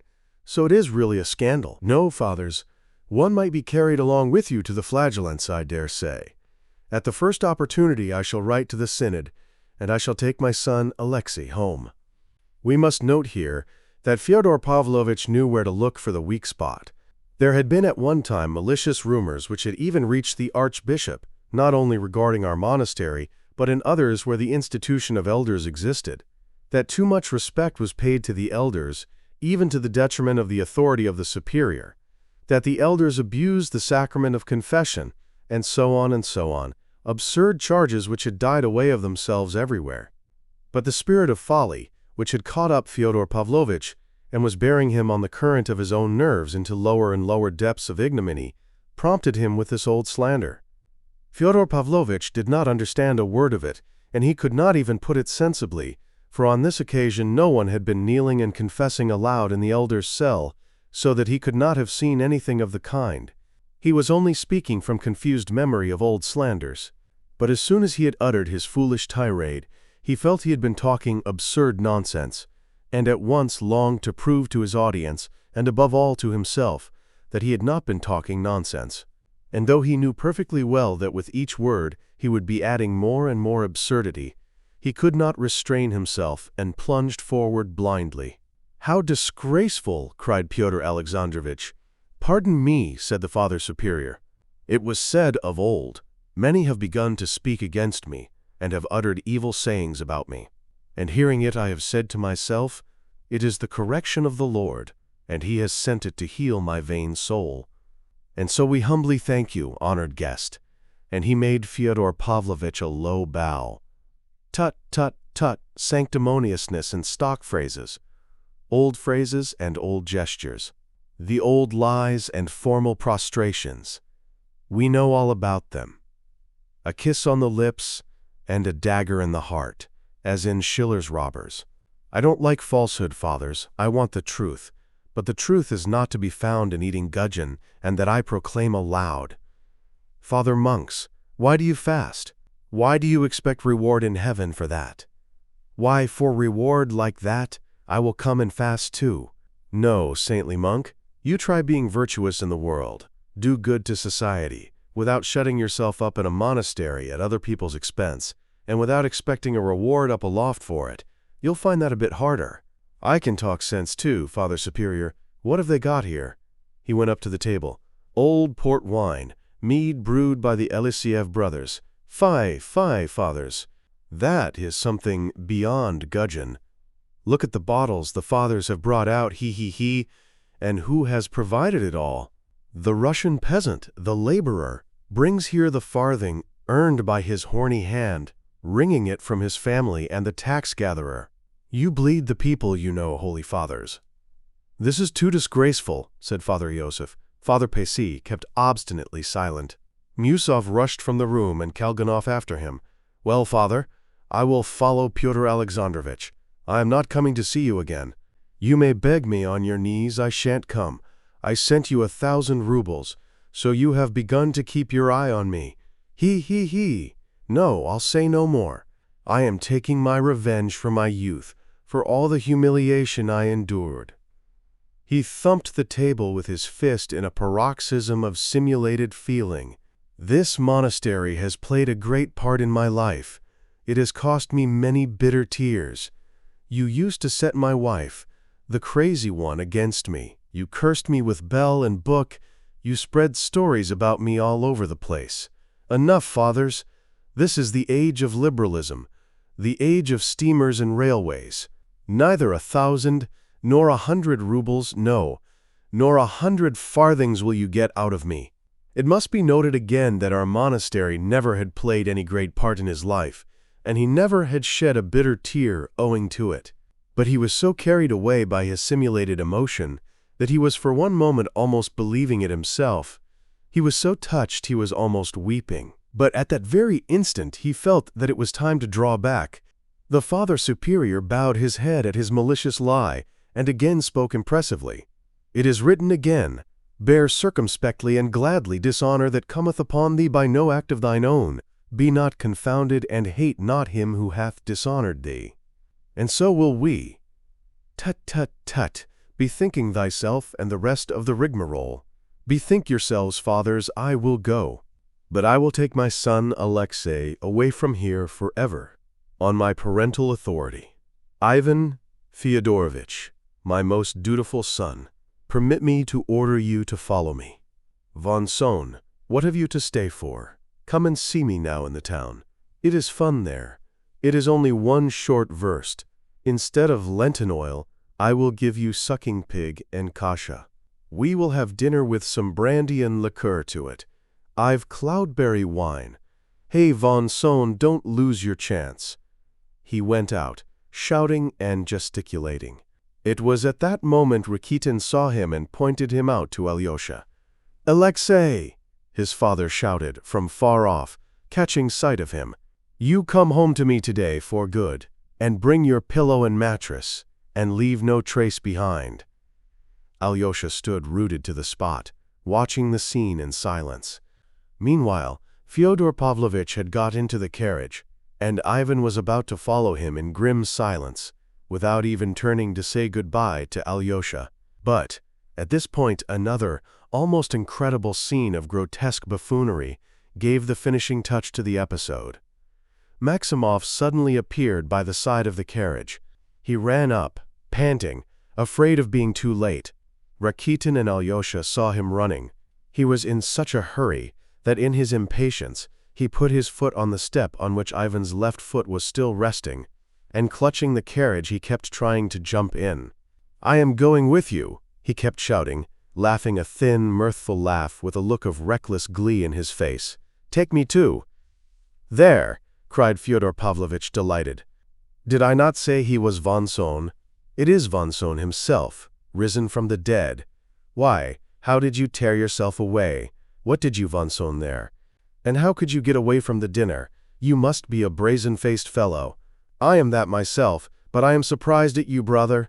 Jump in, let him pass, Ivan. It will be fun. He can lie somewhere at our feet. Will you lie at our feet, Von Sohn? Or perch on the box with the coachman. Skip on to the box, Von Sohn." But Ivan, who had by now taken his seat, without a word, gave Maximov a violent punch in the breast and sent him flying. It was quite by chance he did not fall. "Drive on!" Ivan shouted angrily to the coachman. "Why, what are you doing? What are you about? Why did you do that?" Fyodor Pavlovitch protested. But the carriage had already driven away. Ivan made no reply. "Well, you are a fellow," Fyodor Pavlovitch said again, after a pause of 2 minutes, looking askance at his son. "Why, it was, you got up all this monastery business. You urged it, you approved of it. Why are you angry now? You've talked rot enough. You might rest a bit now," Ivan snapped sullenly. Fyodor Pavlovitch was silent again for 2 minutes. "A drop of brandy would be nice now," he observed sententiously, but Ivan made no response. "You shall have some too when we get home." Ivan was still silent. Fyodor Pavlovitch waited another 2 minutes. "But I shall take Alyosha away from the monastery, though you will dislike it so much, most honored Karl von Moor." Ivan shrugged his shoulders contemptuously, and turning away stared at the road, and they did not speak again all the way home. Book 3. The Sensualists. Chapter 1. In the Servants' Quarters. The Karamazovs' house was far from being in the center of the town, but it was not quite outside it. It was a pleasant-looking old house of 2 stories, painted gray, with a red iron roof. It was roomy and snug, and might still last many years. There were all sorts of unexpected little cupboards and closets and staircases. There were rats in it, but Fyodor Pavlovitch did not altogether dislike them. "One doesn't feel so solitary when one's left alone in the evening," he used to say. It was his habit to send the servants away to the lodge for the night and to lock himself up alone. The lodge was a roomy and solid building in the yard. Fyodor Pavlovitch used to have the cooking done there, although there was a kitchen in the house. He did not like the smell of cooking, and, winter and summer alike, the dishes were carried in across the courtyard. The house was built for a large family. There was room for 5 times as many, with their servants. But at the time of our story there was no one living in the house but Fyodor Pavlovitch and his son Ivan. And in the lodge there were only 3 servants, old Grigory and his old wife Marfa, and a young man called Smerdyakov. Of these three we must say a few words. Of old Grigory we have said something already. He was firm and determined, and went blindly and obstinately for his object. If once he had been brought by any reasons, and they were often very illogical ones, to believe that it was immutably right, he was honest and incorruptible. His wife, Marfa Ignatyevna, had obeyed her husband's will implicitly all her life, yet she had pestered him terribly after the emancipation of the serfs. She was set on leaving Fyodor Pavlovitch and opening a little shop in Moscow with their small savings. But Grigory decided then, once for all, that the woman's talking nonsense, for every woman is dishonest, and that they ought not to leave their old master, whatever he might be, for that was now their duty. "Do you understand what duty is?" he asked Marfa Ignatyevna. "I understand what duty means, Grigory Vasilyevich, but why it's our duty to stay here, I never shall understand," Marfa answered firmly. "Well, don't understand then, but so it shall be, and you hold your tongue." And so it was. They did not go away, and Fyodor Pavlovitch promised them a small sum for wages and paid it regularly. Grigory knew too that he had an indisputable influence over his master. It was true, and he was aware of it. Fyodor Pavlovitch was an obstinate and cunning buffoon, yet though his will was strong enough, in some of the affairs of life as he expressed it, he found himself, to his surprise, extremely feeble in facing certain other emergencies. He knew his weaknesses and was afraid of them. There are positions in which one has to keep a sharp lookout, and that's not easy without a trustworthy man, and Grigory was a most trustworthy man. Many times in the course of his life, Fyodor Pavlovitch had only just escaped a sound thrashing through Grigory's intervention, and on each occasion the old servant gave him a good lecture. But it wasn't only thrashings that Fyodor Pavlovitch was afraid of. There were graver occasions, and very subtle and complicated ones, when Fyodor Pavlovitch could not have explained the extraordinary craving for someone faithful and devoted, which sometimes unaccountably came upon him all in a moment. It was almost a morbid condition.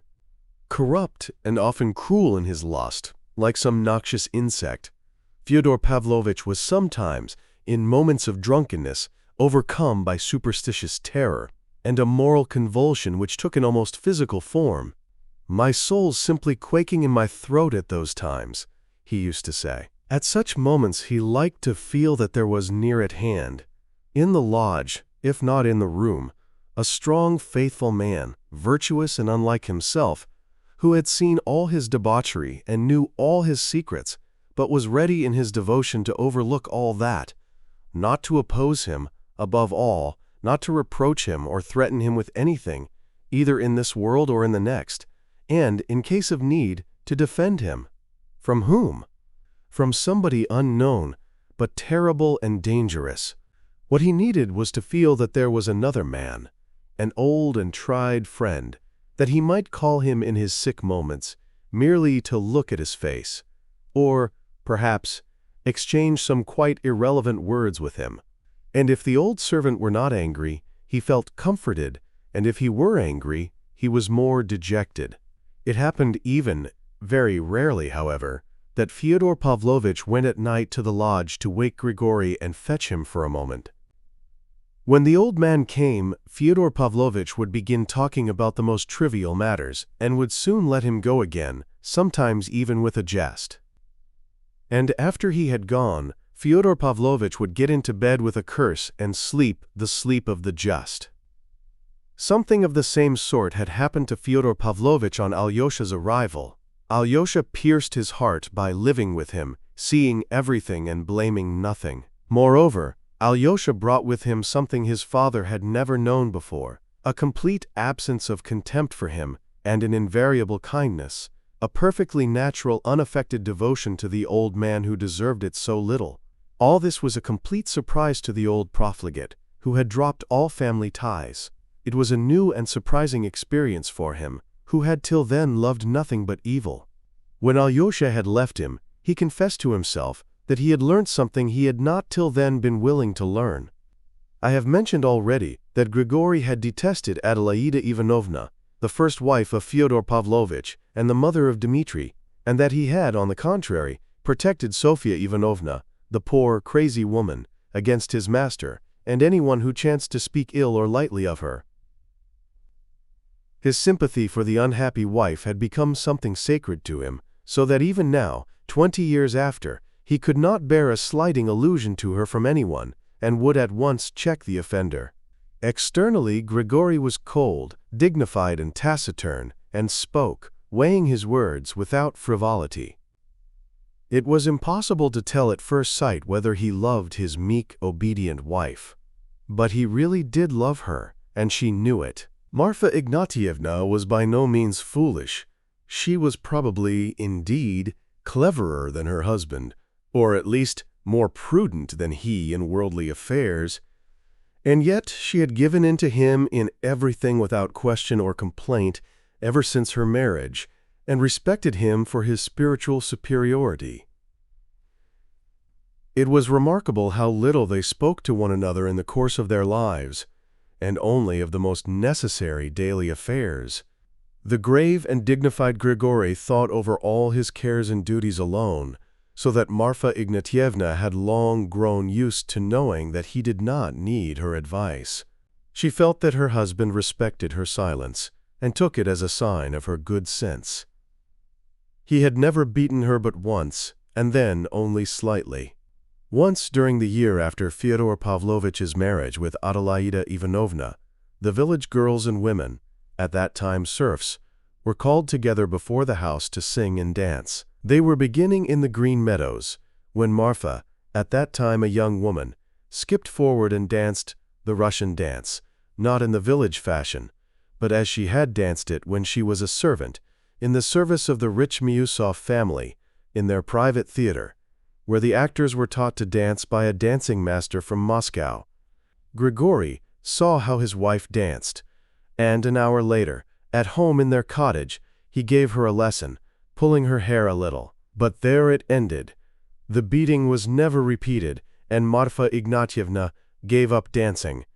God had not blessed them with children. One child was born, but it died. Grigory was fond of children, and was not ashamed of showing it. When Adelaida Ivanovna had run away, Grigory took Dmitri, then a child of 3 years old, combed his hair and washed him in a tub with his own hands, and looked after him for almost a year. Afterwards he had looked after Ivan and Alyosha, for which the general's widow had rewarded him with a slap in the face, but I have already related all that. The only happiness his own child had brought him had been in the anticipation of its birth. When it was born he was overwhelmed with grief and horror. The baby had 6 fingers. Grigory was so crushed by this that he was not only silent till the day of the christening, but kept away in the garden. It was spring, and he spent 3 days digging the kitchen garden. The 3rd day was fixed for christening the baby. Meantime Grigory had reached a conclusion. Going into the cottage where the clergy were assembled, and the visitors had arrived, including Fyodor Pavlovitch, who was to stand godfather, he suddenly announced that the baby, quote, ought not to be christened at all. He announced this quietly, briefly, forcing out his words, and gazing with dull intentness at the priest. "Why not?" asked the priest with good-humored surprise. "Because it's a dragon," muttered Grigory. "A dragon? What dragon?" Grigory did not speak for some time. "It's a confusion of nature," he muttered vaguely, but firmly, and obviously unwilling to say more. They laughed, and of course christened the poor baby. Grigory prayed earnestly at the font, but his opinion of the newborn child remained unchanged. Yet he did not interfere in any way. As long as the sickly infant lived, he scarcely looked at it, tried indeed not to notice it, and for the most part kept out of the cottage. But when, at the end of a fortnight, the baby died of thrush, he himself laid the child in its little coffin, looked at it in profound grief, and when they were filling up the shallow little grave, he fell on his knees and bowed down to the earth. He did not for years afterwards mention his child, nor did Marfa speak of the baby before him, and, even if Grigory were not present, She never spoke of it above a whisper. Marfa observed that, from the day of the burial, he devoted himself to religion and took to reading the lives of the saints, for the most part sitting alone and in silence, and always putting on his big, round, silver-rimmed spectacles. He rarely read aloud, only perhaps in Lent. He was fond of the book of Job, and had somehow got hold of a copy of the sayings and sermons of the God-fearing Father Isaac the Syrian, which he read persistently for years together, understanding very little of it, but perhaps prizing and loving it the more for that. Of late he had begun to listen to the doctrines of the sect of flagellants settled in the neighborhood. He was evidently shaken by them, but judged it unfitting to go over to the new faith. His habit of theological reading gave him an expression of still greater gravity. He was perhaps predisposed to mysticism, and the birth of his deformed child, and its death, had, as though by special design, been accompanied by another strange and marvelous event, which, as he said later, had left a stamp upon his soul.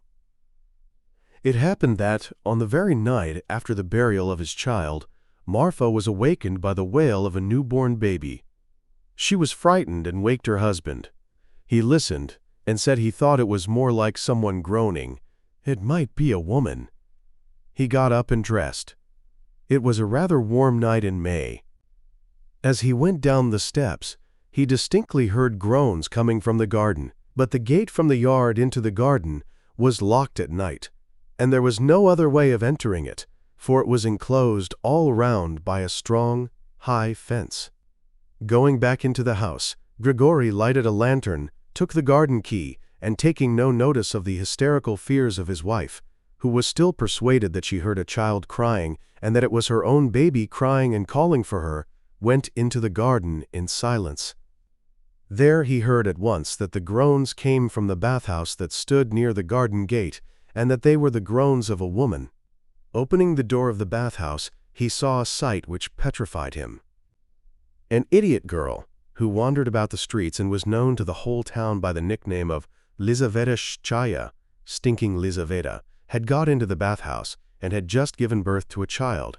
She lay dying with the baby beside her. She said nothing, for she had never been able to speak. But her story needs a chapter to itself. Chapter 2. Lizaveta. There was one circumstance which struck Grigory particularly, and confirmed a very unpleasant and revolting suspicion. This Lizaveta was a dwarfish creature, not 5 foot within a wee bit, as many of the pious old women said pathetically about her after her death. Her broad, healthy red face had a look of blank idiocy, and the fixed stare in her eyes was unpleasant, in spite of their meek expression. She wandered about, summer and winter alike, barefooted, wearing nothing but a hempen smock. Her coarse, almost black hair curled like lamb's wool and formed a sort of huge cap on her head. It was always crusted with mud and had leaves, bits of stick, and shavings clinging to it, as she always slept on the ground and in the dirt. Her father, a homeless, sickly drunkard called Ilya, had lost everything and lived many years as a workman with some well-to-do tradespeople. Her mother had long been dead. Spiteful and diseased, Ilya used to beat Lizaveta inhumanly whenever she returned to him. But she rarely did so, for everyone in the town was ready to look after her as being an idiot, and so specially dear to God. Ilya's employers, and many others in the town, especially of the tradespeople, tried to clothe her better, and always rigged her out with high boots and sheepskin coat for the winter. But, although she allowed them to dress her up without resisting, she usually went away, preferably to the cathedral porch, and taking off all that had been given her, kerchief, sheepskin, skirt, or boots, she left them there and walked away barefoot in her smock as before. It happened on one occasion that a new governor of the province, making a tour of inspection in our town, saw Lizaveta, and was wounded in his tenderest susceptibilities. And though he was told she was an idiot, he pronounced that for a young woman of 20 to wander about in nothing but a smock was a breach of the proprieties, and must not occur again. But the governor went his way, and Lizaveta was left as she was. At last her father died, which made her even more acceptable in the eyes of the religious persons of the town, as an orphan. In fact, everyone seemed to like her, even the boys did not tease her, and the boys of our town, especially the schoolboys, are a mischievous set. She would walk into strange houses, and no one drove her away. Everyone was kind to her, and gave her something. If she were given a copper, she would take it, and at once drop it in the alms jug of the church or prison. If she were given a roll or bun in the market, she would hand it to the first child she met. Sometimes she would stop one of the richest ladies in the town and give it to her, and the lady would be pleased to take it. She herself never tasted anything but black bread and water. If she went into an expensive shop, where there were costly goods or money lying about, no one kept watch on her, for they knew that if she saw thousands of rubles overlooked by them, she would not have touched a farthing. She scarcely ever went to church. She slept either in the church porch or climbed over a hurdle — there are many hurdles instead of fences to this day in our town — into a kitchen garden. She used at least once a week to turn up at home, that is, at the house of her father's former employers, and in the winter went there every night and slept either in the passage or the cowhouse. People were amazed that she could stand such a life, but she was accustomed to it, and although she was so tiny, she was of a robust constitution. Some of the townspeople declared that she did all this only from pride, but that is hardly credible. She could hardly speak, and only from time to time uttered an inarticulate grunt. How could she have been proud? It happened one clear, warm, moonlight night in September. Many years ago, 5 or 6 drunken revelers were returning from the club at a very late hour, according to our provincial notions. They passed through the back way, which led between the back gardens of the houses, with hurdles on either side. This way leads out onto the bridge over the long, stinking pool which we were accustomed to call a river. Among the nettles and burdocks under the hurdle, our revelers saw Lizaveta asleep. They stopped to look at her, laughing, and began jesting with unbridled licentiousness. It occurred to one young gentleman to make the whimsical inquiry whether anyone could possibly look upon such an animal as a woman, and so forth. They all pronounced with lofty repugnance that it was impossible. But Fyodor Pavlovitch, who was among them, sprang forward and declared that it was by no means impossible, and that indeed there was a certain piquancy about it, and so on. It is true that at that time he was overdoing his part as a buffoon. He liked to put himself forward and entertain the company, ostensibly on equal terms, of course, though in reality he was on a servile footing with them. It was just at the time when he had received the news of his first wife's death in Petersburg, and, with crape upon his hat, was drinking and behaving so shamelessly that even the most reckless among us were shocked at the sight of him. The revelers, of course, laughed at this unexpected opinion, and one of them even began challenging him to act upon it. The others repelled the idea even more emphatically, although still with the utmost hilarity, and at last they went on their way. Later on, Fyodor Pavlovitch swore that he had gone with them, and perhaps it was so, no one knows for certain, and no one ever knew. But 5 or 6 months later, all the town was talking, with intense and sincere indignation, of Lizaveta's condition, and trying to find out who was the miscreant who had wronged her. Then suddenly a terrible rumor was all over the town that this miscreant was no other than Fyodor Pavlovitch. Who set the rumor going? Of that drunken band, 5 had left the town, and the only one still among us was an elderly and much respected civil councillor, the father of grown-up daughters, who could hardly have spread the tale, even if there had been any foundation for it. But rumor pointed straight at Fyodor Pavlovitch, and persisted in pointing at him. Of course, this was no great grievance to him. He would not have troubled to contradict a set of tradespeople.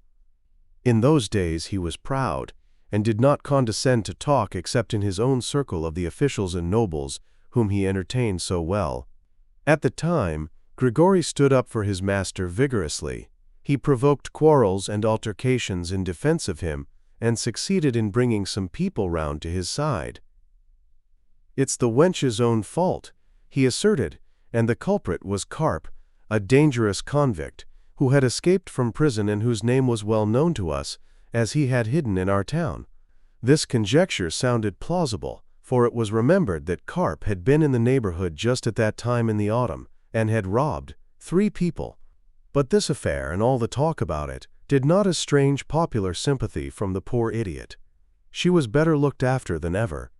A well-to-do merchant's widow named Kondratiev arranged to take her into her house at the end of April, meaning not to let her go out until after the confinement.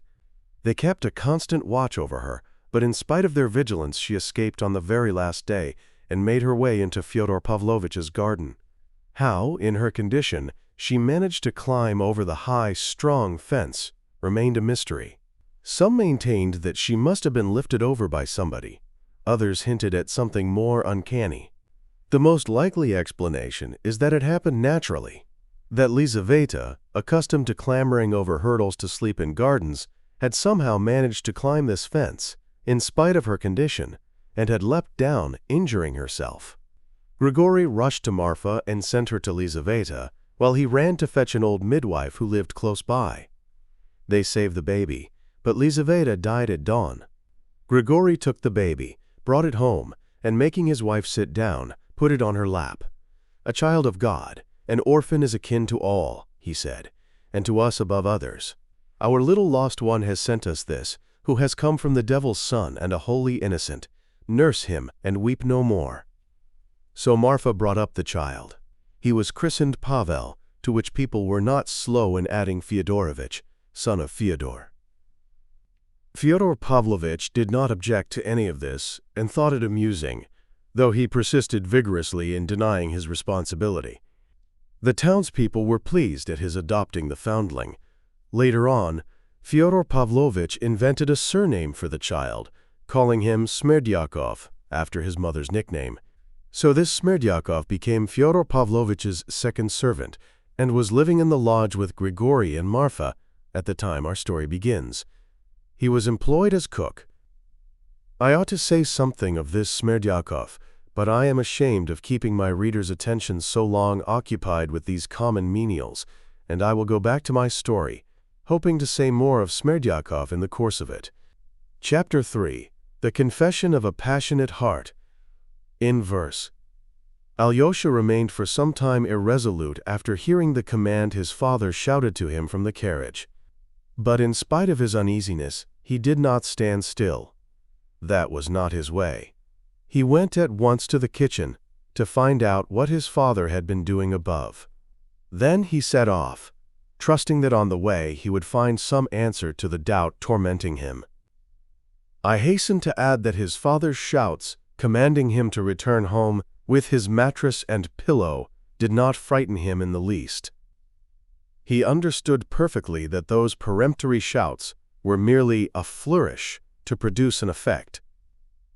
In the same way, a tradesman in our town, who was celebrating his name day with a party of friends, getting angry at being refused more vodka, smashed up his own crockery and furniture, and tore his own and his wife's clothes, and finally broke his windows, all for the sake of effect.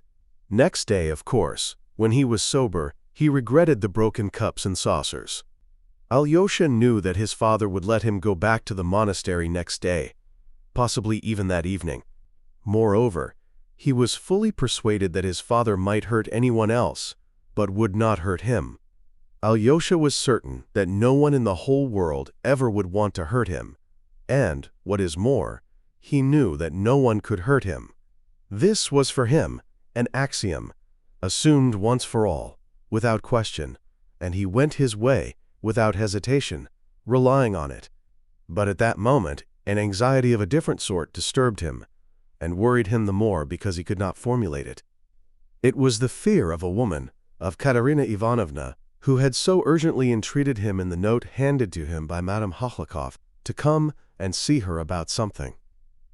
This request and the necessity of going had at once aroused an uneasy feeling in his heart, and this feeling had grown more and more painful all the morning, in spite of the scenes at the hermitage and at the Father Superior's. He was not uneasy because he did not know what she would speak of, and what he must answer. And he was not afraid of her simply as a woman. Though he knew little of women, he had spent his life, from early childhood till he entered the monastery, entirely with women. He was afraid of that woman, Katerina Ivanovna. He had been afraid of her from the first time he saw her. He had only seen her 2 or 3 times, and had only chanced to say a few words to her. He thought of her as a beautiful, proud, imperious girl. It was not her beauty which troubled him, but something else. And the vagueness of his apprehension increased the apprehension itself. The girl's aims were of the noblest, he knew that. She was trying to save his brother Dmitri simply through generosity, though he had already behaved badly to her. Yet, although Alyosha recognized and did justice to all these fine and generous sentiments, a shiver began to run down his back as soon as he drew near her house.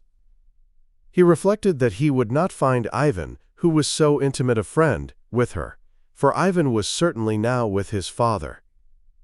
Dmitri he was even more certain not to find there, and he had a foreboding of the reason, and so his conversation would be with her alone. He had a great longing to run and see his brother Dmitri before that fateful interview. Without showing him the letter, he could talk to him about it. But Dmitri lived a long way off, and he was sure to be away from home too. Standing still for a minute, he reached a final decision. Crossing himself with a rapid and accustomed gesture, and at once smiling, he turned resolutely in the direction of his terrible lady. He knew her house. If he went by the high street and then across the marketplace, it was a long way round. Though our town is small, it is scattered, and the houses are far apart. And meanwhile, his father was expecting him, and perhaps had not yet forgotten his command. He might be unreasonable, and so he had to make haste to get there and back. So he decided to take a shortcut by the back way, for he knew every inch of the ground. This meant skirting fences, climbing over hurdles, and crossing other people's backyards, where everyone he met knew him and greeted him. In this way he could reach the high street in half the time. He had to pass the garden adjoining his father's, and belonging to a little tumble-down house with 4 windows. The owner of this house, as Alyosha knew, was a bedridden old woman, living with her daughter, who had been a genteel maidservant in generals' families in Petersburg. Now she had been at home a year, looking after her sick mother. She always dressed up in fine clothes, though her old mother and she had sunk into such poverty that they went every day to Fyodor Pavlovitch's kitchen for soup and bread, which Marfa gave readily. Yet, though the young woman came up for soup, she had never sold any of her dresses, and one of these even had a long train, a fact which Alyosha had learned from Rakitin, who always knew everything that was going on in the town. He had forgotten it as soon as he heard it, but now, on reaching the garden, he remembered the dress with the train, raised his head, which had been bowed in thought, and came upon something quite unexpected. Over the hurdle in the garden, Dmitri, mounted on something, was leaning forward, gesticulating violently, beckoning to him, obviously afraid to utter a word for fear of being overheard. Alyosha ran up to the hurdle. "It's a good thing you looked up. I was nearly shouting to you," Mitya said in a joyful, hurried whisper. "Climb in here quickly. How splendid that you've come. I was just thinking of you." Alyosha was delighted too, but he did not know how to get over the hurdle. Mitya put his powerful hand under his elbow to help him jump. Tucking up his cassock, Alyosha leapt over the hurdle with the agility of a bare-legged street urchin. "Well done!" "Now come along," said Mitya in an enthusiastic whisper. "Where?" whispered Alyosha, looking about him and finding himself in a deserted garden with no one near but themselves. The garden was small, but the house was at least 50 paces away. "There's no one here." "Why do you whisper?" asked Alyosha. "Why do I whisper?" "Deuce take it!" cried Dmitri at the top of his voice. "You see what silly tricks nature plays one. I am here in secret, and on the watch. I'll explain later on, but, knowing it's a secret, I began whispering like a fool, when there's no need. Let us go. Over there. Till then be quiet. I want to kiss you. Glory to God in the world. Glory to God in me. I was just repeating that, sitting here, before you came."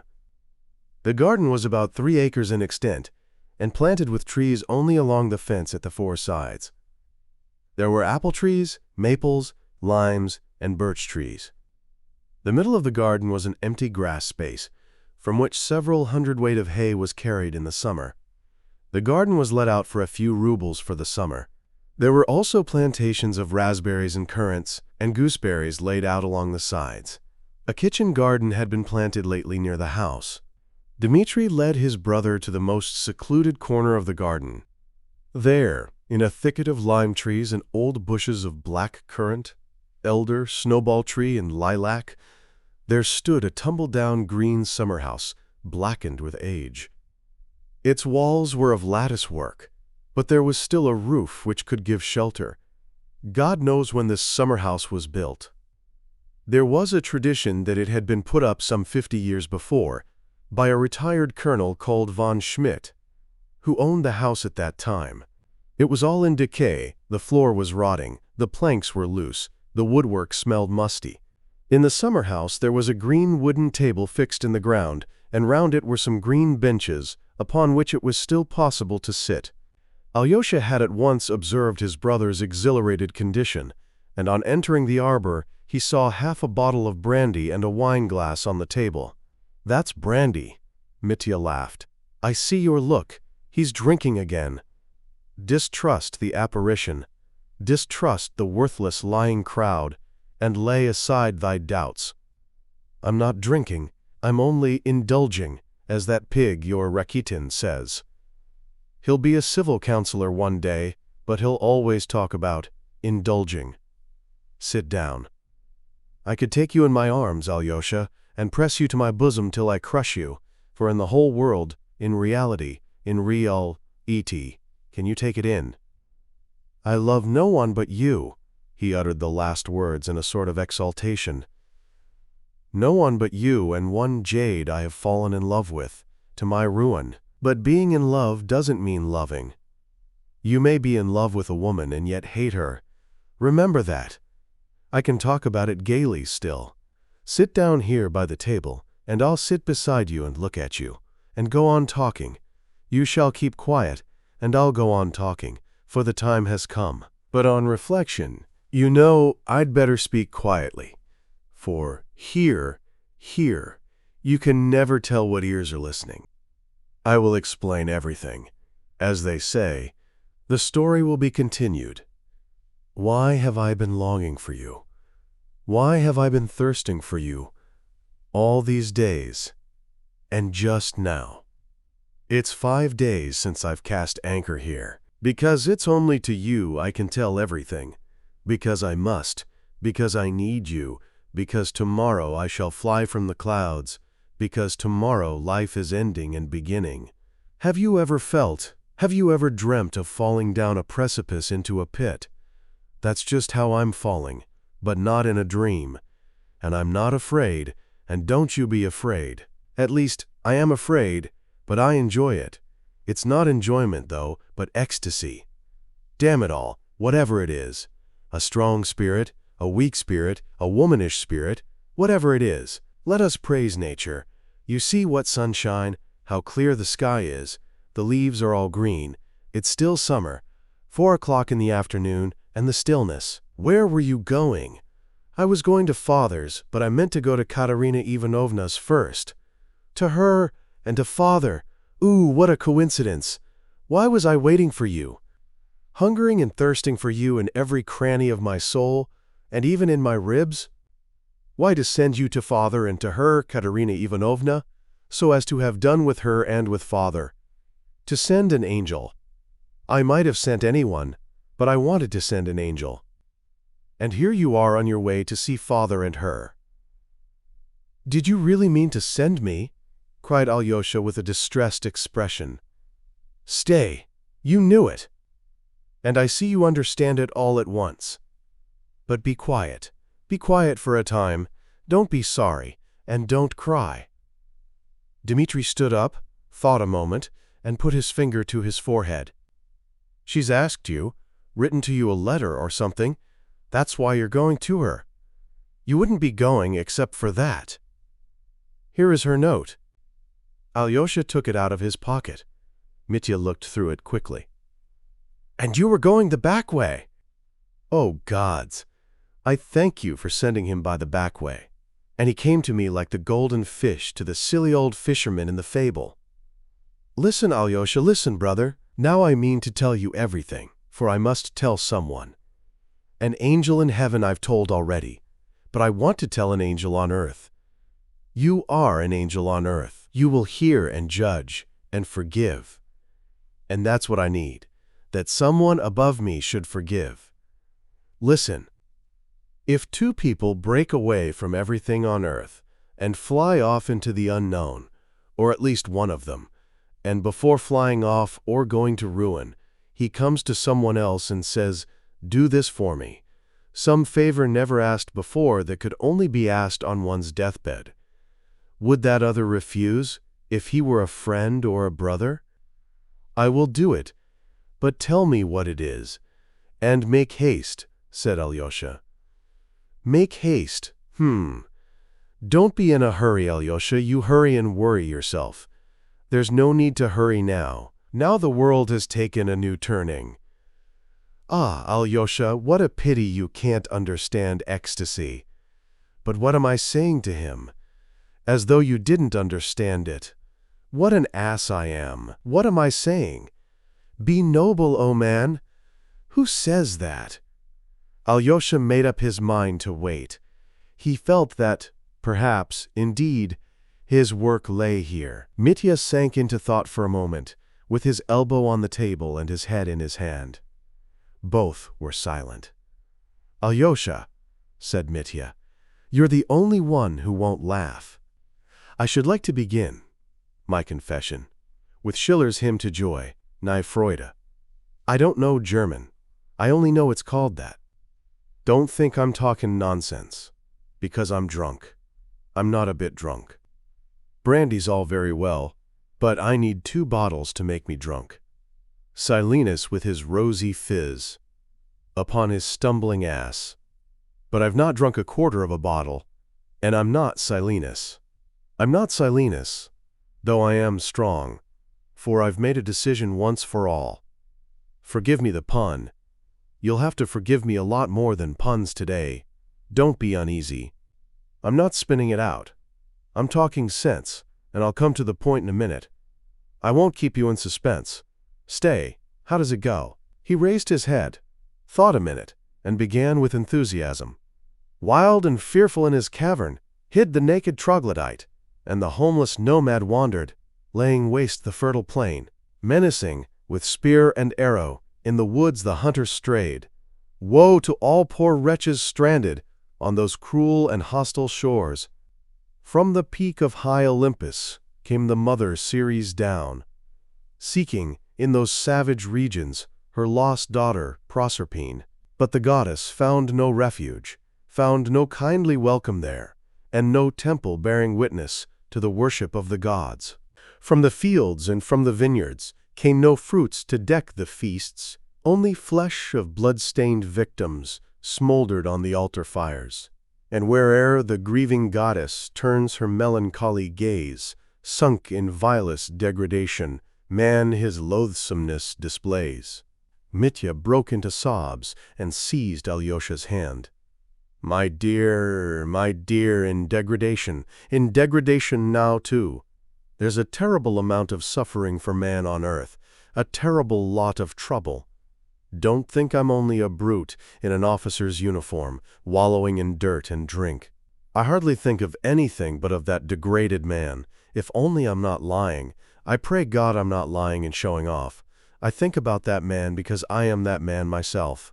Would he purge his soul from vileness and attain to light and worth, he must turn and cling forever to his ancient Mother Earth. But the difficulty is, how am I to cling forever to Mother Earth? I don't kiss her, I don't cleave to her bosom. Am I to become a peasant or a shepherd? I go on, and I don't know whether I'm going to shame or to light and joy. That's the trouble, for everything in the world is a riddle. And whenever I've happened to sink into the vilest degradation, and it's always been happening, I always read that poem about Ceres and man. Has it reformed me? Never, for I'm a Karamazov. For when I do leap into the pit, I go headlong with my heels up, and am pleased to be falling in that degrading attitude, and pride myself upon it. And in the very depths of that degradation, I begin a hymn of praise. Let me be accursed, let me be vile and base, only let me kiss the hem of the veil in which my God is shrouded. Though I may be following the devil, I am thy son, O Lord, and I love thee, and I feel the joy without which the world cannot stand. Joy everlasting fostereth the soul of all creation. It is her secret ferment fires the cup of life with flame. 'Tis at her beck the grass hath turned, each blade towards the light, and solar systems have evolved from chaos and dark night, filling the realms of boundless space beyond the sage's sight. At bounteous nature's kindly breast, all things that breathe drink joy, and birds and beasts and creeping things all follow where she leads. Her gifts to man are friends in need, the wreath, the foaming must, to angels, vision of God's throne, to insects, sensual lust. But enough poetry, I am in tears, let me cry. It may be foolishness that everyone would laugh at, but you won't laugh. Your eyes are shining too. Enough poetry. I want to tell you now about the insects to whom God gave sensual lust. To insects, sensual lust. I am that insect, brother, and it is said of me specially, all we Karamazovs are such insects, and, angel as you are, that insect lives in you too, and will stir up a tempest in your blood. Tempests, because sensual lust is a tempest, worse than a tempest. Beauty is a terrible and awful thing. It is terrible because it has not been fathomed and never can be fathomed, for God sets us nothing but riddles. Here the boundaries meet and all contradictions exist side by side. I am not a cultivated man, brother, but I've thought a lot about this. It's terrible what mysteries there are. Too many riddles weigh men down on earth. We must solve them as we can, and try to keep a dry skin in the water. Beauty. I can't endure the thought that a man of lofty mind and heart begins with the ideal of the Madonna and ends with the ideal of Sodom. What's still more awful is that a man with the ideal of Sodom in his soul does not renounce the ideal of the Madonna, and his heart may be on fire with that ideal, genuinely on fire, just as in his days of youth and innocence. Yes, man is broad, too broad indeed. I'd have him narrower. The devil only knows what to make of it. What to the mind is shameful is beauty, and nothing else to the heart.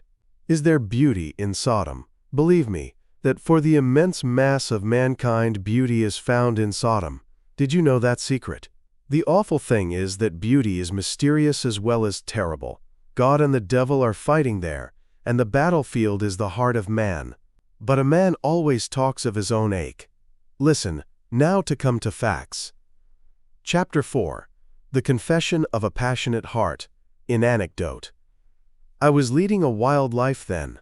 Father said just now that I spent several thousand rubles in seducing young girls. That's a swinish invention, and there was nothing of the sort. And if there was, I didn't need money simply for that. With me, money is an accessory, the overflow of my heart, the framework. Today she would be my lady, tomorrow a wench out of the streets in her place. I entertained them both. I threw away money by the handful on music, rioting and gypsies. Sometimes I gave it to the ladies too, for they'll take it greedily, that must be admitted, and be pleased and thankful for it. Ladies used to be fond of me. Not all of them. But it happened. But I always liked side paths, little dark back alleys behind the main road. There one finds adventures and surprises, and precious metal in the dirt. I am speaking figuratively, brother. In the town I was in, there were no such back alleys in the literal sense, but morally there were. If you were like me, you'd know what that means. I loved vice. I loved the ignominy of vice. I loved cruelty. Am I not a bug? Am I not a noxious insect? In fact, a Karamazov. Once we went, a whole lot of us, for a picnic, in 7 sledges. It was dark, it was winter, and I began squeezing a girl's hand and forced her to kiss me. She was the daughter of an official, a sweet, gentle, submissive creature. She allowed me much in the dark. She thought, poor thing, that I should come next day to make her an offer. I was looked upon as a good match, too. But I didn't say a word to her for 5 months. I used to see her in a corner at dances. We were always having dances, her eyes watching me. I saw how they glowed with fire, a fire of gentle indignation. This game only tickled that insect lust I cherished in my soul. 5 months later, she married an official and left the town, still angry, and still, perhaps, in love with me. Now they live happily. Observe that I told no one. I didn't boast of it. Though I'm full of low desires, and love what's low, I'm not dishonorable. You're blushing. Your eyes flashed. Enough of this filth with you. And all this was nothing much. Wayside blossoms à la Paul de Kock, though the cruel insect had already grown strong in my soul.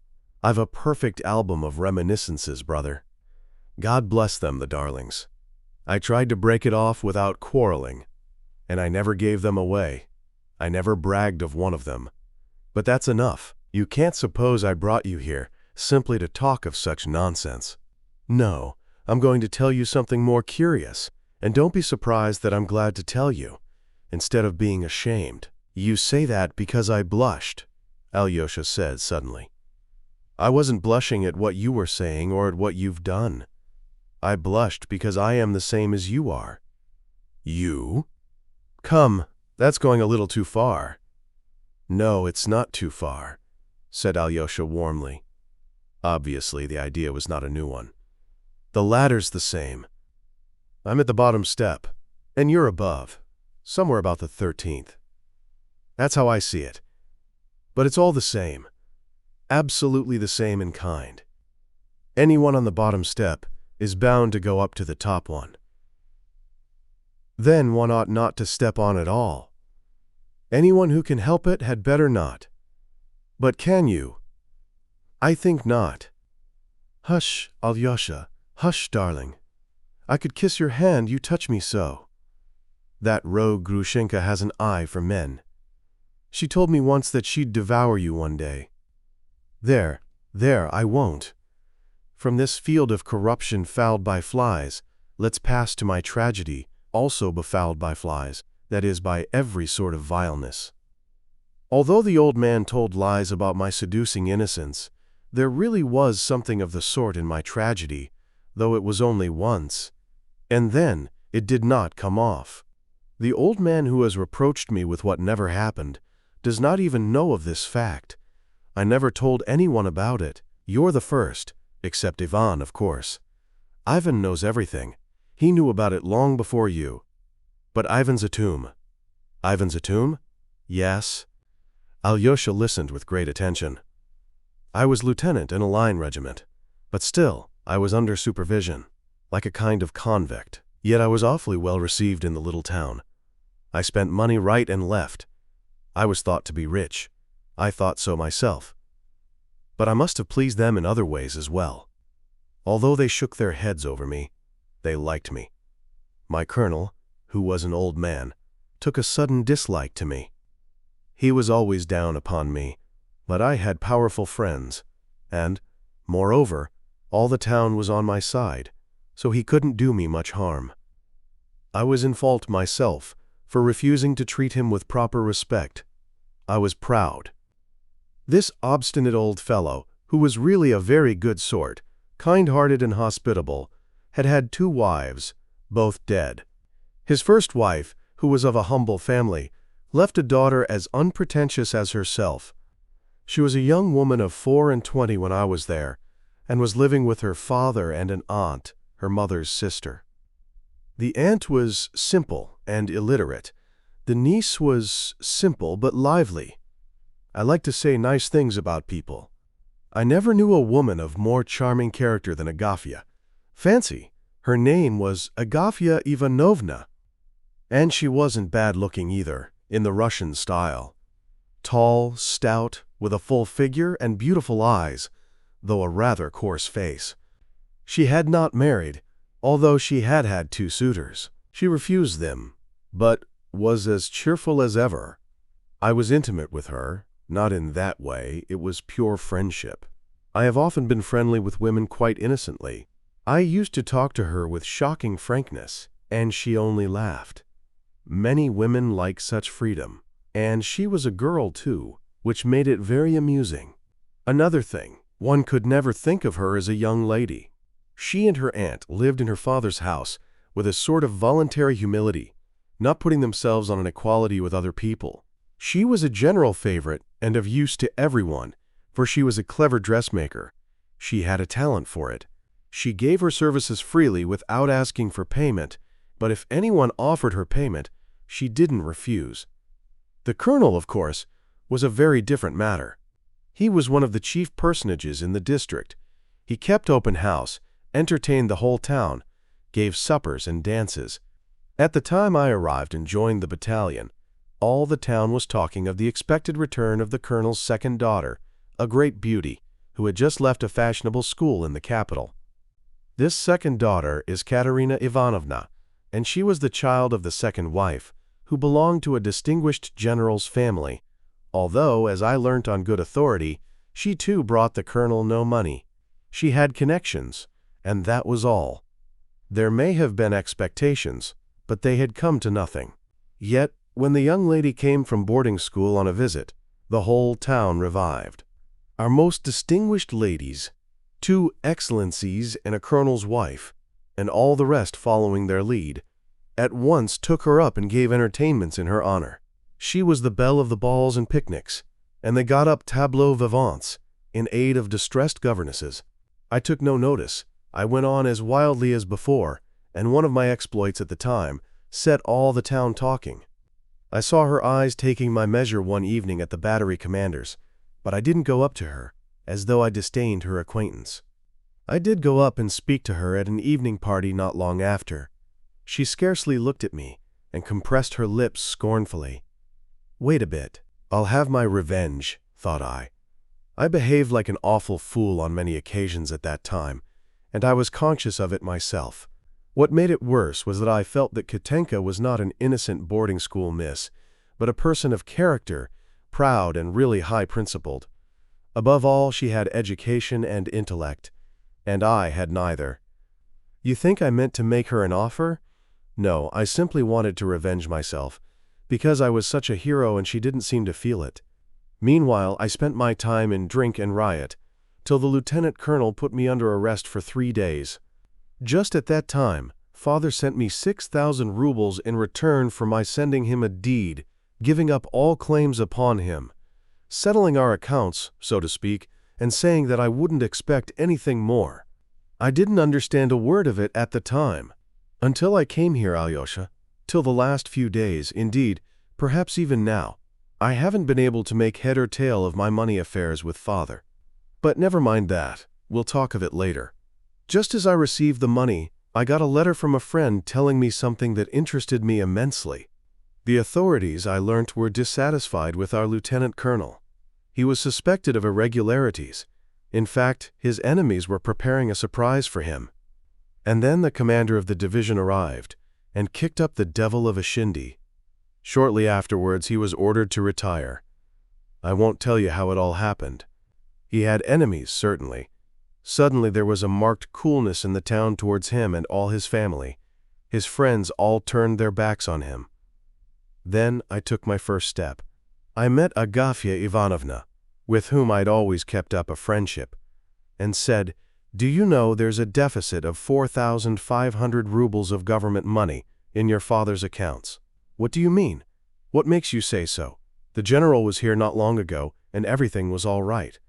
Then it was, but now it isn't. She was terribly scared. "Don't frighten me," she said. "Who told you so?" "Don't be uneasy," I said. "I won't tell anyone, You know I'm as silent as the tomb. I only wanted, in view of possibilities, to add that when they demand that 4,500 rubles from your father, and he can't produce it, he'll be tried and made to serve as a common soldier in his old age, unless you like to send me your young lady secretly. I've just had money paid me. I'll give her 4,000 if you like, and keep the secret religiously." "Ah, you scoundrel," that's what she said. "You wicked scoundrel. How dare you?" She went away furiously indignant, while I shouted after her once more that the secret should be kept sacred. Those two simple creatures, Agafya and her aunt, I may as well say at once, behaved like perfect angels all through this business. They genuinely adored their Katya, thought her far above them, and waited on her, hand and foot. But Agafya told her of our conversation. I found that out afterwards. She didn't keep it back, and of course, that was all I wanted. Suddenly, the new major arrived to take command of the battalion. The old lieutenant colonel was taken ill at once, couldn't leave his room for 2 days, and didn't hand over the government money. Dr. Kravchenko declared that he really was ill. But I knew for a fact, and had known for a long time, that for the last 4 years the money had never been in his hands except when the commander made his visits of inspection. He used to lend it to a trustworthy person, a merchant of our town called Trifonov, an old widower with a big beard and gold-rimmed spectacles. He used to go to the fair, do a profitable business with the money, and return the whole sum to the colonel, bringing with it a present from the fair, as well as interest on the loan. But this time, I heard all about it quite by chance from Trifonov's son and heir, a driveling youth and one of the most vicious in the world. This time, I say, Trifonov brought nothing back from the fair. The lieutenant colonel flew to him.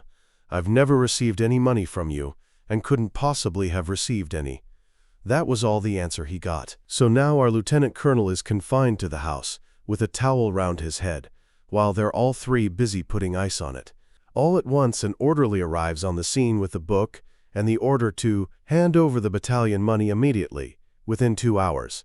He signed the book, I saw the signature in the book afterwards, stood up, saying he would put on his uniform, ran to his bedroom, loaded his double-barreled gun with a service bullet, took the boot off his right foot, fixed the gun against his chest, and began feeling for the trigger with his foot. But Agafya, remembering what I had told her, had her suspicions. She stole up and peeped into the room just in time.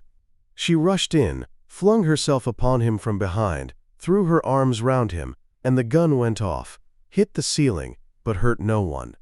The others ran in, took away the gun, and held him by the arms. I heard all about this afterwards. I was at home, it was getting dusk, and I was just preparing to go out. I had dressed, brushed my hair, scented my handkerchief, and taken up my cap, when suddenly the door opened, and facing me in the room, stood Katerina Ivanovna. It's strange how things happen sometimes. No one had seen her in the street, so that no one knew of it in the town. I lodged with 2 decrepit old ladies, who looked after me. They were most obliging old things, ready to do anything for me, and at my request were as silent afterwards as 2 cast-iron posts. Of course, I grasped the position at once. She walked in and looked straight at me, her dark eyes determined, even defiant, but on her lips and round her mouth I saw uncertainty. "My sister told me," she began, "that you would give me 4,500 rubles if I came to you for it. Myself. I have come. Give me the money." She couldn't keep it up. She was breathless, frightened, her voice failed her, and the corners of her mouth and the lines round it quivered. "Alyosha, are you listening, or are you asleep?" "Mitya, I know you will tell the whole truth," said Alyosha in agitation. "I am telling it. If I tell the whole truth, just as it happened, I shan't spare myself. My first idea was a Karamazov one. Once I was bitten by a centipede, brother, and laid up a fortnight with fever from it. Well, I felt a centipede biting at my heart then. A noxious insect, you understand. I looked her up and down. You've seen her. She's a beauty. But she was beautiful in another way then. At that moment, she was beautiful because she was noble. And I was a scoundrel. She in all the grandeur of her generosity and sacrifice for her father, and I a bug. And, scoundrel as I was, she was altogether at my mercy, body and soul. She was hemmed in. I tell you frankly, that thought, that venomous thought, so possessed my heart that it almost swooned with suspense. It seemed as if there could be no resisting it, as though I should act like a bug, like a venomous spider, without a spark of pity. I could scarcely breathe. Understand, I should have gone next day to ask for her hand, so that it might end honorably, so to speak, and that nobody would or could know. For though I'm a man of base desires, I'm honest. And at that very second some voice seemed to whisper in my ear, "But when you come tomorrow to make your proposal, that girl won't even see you. She'll order her coachman to kick you out of the yard. Publish it through all the town," she would say. "I'm not afraid of you." I looked at the young lady. My voice had not deceived me. That is how it would be, not a doubt of it. I could see from her face now that I should be turned out of the house. My spite was roused. I longed to play her the nastiest swinish cad's trick, to look at her with a sneer, and on the spot where she stood before me to stun her with a tone of voice that only a shopman could use. 4,000? What do you mean? I was joking. You've been counting your chickens too easily, madam. 200 if you like, with all my heart, but 4,000 is not a sum to throw away on such frivolity. You've put yourself out to no purpose. I should have lost the game, of course. She'd have run away, but it would have been an infernal revenge. It would have been worth it all. I'd have howled with regret all the rest of my life, only to have played that trick. Would you believe it? It has never happened to me, with any other woman, not one, to look at her at such a moment with hatred. But, on my oath, I looked at her for 3 seconds, or 5 perhaps, with fearful hatred. That hate which is only a hair's breadth from love, from the maddest love. I went to the window, put my forehead against the frozen pane, and I remember the ice burnt my forehead like fire. I did not keep her long, don't be afraid. I turned round, went up to the table, opened the drawer, and took out a banknote for 5,000 rubles. It was lying in a French dictionary. Then I showed it her in silence, folded it, handed it to her, opened the door into the passage, and stepping back, made her a deep bow, a most respectful, a most impressive bow, believe me. She shuddered all over, gazed at me for a second, turned horribly pale, white as a sheet in fact, and all at once, not impetuously, but softly, gently, bowed down to my feet, not a boarding school curtsy, but a Russian bow, with her forehead to the floor. She jumped up and ran away. I was wearing my sword. I drew it and nearly stabbed myself with it on the spot. Why, I don't know. It would have been frightfully stupid, of course. I suppose it was from delight. Can you understand that one might kill oneself from delight? But I didn't stab myself. I only kissed my sword and put it back in the scabbard, which there was no need to have told you, by the way. And I fancy that in telling you about my inner conflict, I have laid it on rather thick to glorify myself. But let it pass, and to hell with all who pry into the human heart. Well, so much for that adventure with Katerina Ivanovna. So now Ivan knows of it, and you, no one else. Dmitri got up, took a step or two in his excitement, pulled out his handkerchief and mopped his forehead, then sat down again, not in the same place as before, but on the opposite side, so that Alyosha had to turn quite round to face him. Chapter 5. The Confession of a Passionate Heart. Heels up. Now, said Alyosha, I understand the first half. You understand the first half. That half is a drama, and it was played out there. The second half is a tragedy, and it is being acted here. And I understand nothing of that second half so far, said Alyosha. And I? Do you suppose I understand it? Stop, Dmitri. There's one important question. Tell me, you were betrothed? You are betrothed still? We weren't betrothed at once. Not for 3 months after that adventure. The next day, I told myself that the incident was closed, concluded, that there would be no sequel. It seemed to me caddish to make her an offer. On her side, she gave no sign of life for the 6 weeks that she remained in the town, except, indeed, for one action. The day after her visit, the maidservant slipped round with an envelope addressed to me. I tore it open. It contained the change out of the banknote. Only 4,500 rubles was needed, but there was a discount of about 200 on changing it. She only sent me about 260. I don't remember exactly, but not a note, not a word of explanation. I searched the packet for a pencil mark. Nothing. Well, I spent the rest of the money on such an orgy that the new major was obliged to reprimand me. Well, the lieutenant colonel produced the battalion money, to the astonishment of everyone, for nobody believed that he had the money untouched. He'd no sooner paid it than he fell ill, took to his bed, and, 3 weeks later, softening of the brain set in, and he died 5 days afterwards. He was buried with military honors, for he had not had time to receive his discharge. 10 days after his funeral, Katerina Ivanovna, with her aunt and sister, went to Moscow. And behold, on the very day they went away, I hadn't seen them, didn't see them off or take leave, I received a tiny note, a sheet of thin blue paper, and on it only one line in pencil. I will write to you. Wait, K. And that was all. I'll explain the rest now, in 2 words.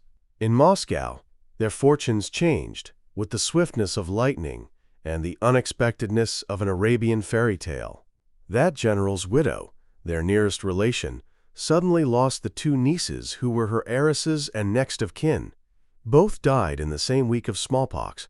The old lady, prostrated with grief, welcomed Katya as a daughter, as her one hope, clutched at her, altered her will in Katya's favor.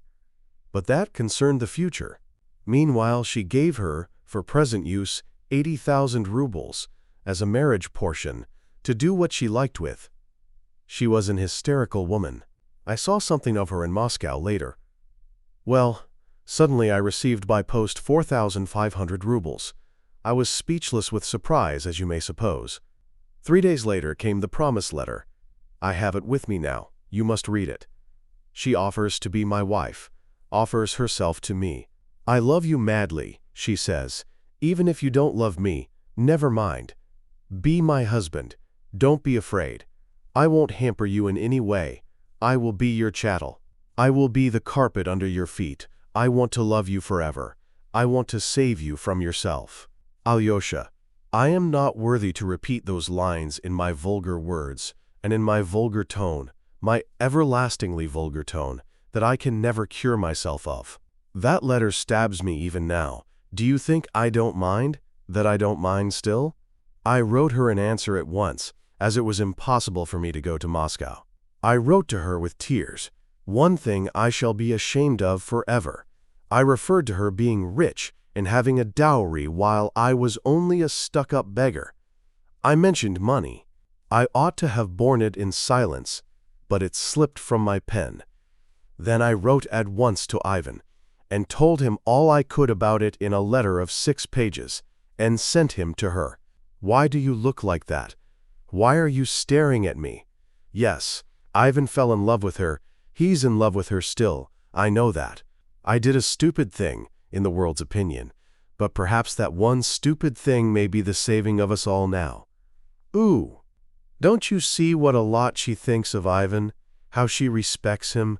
When she compares us, do you suppose she can love a man like me, especially after all that has happened here? But I am convinced that she does love a man like you, and not a man like him. She loves her own virtue, not me. The words broke involuntarily and almost malignantly from Dmitri. He laughed, but a minute later his eyes gleamed. He flushed crimson and struck the table violently with his fist. I swear, Alyosha, he cried with intense and genuine anger at himself, you may not believe me, but as God is holy and as Christ is God, I swear that though I smiled at her lofty sentiments just now, I know that I am 1,000,000 times baser in soul than she, and that these lofty sentiments of hers are as sincere as a heavenly angel's. That's the tragedy of it, that I know that for certain. What if anyone does show off a bit? Don't I do it myself? And yet I'm sincere. As for Ivan, I can understand how he must be cursing nature now, with his intellect too, to see the preference given. To whom? To what? To a monster who, though he is betrothed and all eyes are fixed on him, can't restrain his debaucheries, and before the very eyes of his betrothed. And a man like me is preferred while he is rejected. And why? Because a girl wants to sacrifice her life and destiny out of gratitude. It's ridiculous. I've never said a word of this to Ivan, and Ivan, of course, has never dropped a hint of the sort to me. But destiny will be accomplished, and the best man will hold his ground while the undeserving one will vanish into his back alley forever, his filthy back alley, his beloved back alley, where he is at home and where he will sink in filth and stench at his own free will and with enjoyment. I've been talking foolishly. I've no words left. I use them at random, but it will be as I have said. I shall drown in the back alley, and she will marry Ivan. Stop, Dmitri, Alyosha interrupted again with great anxiety. There's one thing you haven't made clear yet. You are still betrothed all the same, aren't you? How can you break off the engagement if she, your betrothed, doesn't want to? Yes, formally and solemnly betrothed. It was all done on my arrival in Moscow, with great ceremony, with icons, all in fine style. The general's wife blessed us, and, would you believe it, congratulated Katya. You've made a good choice, she said. I see right through him. And, would you believe it, she didn't like Ivan and hardly greeted him. I had a lot of talk with Katya in Moscow. I told her about myself, sincerely, honorably. She listened to everything. There was sweet confusion, there were tender words, though there were proud words, too. She wrung out of me a mighty promise to reform. I gave my promise, and here. What? Why, I called to you and brought you out here today, this very day. Remember it. To send you, this very day again, to Katerina Ivanovna and… What? To tell her that I shall never come to see her again. Say, he sends you his compliments. .. But is that possible? That's just the reason I'm sending you, in my place, because it's impossible. And how could I tell her myself? And where are you going? To the back alley. To Grushenka, then, Alyosha exclaimed mournfully, clasping his hands. Can Rakitin really have told the truth? I thought that you had just visited her, and that was all. Can a betrothed man pay such visits? Is such a thing possible, and with such a betrothed, and before the eyes of all the world? Confound it, I have some honor. As soon as I began visiting Grushenka, I ceased to be betrothed, and to be an honest man. I understand that. Why do you look at me? You see, I went in the first place to beat her. I had heard, and I know for a fact now, that captain, father's agent, had given Grushenka an IOU of mine for her to sue me for payment, so as to put an end to me. They wanted to scare me. I went to beat her. I had had a glimpse of her before. She doesn't strike one at first sight. I knew about her old merchant, who's lying ill now, paralyzed, but he's leaving her a decent little sum. I knew, too, that she was fond of money, that she hoarded it, and lent it at a wicked rate of interest, that she's a merciless cheat and swindler. I went to beat her, and I stayed. The storm broke. It struck me down like the plague. I'm plague-stricken still, and I know that everything is over, that there will never be anything more for me. The cycle of the ages is accomplished. That's my position. And though I'm a beggar, as fate would have it, I had 3,000 just then in my pocket. I drove with Grushenka to Mokroe, a place 25 versts from here. I got gypsies there and champagne and made all the peasants there drunk on it, and all the women and girls. I sent the thousands flying. In 3 days' time I was stripped bare, but a hero. Do you suppose the hero had gained his end? Not a sign of it from her. I tell you that rogue Grushenka has a supple curve all over her body. You can see it in her little foot, even in her little toe. I saw it and kissed it, but that was all, I swear. I'll marry you if you like, she said. You're a beggar, you know. Say that you won't beat me, and will let me do anything I choose, and perhaps I will marry you. She laughed, and she's laughing still. Dmitri leapt up with a sort of fury. He seemed all at once as though he were drunk. His eyes became suddenly bloodshot. And do you really mean to marry her? At once, if she will. And if she won't, I shall stay all the same. I'll be the porter at her gate." "Alyosha!" he cried. He stopped short before him, and taking him by the shoulders began shaking him violently. "Do you know, you innocent boy, that this is all delirium, senseless delirium, for there's a tragedy here. Let me tell you, Alexei, that I may be a low man, with low and degraded passions, but a thief and a pickpocket Dmitri Karamazov never can be. Well then, let me tell you that I am a thief and a pickpocket. That very morning, just before I went to beat Grushenka, Katerina Ivanovna sent for me, and in strict secrecy, why, I don't know, I suppose she had some reason, asked me to go to the chief town of the province, and to post 3,000 rubles to Agafya Ivanovna in Moscow, so that nothing should be known of it in the town here. So I had that 3,000 rubles in my pocket when I went to see Grushenka, and it was that money we spent at Mokroy. Afterwards I pretended I had been to the town, but did not show her the post office receipt. I said I had sent the money and would bring the receipt, and so far I haven't brought it. I've forgotten it. Now what do you think you're going to her today to say? He sends his compliments, and she'll ask you, 'What about the money?' You might still have said to her, 'He's a degraded sensualist, and a low creature, with uncontrolled passions. He didn't send your money then, but wasted it, because, like a low brute, he couldn't control himself.'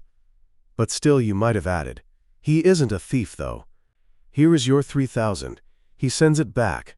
Send it yourself to Agafya Ivanovna.' But he told me to say he sends his compliments. But as it is, she will ask, 'But where is the money?' Mitya, you are unhappy, yes, but not as unhappy as you think. Don't worry yourself to death with despair. What, do you suppose I'd shoot myself because I can't get 3,000 to pay back?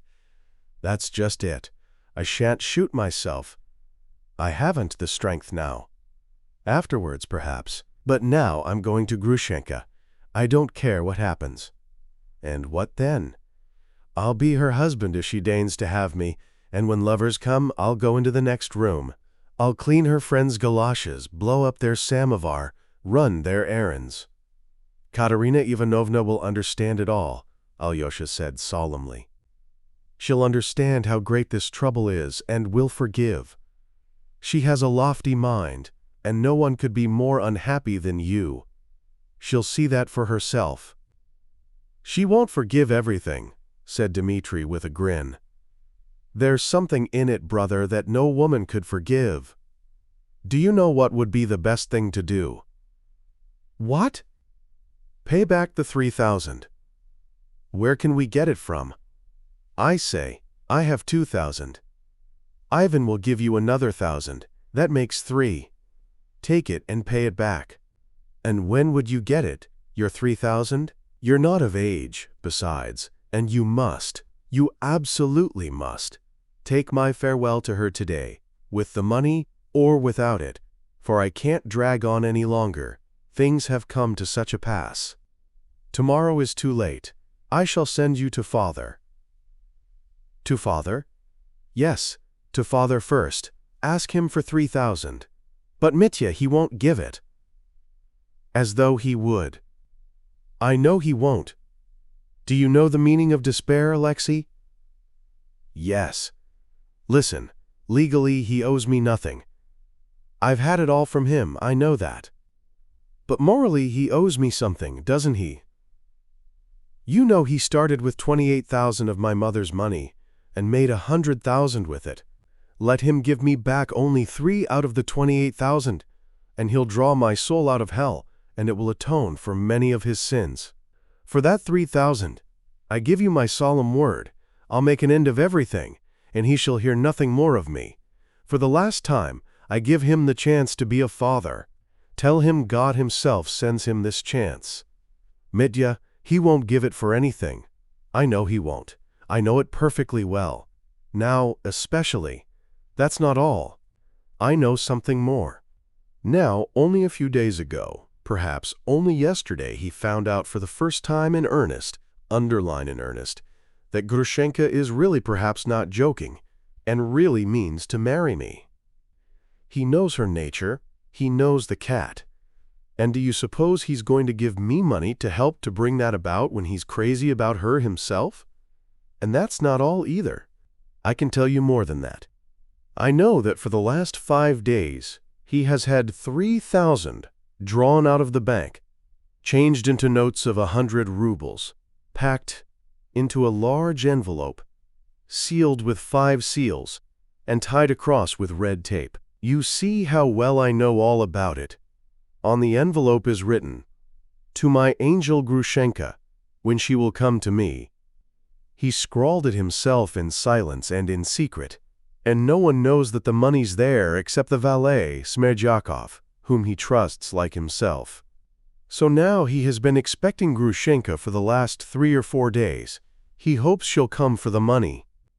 He has sent her word of it, and she has sent him word that perhaps she'll come, and if she does go to the old man, can I marry her after that? You understand now why I'm here in secret and what I'm on the watch for. For her? Yes, for her. Foma has a room in the house of these sluts here. Foma comes from our parts. He was a soldier in our regiment. He does jobs for them. He's watchman at night and goes grouse shooting in the daytime, and that's how he lives. I've established myself in his room. Neither he nor the women of the house know the secret. That is, that I am on the watch here. No one but Smerdyakov knows then? No one else. He will let me know if she goes to the old man. It was he told you about the money then? Yes. It's a dead secret. Even Ivan doesn't know about the money, or anything. The old man is sending Ivan to Chermashnya on a 2 or 3 days' journey. A purchaser has turned up for the copse. He'll give 8,000 for the timber. So the old man keeps asking Ivan to help him by going to arrange it. It will take him 2 or 3 days. That's what the old man wants, so that Grushenka can come while he's away. Then he's expecting Grushenka today? No, she won't come today. There are signs. She's certain not to come, cried Mitya suddenly. Smerdyakov thinks so too. Father's drinking now. He's sitting at table with Ivan. Go to him, Alyosha, and ask for the 3,000. Mitya, dear, what's the matter with you? Cried Alyosha, jumping up from his place and looking keenly at his brother's frenzied face. For one moment the thought struck him that Dmitri was mad. What is it? I'm not insane, said Dmitri, looking intently and earnestly at him. No fear. I am sending you to father, and I know what I'm saying. I believe in miracles. In miracles? In a miracle of divine providence. God knows my heart. He sees my despair. He sees the whole picture. Surely he won't let something awful happen. Alyosha, I believe in miracles. Go. I am going. Tell me, will you wait for me here? Yes. I know it will take some time. You can't go at him point blank. He's drunk now. I'll wait 3 hours. 4, 5, 6, 7. Only remember you must go to Katerina Ivanovna today, if it has to be at midnight, with the money or without the money, and say, he sends his compliments to you. I want you to say that verse to her. He sends his compliments to you. Quote dot. Mitya. And what if Grushenka comes today? If not today, tomorrow, or the next day? Grushenka, I shall see her. I shall rush out and prevent it. And if there's an if, it will be murder. I couldn't endure it. Who will be murdered? The old man. I shan't kill her. Brother, what are you saying? Oh, I don't know. I don't know. Perhaps I shan't kill, and perhaps I shall. I'm afraid that he will suddenly become so loathsome to me with his face at that moment. I hate his ugly throat, his nose, his eyes, his shameless snigger. I feel a physical repulsion. That's what I'm afraid of. That's what may be too much for me. I'll go, Mitya. I believe that God will order things for the best, that nothing awful may happen. And I will sit and wait for the miracle. and if it doesn't come to pass. Alyosha went thoughtfully towards his father's house. Chapter 6. Smerdyakov. He did in fact find his father still at table. Though there was a dining room in the house, the table was laid as usual in the drawing room, which was the largest room, and furnished with old-fashioned ostentation. The furniture was white and very old, upholstered in old, red, silky material. In the spaces between the windows there were mirrors in elaborate white and gilt frames, of old-fashioned carving. On the walls, covered with white paper, which was torn in many places, there hung 2 large portraits, one of some prince who had been governor of the district 30 years before, and the other of some bishop, also long since dead. In the corner opposite the door there were several icons, before which a lamp was lighted at nightfall, not so much for devotional purposes as to light the room. Fyodor Pavlovitch used to go to bed very late, at 3 or 4 o'clock in the morning, and would wander about the room at night or sit in an armchair thinking. This had become a habit with him.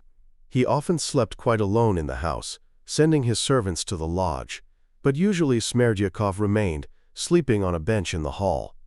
When Alyosha came in, dinner was over, but coffee and preserves had been served.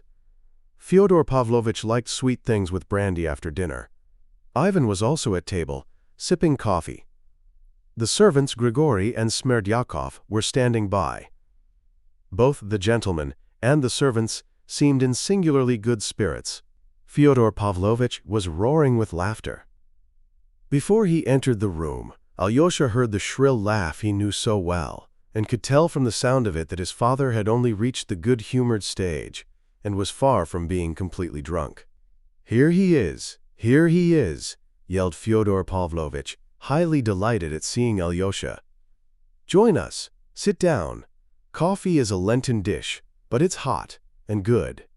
I don't offer you brandy. You're keeping the fast. But would you like some? No, I'd better give you some of our famous liqueur. Smerdyakov, go to the cupboard, the second shelf on the right. Here are the keys. Look sharp." Alyosha began refusing the liqueur. "Never mind. If you won't have it, we will," said Fyodor Pavlovitch, beaming. "But stay. Have you dined?" "Yes," answered Alyosha, who had in truth only eaten a piece of bread and drunk a glass of kvass in the Father Superior's kitchen, "though I should be pleased to have some hot coffee." "Bravo, my darling. He'll have some coffee. Does it want warming?" "No, it's boiling. It's capital coffee. Smerdyakov's making. My Smerdyakov's an artist at coffee, and at fish patties, and at fish soup, too. You must come one day and have some fish soup. Let me know beforehand. But stay, didn't I tell you this morning to come home with your mattress and pillow and all? Have you brought your mattress? He. No, I haven't," said Alyosha, smiling too. "Ah, but you were frightened this morning, weren't you? There, my darling, I couldn't do anything to vex you. Do you know, Ivan, I can't resist the way he looks one straight in the face and laughs. It makes me laugh all over, I'm so fond of him. Alyosha, let me give you my blessing. A father's blessing." Alyosha rose, but Fyodor Pavlovitch had already changed his mind. No, he said. "I'll just make the sign of the cross over you, for now. Sit still. Now we've a treat for you, in your own line, too. It'll make you laugh. Balaam's ass has begun talking to us here, and how he talks. How he talks." Balaam's ass, it appeared, was the valet, Smerdyakov. He was a young man of about 24, remarkably unsociable and taciturn. Not that he was shy or bashful. On the contrary, he was conceited, and seemed to despise everybody. But we must pause to say a few words about him now. He was brought up by Grigory and Marfa, but the boy grew up with no sense of gratitude, as Grigory expressed it. He was an unfriendly boy, and seemed to look at the world mistrustfully. In his childhood, he was very fond of hanging cats, and burying them with great ceremony. He used to dress up in a sheet as though it were a surplice, and sang, and waved some object over the dead cat as though it were a censer. All this he did on the sly, with the greatest secrecy. Grigory caught him once at this diversion and gave him a sound beating. He shrank into a corner and sulked there for a week. "He doesn't care for you or me, the monster," Grigory used to say to Marfa. "And he doesn't care for anyone. Are you a human being?" he said, addressing the boy directly. "You're not a human being. You grew from the mildew in the bathhouse. That's what you are." Smerdyakov, it appeared afterwards, could never forgive him those words. Grigory taught him to read and write, and when he was 12 years old began teaching him the scriptures. But this teaching came to nothing. At the second or third lesson the boy suddenly grinned. "What's that for?" asked Grigory, looking at him threateningly from under his spectacles. "Oh, nothing. God created light on the first day, and the sun, moon, and stars on the fourth day. Where did the light come from on the first day?" Grigory was thunderstruck. The boy looked sarcastically at his teacher. There was something positively condescending in his expression. Grigory could not restrain himself. "I'll show you where," he cried, and gave the boy a violent slap on the cheek. The boy took the slap without a word, but withdrew into his corner again for some days. A week later he had his first attack of the disease to which he was subject all the rest of his life, epilepsy. When Fyodor Pavlovitch heard of it, his attitude to the boy seemed changed at once. Till then he had taken no notice of him, though he never scolded him, and always gave him a kopeck when he met him. Sometimes, when he was in good humor, he would send the boy something sweet from his table. But as soon as he heard of his illness, he showed an active interest in him, sent for a doctor, and tried remedies, but the disease turned out to be incurable. The fits occurred, on an average, once a month, but at various intervals. The fits varied, too, in violence. Some were light, and some were very severe. Fyodor Pavlovitch strictly forbade Grigory to use corporal punishment to the boy, and began allowing him to come upstairs to him. He forbade him to be taught anything whatever for a time, too. One day when the boy was about 15, Fyodor Pavlovitch noticed him lingering by the bookcase and reading the titles through the glass. Fyodor Pavlovitch had a fair number of books, over 100, but no one ever saw him reading. He at once gave Smerdyakov the key of the bookcase. "Come, read. You shall be my librarian. You'll be better sitting reading than hanging about the courtyard. Come, read this." And Fyodor Pavlovitch gave him evenings in a cottage near Dikanka. He read a little but didn't like it. He did not once smile, and ended by frowning. "Why? Isn't it funny?" asked Fyodor Pavlovitch. Smerdyakov did not speak. "Answer, stupid." "It's all untrue," mumbled the boy with a grin. "Then go to the devil. You have the soul of a lackey. Stay, here's Smaragdov's Universal History. That's all true. Read that." But Smerdyakov did not get through 10 pages of Smaragdov. He thought it dull. So the bookcase was closed again. Shortly afterwards, Marfa and Grigory reported to Fyodor Pavlovitch that Smerdyakov was gradually beginning to show an extraordinary fastidiousness. He would sit before his soup, take up his spoon and look into the soup, bend over it, examine it, take a spoonful and hold it to the light. "What is it, a beetle?" Grigory would ask. "A fly, perhaps," observed Marfa. The squeamish youth never answered, but he did the same with his bread, his meat, and everything he ate. He would hold a piece on his fork to the light, scrutinize it microscopically, and only after long deliberation decide to put it in his mouth. "Ah, what fine gentleman's airs!" Grigory muttered, looking at him. When Fyodor Pavlovitch heard of this development in Smerdyakov, he determined to make him his cook, and sent him to Moscow to be trained. He spent some years there and came back remarkably changed in appearance. He looked extraordinarily old for his age. His face had grown wrinkled, yellow, and strangely emasculate. In character he seemed almost exactly the same as before he went away. He was just as unsociable and showed not the slightest inclination for any companionship. In Moscow, too, as we heard afterwards, he had always been silent. Moscow itself had little interest for him. He saw very little there and took scarcely any notice of anything.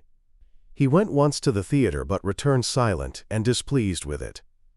On the other hand, he came back to us from Moscow well dressed, in a clean coat and clean linen. He brushed his clothes most scrupulously twice a day invariably, and was very fond of cleaning his smart calf boots with a special English polish, so that they shone like mirrors. He turned out a first-rate cook.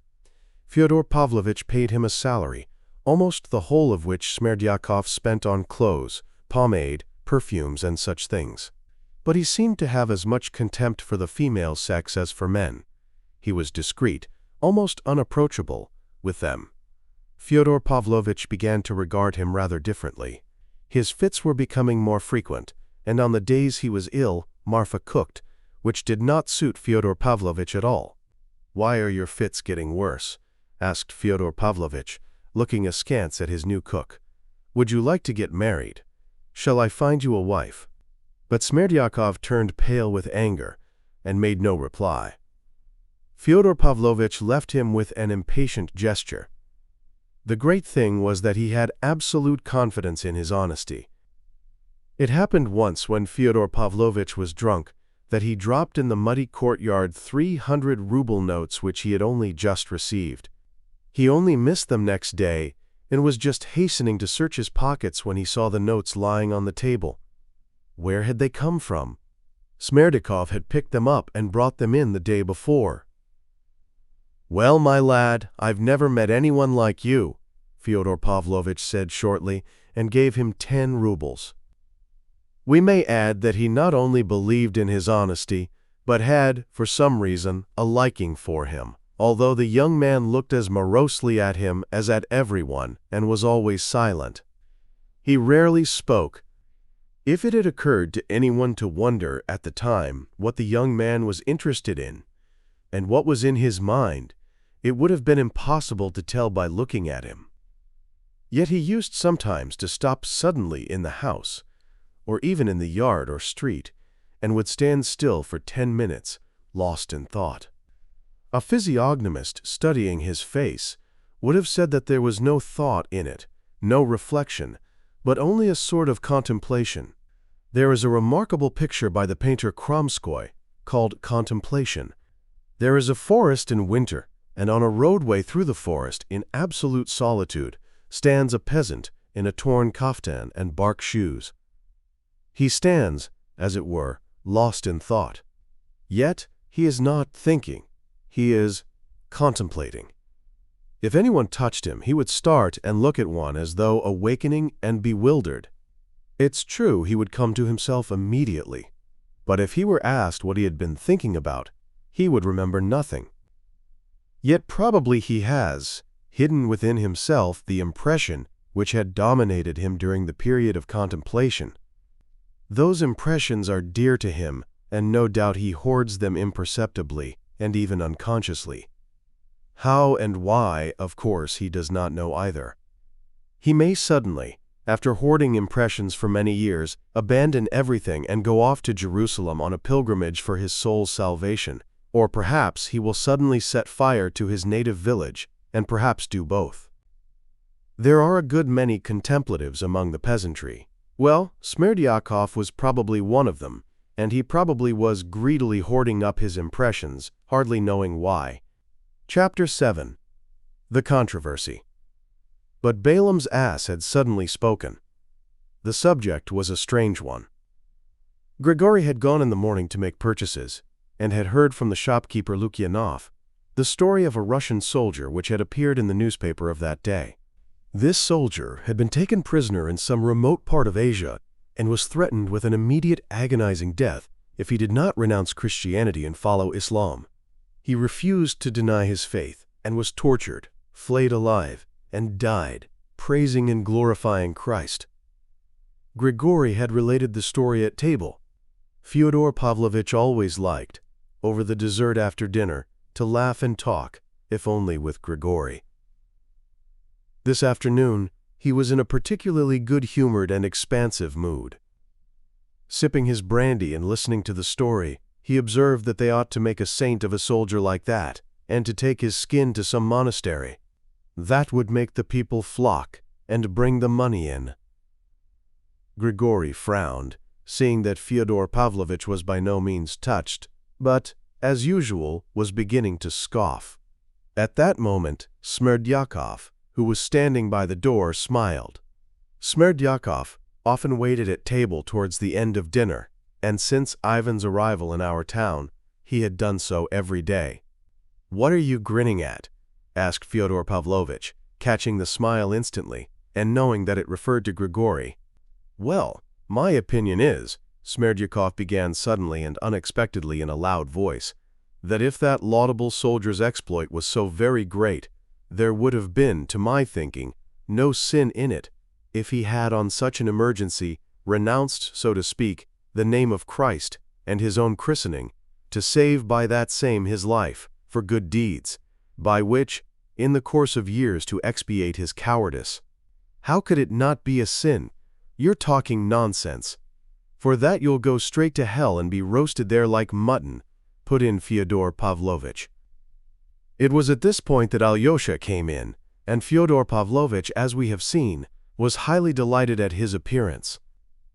"We're on your subject, he chuckled gleefully, making Alyosha sit down to listen. "As for mutton, that's not so, and there'll be nothing there for this, and there shouldn't be either, if it's according to justice," Smerdyakov maintained stoutly. "How do you mean, according to justice?" Fyodor Pavlovitch cried still more gaily, nudging Alyosha with his knee. "He's a rascal, that's what he is," burst from Grigory. He looked Smerdyakov wrathfully in the face. "As for being a rascal, wait a little, Grigory Vasilyevich," answered Smerdyakov with perfect composure. "You'd better consider yourself that, once I am taken prisoner by the enemies of the Christian race, and they demand from me to curse the name of God and to renounce my holy christening, I am fully entitled to act by my own reason, since there would be no sin in it." "But you've said that before. Don't waste words. Prove it," cried Fyodor Pavlovitch. "Soup maker," muttered Grigory contemptuously. "As for being a soup maker, wait a bit too, and consider for yourself, Grigory Vasilyevich, without abusing me. For as soon as I say to those enemies, 'No, I'm not a Christian, and I curse my true God,' then at once, by God's high judgment, I become immediately and specially anathema accursed, and am cut off from the Holy Church, exactly as though I were a heathen, so that at that very instant, not only when I say it aloud, but when I think of saying it, before a quarter of a second has passed, I am cut off. Is that so or not, Grigory Vasilyevich?" He addressed Grigory with obvious satisfaction, though he was really answering Fyodor Pavlovitch's questions, and was well aware of it, and intentionally pretending that Grigory had asked the questions. "Ivan," cried Fyodor Pavlovitch suddenly, "stoop down for me to whisper. He's got this all up for your benefit. He wants you to praise him. Praise him." Ivan listened with perfect seriousness to his father's excited whisper. "Stay, Smerdyakov, be quiet a minute," cried Fyodor Pavlovitch once more. "Ivan, your ear again." Ivan bent down again with a perfectly grave face. "I love you as I do, Alyosha. Don't think I don't love you. Some brandy?" "Yes, but you're rather drunk yourself," thought Ivan, looking steadily at his father. He was watching Smerdyakov with great curiosity. "You're anathema accursed as it is," Grigory suddenly burst out. "And how dare you argue, you rascal, after that, if—" "Don't scold him, Grigory. Don't scold him," Fyodor Pavlovitch cut him short. "You should wait, Grigory Vasilyevich, if only a short time, and listen, for I haven't finished all I had to say. For at the very moment I become accursed, at that same highest moment I become exactly like a heathen, and my christening is taken off me and becomes of no avail. Isn't that so?" "Make haste and finish, my boy," Fyodor Pavlovitch urged him, sipping from his wine glass with relish. "And if I've ceased to be a Christian, then I told no lie to the enemy when they asked whether I was a Christian or not a Christian, seeing I had already been relieved by God himself of my Christianity by reason of the thought alone before I had time to utter a word to the enemy. And if I have already been discharged, in what manner and with what sort of justice can I be held responsible as a Christian in the other world for having denied Christ, when, through the very thought alone, before denying him I had been relieved from my christening? If I'm no longer a Christian, then I can't renounce Christ, for I've nothing then to renounce. Who will hold an unclean Tatar responsible, Grigory Vasilyevich, even in heaven, for not having been born a Christian? And who would punish him for that, considering that you can't take 2 skins off 1 ox? For God Almighty himself, even if he did make the Tatar responsible, when he dies, would give him the smallest possible punishment, I imagine, since he must be punished, judging that he is not to blame if he has come into the world an unclean heathen, from heathen parents. The Lord God can't surely take a Tatar and say he was a Christian? That would mean that the Almighty would tell a real untruth. And can the Lord of heaven and earth tell a lie even in 1 word? Grigory was thunderstruck and looked at the orator, his eyes nearly starting out of his head. Though he did not clearly understand what was said, he had caught something in this rigmarole and stood, looking like a man who has just hit his head against a wall. Fyodor Pavlovitch emptied his glass and went off into his shrill laugh. "Alyosha, Alyosha, what do you say to that? Ah, you casuist! He must have been with the Jesuits, somewhere, Ivan. Oh, you stinking Jesuit, who taught you? But you're talking nonsense, you casuist. Nonsense, nonsense, nonsense. Don't cry, Grigory. We'll reduce him to smoke and ashes in a moment. Tell me this, O ass. You may be right before your enemies, but you have renounced your faith all the same in your own heart, and you say yourself that in that very hour you became anathema accursed. And if, once you're anathema, they won't pat you on the head for it in hell. What do you say to that, my fine Jesuit? There is no doubt that I have renounced it in my own heart, but there was no special sin in that. Or if there was sin, it was the most ordinary." "How's that the most ordinary?" "You lie, accursed one," hissed Grigory. "Consider yourself, Grigory Vasilyevich," Smerdyakov went on, staid and unruffled, conscious of his triumph, but, as it were, generous to the vanquished foe. "Consider yourself, Grigory Vasilyevich. It is said in the Scripture that if you have faith, even as a mustard seed, and bid a mountain move into the sea, it will move without the least delay at your bidding." "Well, Grigory Vasilyevich, if I'm without faith, and you have so great a faith that you are continually swearing at me, you try yourself telling this mountain, not to move into the sea, for that's a long way off, but even to our stinking little river which runs at the bottom of the garden. You'll see for yourself that it won't budge, but will remain just where it is, however much you shout at it. And that shows, Grigory Vasilyevich, that you haven't faith in the proper manner, and only abuse others about it.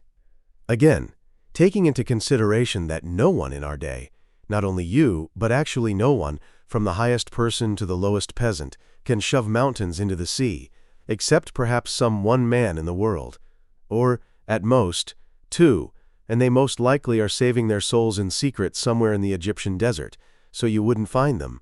If so it be, if all the rest have no faith, will God curse all the rest? That is, the population of the whole earth, except about 2 hermits in the desert, and in his well-known mercy will he not forgive one of them. And so I'm persuaded that though I may once have doubted, I shall be forgiven if I shed tears of repentance." "Stay!" cried Fyodor Pavlovitch in a transport of delight. "So you do suppose there are 2 who can move mountains? Ivan, make a note of it, write it down. There you have the Russian all over." "You're quite right in saying it's characteristic of the people's faith," Ivan assented, with an approving smile. "You agree? Then it must be so if you agree. It's true, isn't it, Alyosha? That's the Russian faith all over, isn't it?" "No, Smerdyakov has not the Russian faith at all," said Alyosha firmly and gravely. "I'm not talking about his faith. I mean those 2 in the desert, only that idea. Surely that's Russian, isn't it?" "Yes, that's purely Russian," said Alyosha, smiling. "Your words are worth a gold piece, O ass, and I'll give it to you today. But as to the rest, you talk nonsense, nonsense, nonsense. Let me tell you, stupid, that we here are all of little faith, only from carelessness, because we haven't time. Things are too much for us, and in the second place, the Lord God has given us so little time, only 24 hours in the day, so that one hasn't even time to get sleep enough, much less to repent of one's sins. While you have denied your faith to your enemies when you'd nothing else to think about but to show your faith, so I consider, brother, that it constitutes a sin. Constitute a sin it may, but consider yourself, Grigory Vasilyevich, that it only extenuates it if it does constitute. If I had believed then in very truth, as I ought to have believed, then it really would have been sinful if I had not faced tortures for my faith, and had gone over to the pagan Mohammedan faith. But, of course, it wouldn't have come to torture then, because I should only have had to say at that instant to the mountain, "Move and crush the tormentor," and it would have moved, and at the very instant have crushed him like a black beetle, and I should have walked away as though nothing had happened, praising and glorifying God. But, suppose at that very moment I had tried all that, and cried to that mountain, "Crush these tormentors," and it hadn't crushed them, how could I have helped doubting, pray, at such a time, and at such a dread hour of mortal terror? And apart from that, I should know already that I could not attain to the fullness of the kingdom of heaven, for since the mountain had not moved at my word, they could not think very much of my faith up aloft, and there could be no very great reward awaiting me in the world to come. So why should I let them flay the skin off me as well, and to no good purpose? For, even though they had flayed my skin half off my back, even then the mountain would not have moved at my word or at my cry. And at such a moment, not only doubt might come over one, but one might lose one's reason from fear, so that one would not be able to think at all. And, therefore, how should I be particularly to blame, if not seeing my advantage or reward there, or here, I should, at least, save my skin, and so trusting fully in the grace of the Lord, I should cherish the hope that I might be altogether forgiven. Chapter 8. Over the brandy. The controversy was over, but, strange to say, Fyodor Pavlovitch, who had been so gay, suddenly began frowning. He frowned and gulped brandy, and it was already a glass too much. "Get along with you Jesuits," he cried to the servants. "Go away, Smerdyakov. I'll send you the gold piece I promised you today, but be off. Don't cry, Grigory. Go to Marfa. She'll comfort you and put you to bed. The rascals won't let us sit in peace after dinner," he snapped peevishly, as the servants promptly withdrew at his word.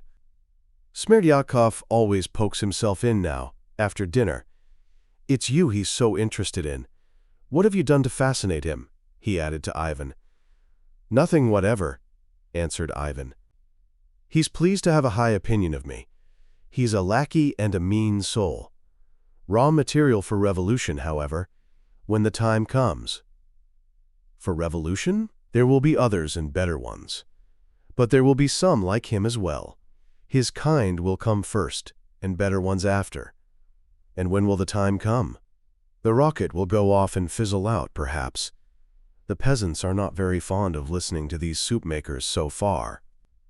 Ah, brother, but a Balaam's ass like that thinks, and the devil knows where he gets to. "He's storing up ideas," said Ivan, smiling. "You see, I know he can't bear me, nor anyone else, even you, though you fancy that he has a high opinion of you. Worse still with Alyosha, he despises Alyosha. But he doesn't steal, that's one thing, and he's not a gossip, he holds his tongue, and doesn't wash our dirty linen in public. He makes capital fish pasties too, but damn him, is he worth talking about so much? Of course he isn't. And as for the ideas he may be hatching, the Russian peasant, generally speaking, needs thrashing. That I've always maintained. Our peasants are swindlers and don't deserve to be pitied, and it's a good thing they're still flogged sometimes. Russia is rich in birches. If they destroyed the forests, it would be the ruin of Russia. I stand up for the clever people. We've left off thrashing the peasants. We've grown so clever. But they go on thrashing themselves.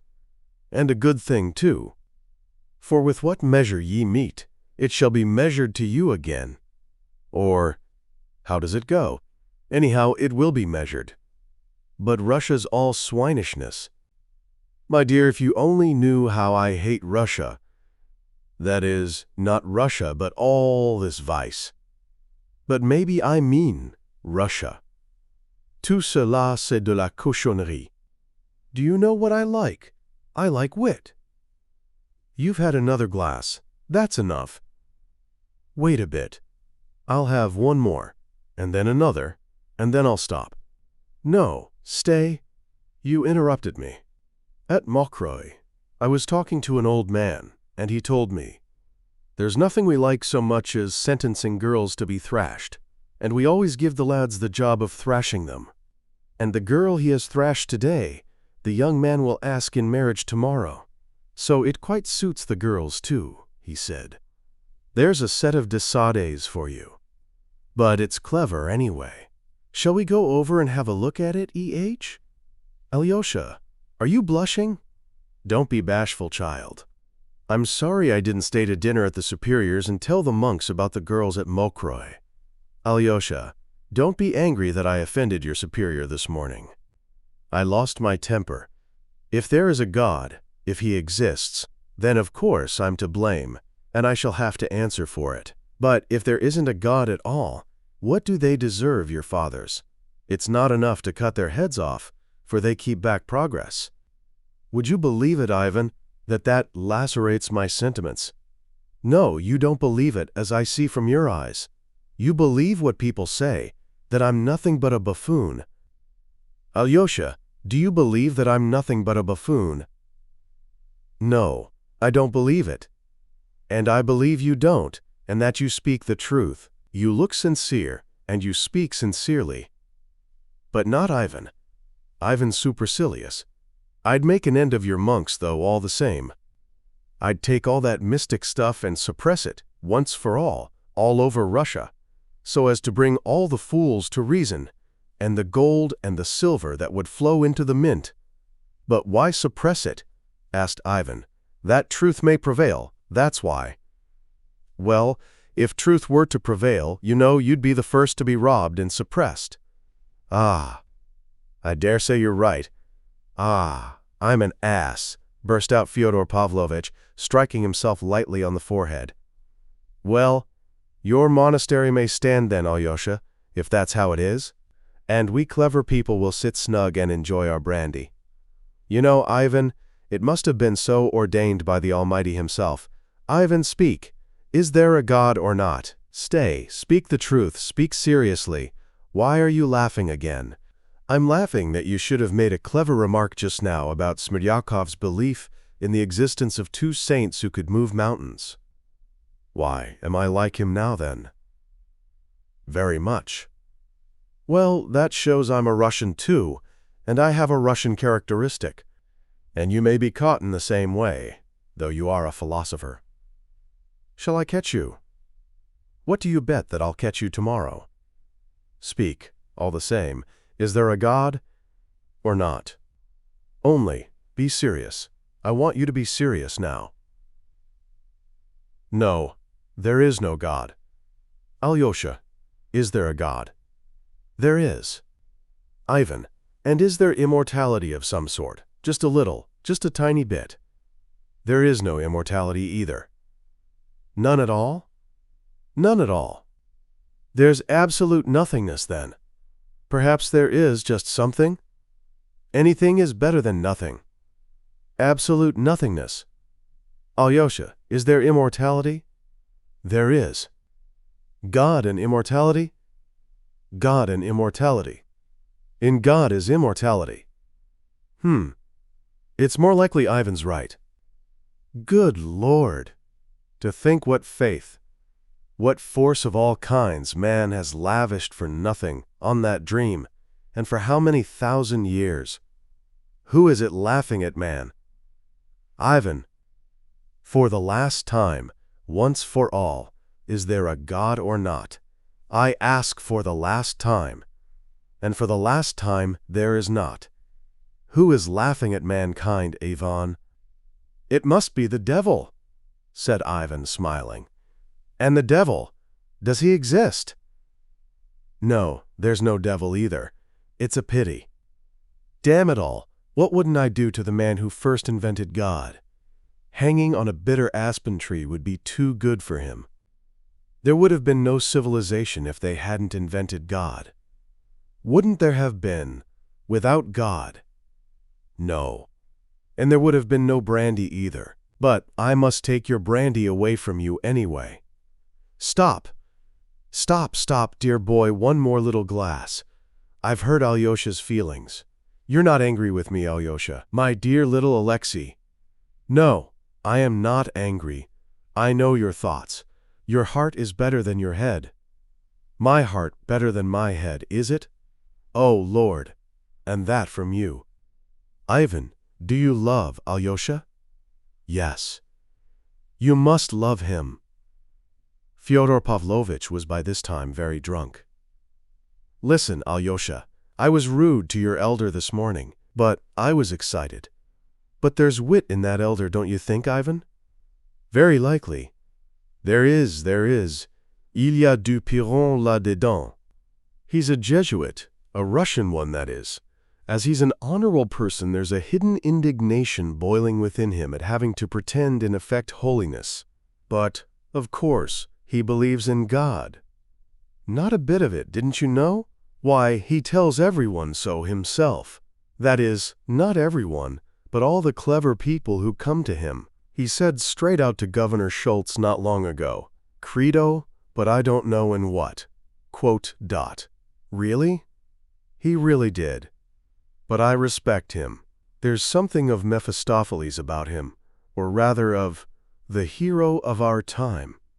Arbanin, or what's his name? You see, he's a sensualist. He's such a sensualist that I should be afraid for my daughter or my wife if she went to confess to him.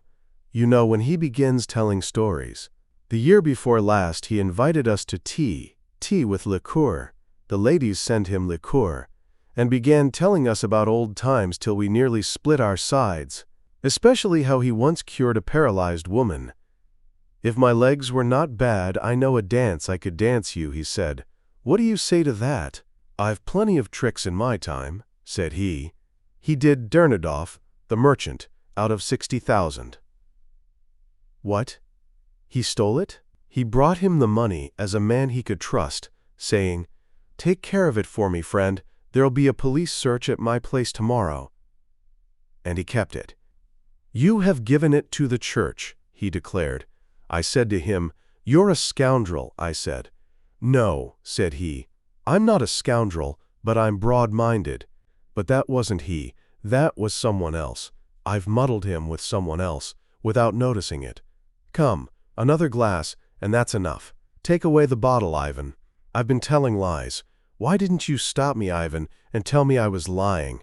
I knew you'd stop of yourself. That's a lie. You did it from spite, from simple spite against me. You despise me. You have come to me and despised me in my own house. Well, I'm going away. You've had too much brandy. I've begged you for Christ's sake to go to Chermashnya for a day or two, and you don't go. I'll go tomorrow if you're so set upon it. You won't go. You want to keep an eye on me. That's what you want, spiteful fellow. That's why you won't go. The old man persisted. He had reached that state of drunkenness when the drunkard, who has till then been inoffensive, tries to pick a quarrel and to assert himself. Why are you looking at me? Why do you look like that? Your eyes look at me and say, "You ugly drunkard." Your eyes are mistrustful. They're contemptuous. You've come here with some design. Alyosha, here, looks at me, and his eyes shine. Alyosha doesn't despise me. Alexei, you mustn't love Ivan. Don't be ill-tempered with my brother. Leave off attacking him, Alyosha said emphatically. Oh, all right. Ugh, my head aches. Take away the brandy, Ivan. It's the third time I've told you, he mused, and suddenly a slow, cunning grin spread over his face.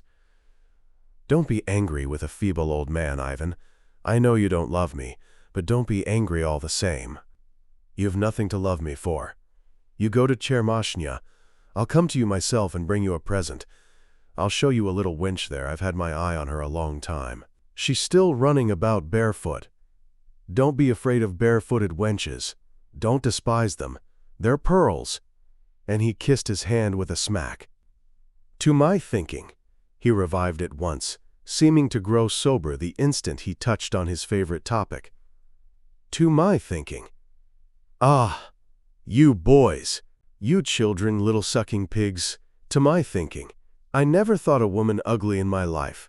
That's been my rule. Can you understand that? How could you understand it? You've milk in your veins, not blood. You're not out of your shells yet. My rule has been that you can always find something devilishly interesting in every woman that you wouldn't find in any other. Only, one must know how to find it, that's the point. That's a talent. To my mind, there are no ugly women.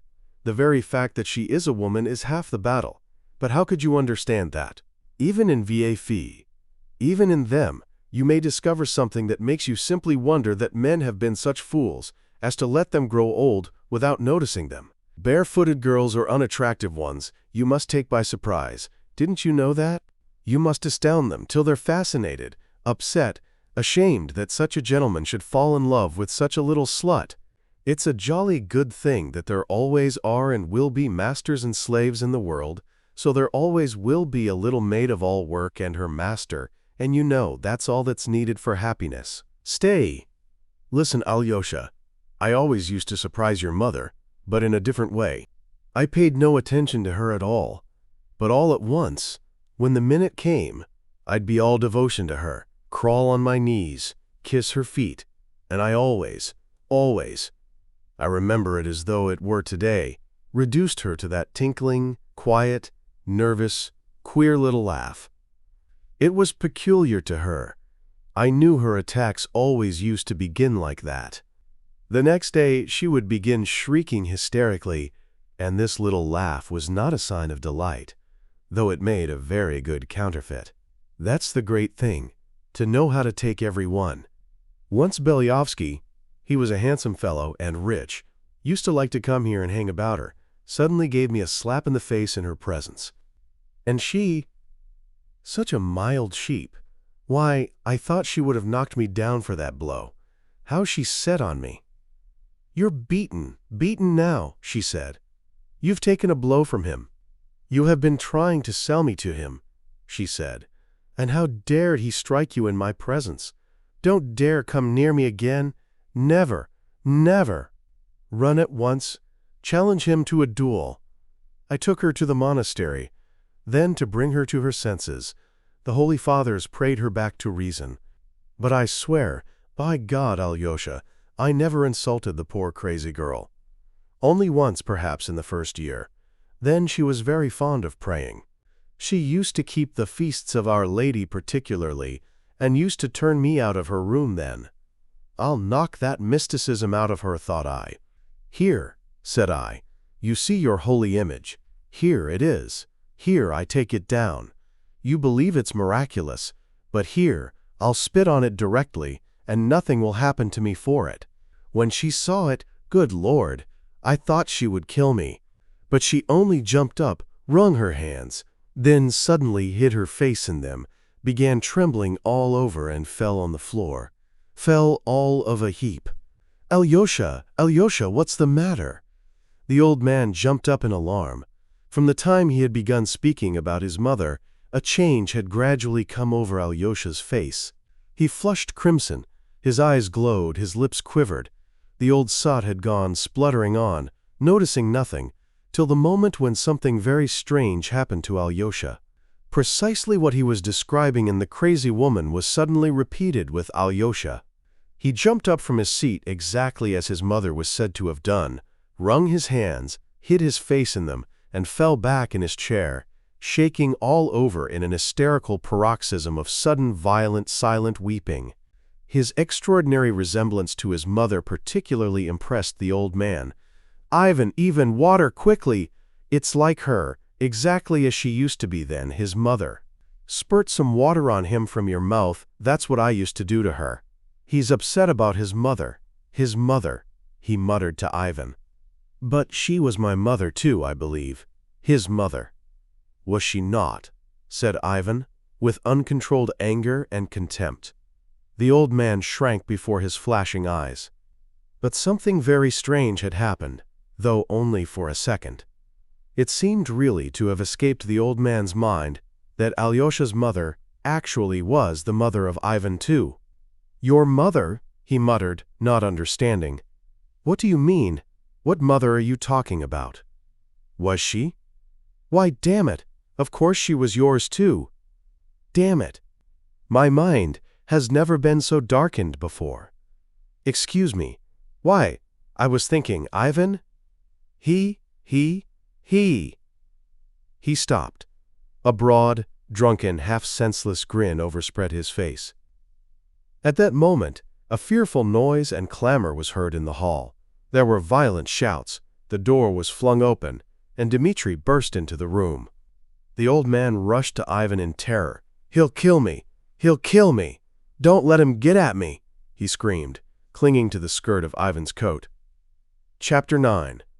The Sensualists. Grigory and Smerdyakov ran into the room after Dmitri. They had been struggling with him in the passage, refusing to admit him, acting on instructions given them by Fyodor Pavlovitch some days before. Taking advantage of the fact that Dmitri stopped a moment on entering the room to look about him, Grigory ran round the table, closed the double doors on the opposite side of the room leading to the inner apartments, and stood before the closed doors, stretching wide his arms, prepared to defend the entrance, so to speak, with the last drop of his blood. Seeing this, Dmitri uttered a scream rather than a shout and rushed at Grigory. Then she's there, she's hidden there! Out of the way, scoundrel! He tried to pull Grigory away, but the old servant pushed him back. Beside himself with fury, Dmitri struck out and hit Grigory with all his might. The old man fell like a log, and Dmitri, leaping over him, broke in the door. Smerdyakov remained pale and trembling at the other end of the room, huddling close to Fyodor Pavlovitch. "She's here!" shouted Dmitri. "I saw her turn towards the house just now, but I couldn't catch her. Where is she? Where is she?" That shout, "She's here!" produced an indescribable effect on Fyodor Pavlovitch. All his terror left him. "Hold him! Hold him!" he cried, and dashed after Dmitri. Meanwhile, Grigory had got up from the floor, but still seemed stunned. Ivan and Alyosha ran after their father. In the third room, something was heard to fall on the floor with a ringing crash. It was a large glass vase, not an expensive one, on a marble pedestal which Dmitri had upset as he ran past it. "At him!" shouted the old man. "Help!" Ivan and Alyosha caught the old man and were forcibly bringing him back. "Why do you run after him? He'll murder you outright!" Ivan cried wrathfully at his father. "Ivan! Alyosha! She must be here! Grushenka's here! He said he saw her himself, running!" He was choking. He was not expecting Grushenka at the time, and the sudden news that she was here made him beside himself. He was trembling all over. He seemed frantic. "But you've seen for yourself that she hasn't come," cried Ivan. "But she may have come by that other entrance. You know that entrance is locked, and you have the key." Dmitri suddenly reappeared in the drawing room. He had, of course, found the other entrance locked, and the key actually was in Fyodor Pavlovitch's pocket. The windows of all the rooms were also closed, so Grushenka could not have come in anywhere, nor have run out anywhere. "Hold him!" shrieked Fyodor Pavlovitch as soon as he saw him again. "He's been stealing money in my bedroom." And tearing himself from Ivan, he rushed again at Dmitri. But Dmitri threw up both hands and suddenly clutched the old man by the two tufts of hair that remained on his temples, tugged at them, and flung him with a crash on the floor. He kicked him 2 or 3 times with his heel in the face. The old man moaned shrilly. Ivan, though not so strong as Dmitri, threw his arms round him and with all his might pulled him away. Alyosha helped him with his slender strength, holding Dmitri in front. "Madman! You've killed him!" cried Ivan. "Serve him right!" shouted Dmitri breathlessly. "If I haven't killed him, I'll come again and kill him. You can't protect him." "Dmitri, go away at once!" cried Alyosha commandingly. "Alexei, you tell me. It's only you I can believe. Was she here just now, or not? I saw her myself creeping this way by the fence from the lane. I shouted. She ran away. I swear she's not been here, and no one expected her. But I saw her, so she must. I'll find out at once where she is. Goodbye, Alexei. Not a word to Aesop about the money now. But go to Katerina Ivanovna at once and be sure to say, 'He sends his compliments to you.' Compliments, his compliments. Just compliments and farewell. Describe the scene to her." Meanwhile, Ivan and Grigory had raised the old man and seated him in an armchair. His face was covered with blood, but he was conscious and listened greedily to Dmitri's cries. He was still fancying that Grushenka really was somewhere in the house. Dmitri looked at him with hatred as he went out. "I don't repent shedding your blood," he cried. "Beware, old man, beware of your dream, for I have my dream too. I curse you and disown you altogether." He ran out of the room. "She's here. She must be here. Smerdyakov! Smerdyakov!" The old man wheezed, scarcely audibly, beckoning to him with his finger. "No, she's not here, you old lunatic!" Ivan shouted at him angrily. "Here, he's fainting! Water! A towel! Make haste, Smerdyakov!" Smerdyakov ran for water. At last they got the old man undressed and put him to bed. They wrapped a wet towel round his head. Exhausted by the brandy, by his violent emotion, and the blows he had received, he shut his eyes and fell asleep as soon as his head touched the pillow. Ivan and Alyosha went back to the drawing-room. Smerdyakov removed the fragments of the broken vase, while Grigory stood by the table looking gloomily at the floor. "Shouldn't you put a wet bandage on your head and go to bed too?" Alyosha said to him. "We'll look after him. My brother gave you a terrible blow on the head." "He's insulted me," Grigory articulated gloomily and distinctly. "He's insulted his father, not only you," observed Ivan with a forced smile. "I used to wash him in his tub." "He's insulted me," repeated Grigory. "Damn it all, if I hadn't pulled him away, perhaps he'd have murdered him." "It wouldn't take much to do for Aesop, would it?" whispered Ivan to Alyosha. "God forbid!" cried Alyosha. "Why should he forbid?" Ivan went on in the same whisper, with a malignant grimace. "One reptile will devour the other. And serve them both right, too." Alyosha shuddered. "Of course I won't let him be murdered, as I didn't just now. Stay here, Alyosha. I'll go for a turn in the yard. My head's begun to ache." Alyosha went to his father's bedroom and sat by his bedside behind the screen for about an hour. The old man suddenly opened his eyes and gazed for a long while at Alyosha, evidently remembering and meditating. All at once his face betrayed extraordinary excitement. "Alyosha," he whispered apprehensively, "where's Ivan?" "In the yard. He's got a headache. He's on the watch." "Give me that looking-glass. It stands over there. Give it me." Alyosha gave him a little round folding looking-glass, which stood on the chest of drawers. The old man looked at himself in it. His nose was considerably swollen, and on the left side of his forehead there was a rather large crimson bruise. "What does Ivan say?" "Alyosha, my dear, my only son, I'm afraid of Ivan. I'm more afraid of Ivan than the other. You're the only one I'm not afraid of." "Don't be afraid of Ivan either. He is angry, but he'll defend you." "Alyosha, and what of the other? He's run to Grushenka." "My angel, tell me the truth. Was she here just now or not?" "No one has seen her. It was a mistake. She has not been here. You know Mitya wants to marry her. She won't marry him. She won't. She won't. She won't. She won't. She won't on any account." The old man fairly fluttered with joy, as though nothing more comforting could have been said to him. In his delight he seized Alyosha's hand and pressed it warmly to his heart. Tears positively glittered in his eyes. "That image of the Mother of God of which I was telling you just now," he said, Take it home and keep it for yourself, and I'll let you go back to the monastery. I was joking this morning. Don't be angry with me.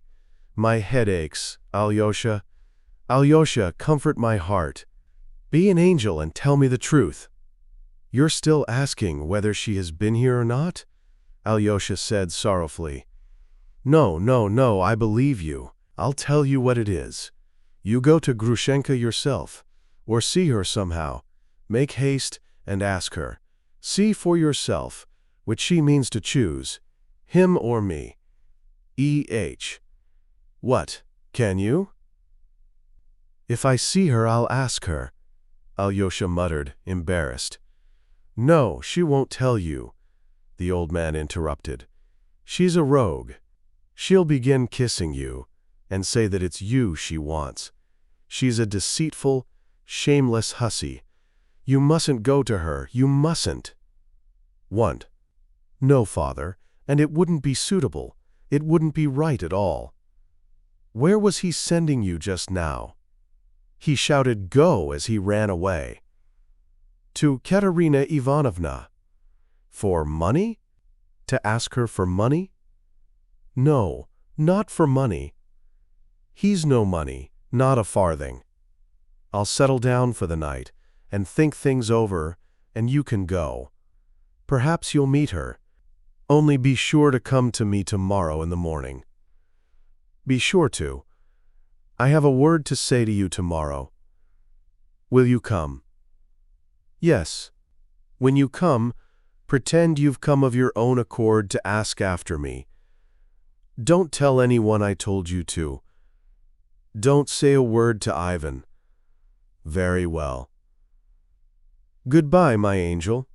You stood up for me just now. I shall never forget it. I've a word to say to you tomorrow, but I must think about it." "And how do you feel now?" "I shall get up tomorrow and go out. Perfectly well, perfectly well." Crossing the yard, Alyosha found Ivan sitting on the bench at the gateway. He was sitting writing something in pencil in his notebook. Alyosha told Ivan that their father had waked up, was conscious, and had let him go back to sleep at the monastery.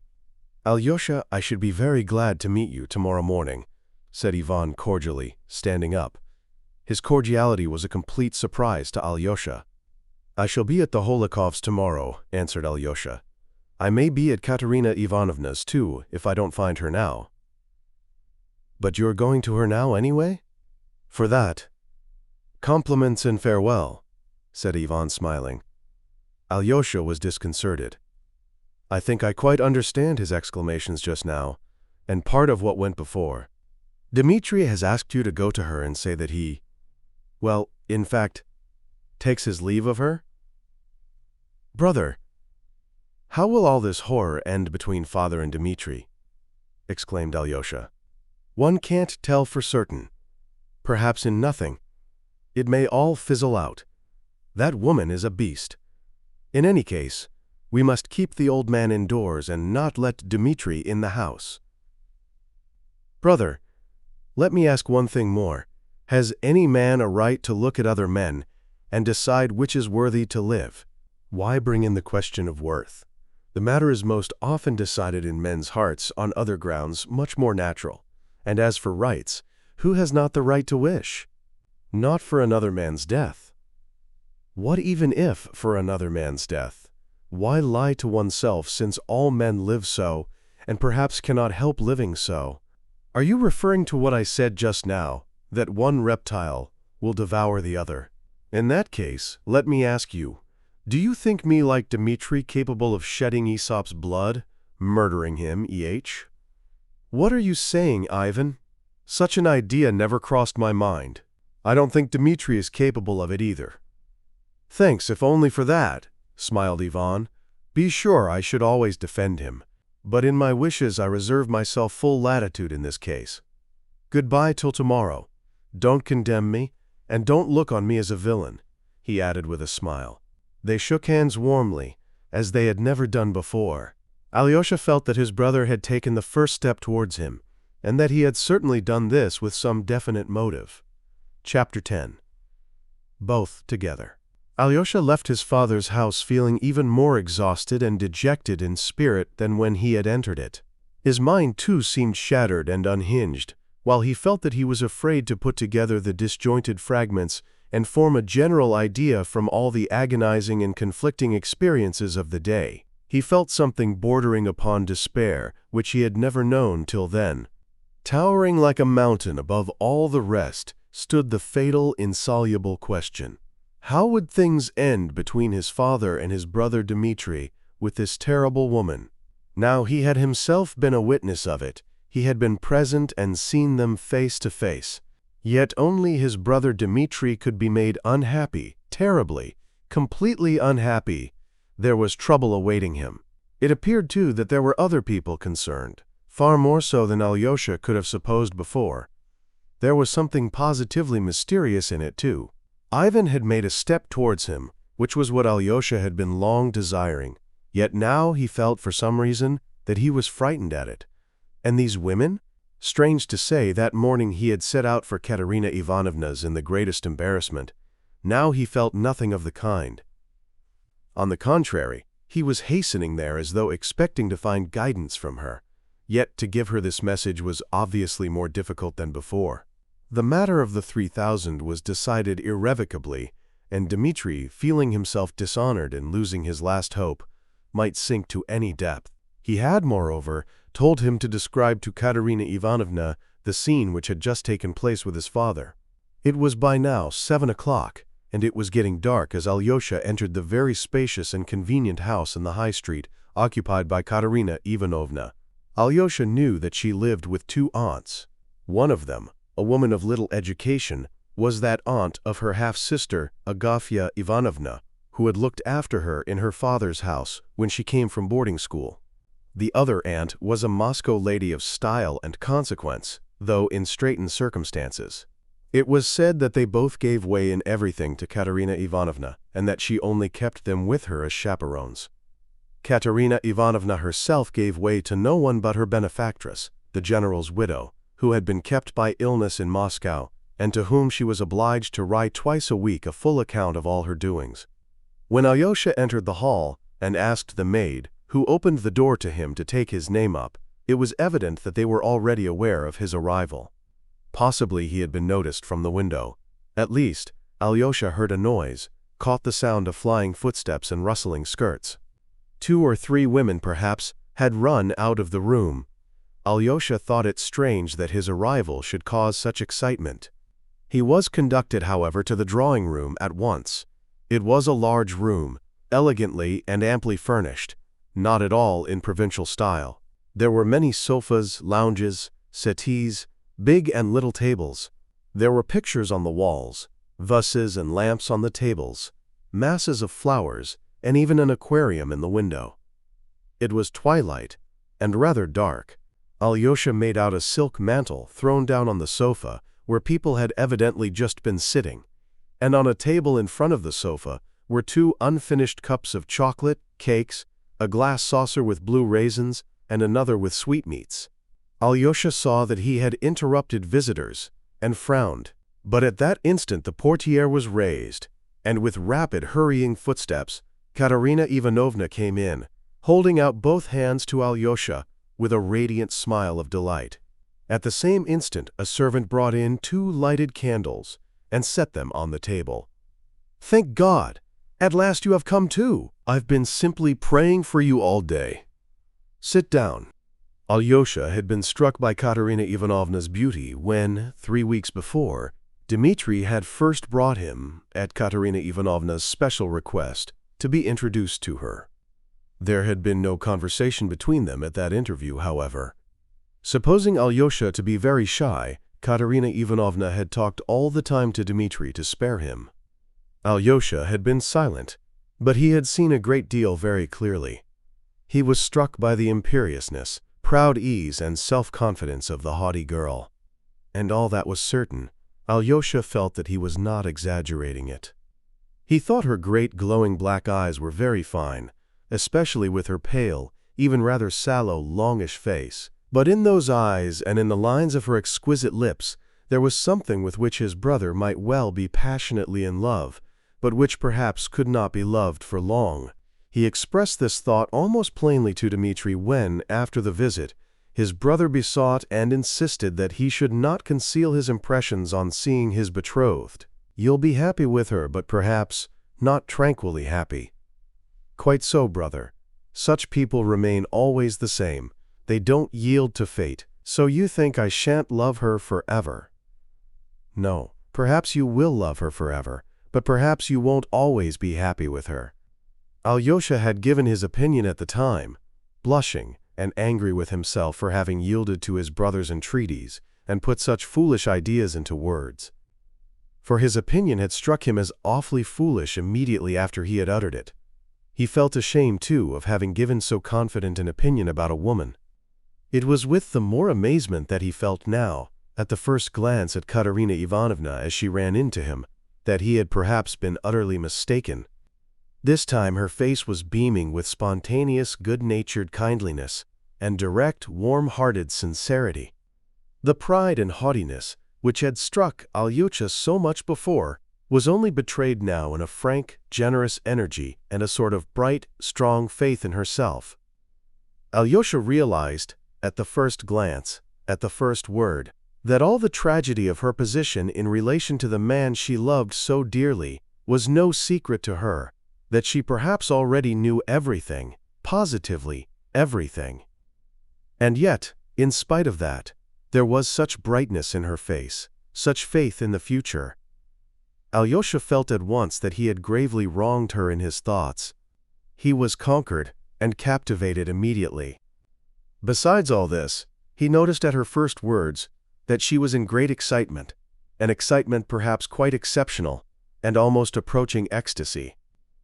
"I was so eager to see you, because I can learn from you the whole truth, from you and no one else." "I have come," muttered Alyosha confusedly. He sent me." "Ah, he sent you. I foresaw that. Now I know everything, everything," cried Katerina Ivanovna, her eyes flashing. "Wait a moment, Alexey Fyodorovitch. I'll tell you why I've been so longing to see you. You see, I know perhaps far more than you do yourself, and there's no need for you to tell me anything. I'll tell you what I want from you. I want to know your own last impression of him. I want you to tell me most directly, plainly, coarsely even. Oh, as coarsely as you like, what you thought of him just now and of his position after your meeting with him today. That will perhaps be better than if I had a personal explanation with him, as he does not want to come to me. Do you understand what I want from you? Now, tell me simply. Tell me every word of the message he sent you with. I knew he would send you. He told me to give you his compliments, and to say that he would never come again, but to give you his compliments." "His compliments? Was that what he said? His own expression?" "Yes." "Accidentally. Perhaps he made a mistake in the word? Perhaps he did not use the right word?" "No. He told me precisely to repeat that word. He begged me 2 or 3 times not to forget to say so." Katerina Ivanovna flushed hotly. "Help me now, Alexey Fyodorovitch. Now I really need your help. I'll tell you what I think, and you must simply say whether it's right or not. Listen, if he had sent me his compliments in passing, without insisting on your repeating the words, without emphasizing them, that would be the end of everything. But if he particularly insisted on those words, if he particularly told you not to forget to repeat them to me, then perhaps he was in excitement, beside himself. He had made his decision and was frightened at it. He wasn't walking away from me with a resolute step, but leaping headlong. The emphasis on that phrase may have been simply bravado." "Yes, yes," cried Alyosha warmly. "I believe that is it, and if so, he's not altogether lost. I can still save him. Stay! Did he not tell you anything about money? About 3,000 rubles? He did speak about it, and it's that more than anything that's crushing him. He said he had lost his honor, and that nothing matters now." Alyosha answered warmly, feeling a rush of hope in his heart, and believing that there really might be a way of escape and salvation for his brother. "But do you know about the money?" he added, and suddenly broke off. "I've known of it a long time. I telegraphed to Moscow to inquire, and heard long ago that the money had not arrived." He hadn't sent the money, but I said nothing. Last week I learnt that he was still in need of money. My only object in all this was that he should know to whom to turn, and who was his true friend. No, he won't recognize that I am his truest friend. He won't know me, and looks on me merely as a woman. I've been tormented all the week, trying to think how to prevent him from being ashamed to face me because he spent that 3,000. Let him feel ashamed of himself. Let him be ashamed of other people's knowing, but not of my knowing. He can tell God everything without shame. Why is it he still does not understand how much I am ready to bear for his sake? Why? Why doesn't he know me? How dare he not know me after all that has happened? I want to save him forever. Let him forget me as his betrothed. And here he fears that he is dishonored in my eyes. Why? He wasn't afraid to be open with you, Alexei Fyodorovitch. How is it that I don't deserve the same?" The last words she uttered in tears. Tears gushed from her eyes. "I must tell you," Alyosha began, his voice trembling too, "what happened just now between him and my father." And he described the whole scene, how Dmitri had sent him to get the money, how he had broken in, knocked his father down, and after that had again specially and emphatically begged him to take his compliments and farewell. "He went to that woman," Alyosha added softly, "and do you suppose that I can't put up with that woman? Does he think I can't? But he won't marry her." She suddenly laughed nervously. "Could such a passion last forever in a Karamazov? It's passion, not love. He won't marry her because she won't marry him." Again Katerina Ivanovna laughed strangely. "He may marry her," said Alyosha mournfully, looking down. "He won't marry her, I tell you. That girl is an angel. Do you know that? Do you know that?" Katerina Ivanovna exclaimed suddenly with extraordinary warmth. "She is one of the most fantastic of fantastic creatures. I know how bewitching she is, but I know too that she is kind, firm, and noble. Why do you look at me like that, Alexei Fyodorovitch? Perhaps you are wondering at my words. Perhaps you don't believe me." "Agrafena Alexandrovna, my angel!" she cried suddenly to someone, peeping into the next room. "Come in to us.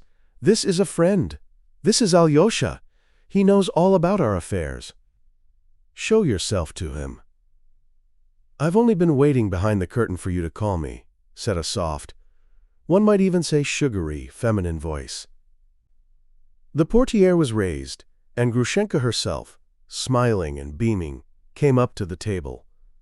A violent revulsion passed over Alyosha. He fixed his eyes on her and could not take them off. Here she was, that awful woman, the beast, as Ivan had called her half an hour before. And yet one would have thought the creature standing before him most simple and ordinary, a good-natured, kind woman, handsome certainly, but so like other handsome ordinary women. It is true she was very, very good-looking, with that Russian beauty so passionately loved by many men. She was a rather tall woman, though a little shorter than Katerina Ivanovna, who was exceptionally tall. She had a full figure, with soft, as it were noiseless, movements, softened to a peculiar oversweetness, like her voice. She moved, not like Katerina Ivanovna, with a vigorous, bold step, but noiselessly.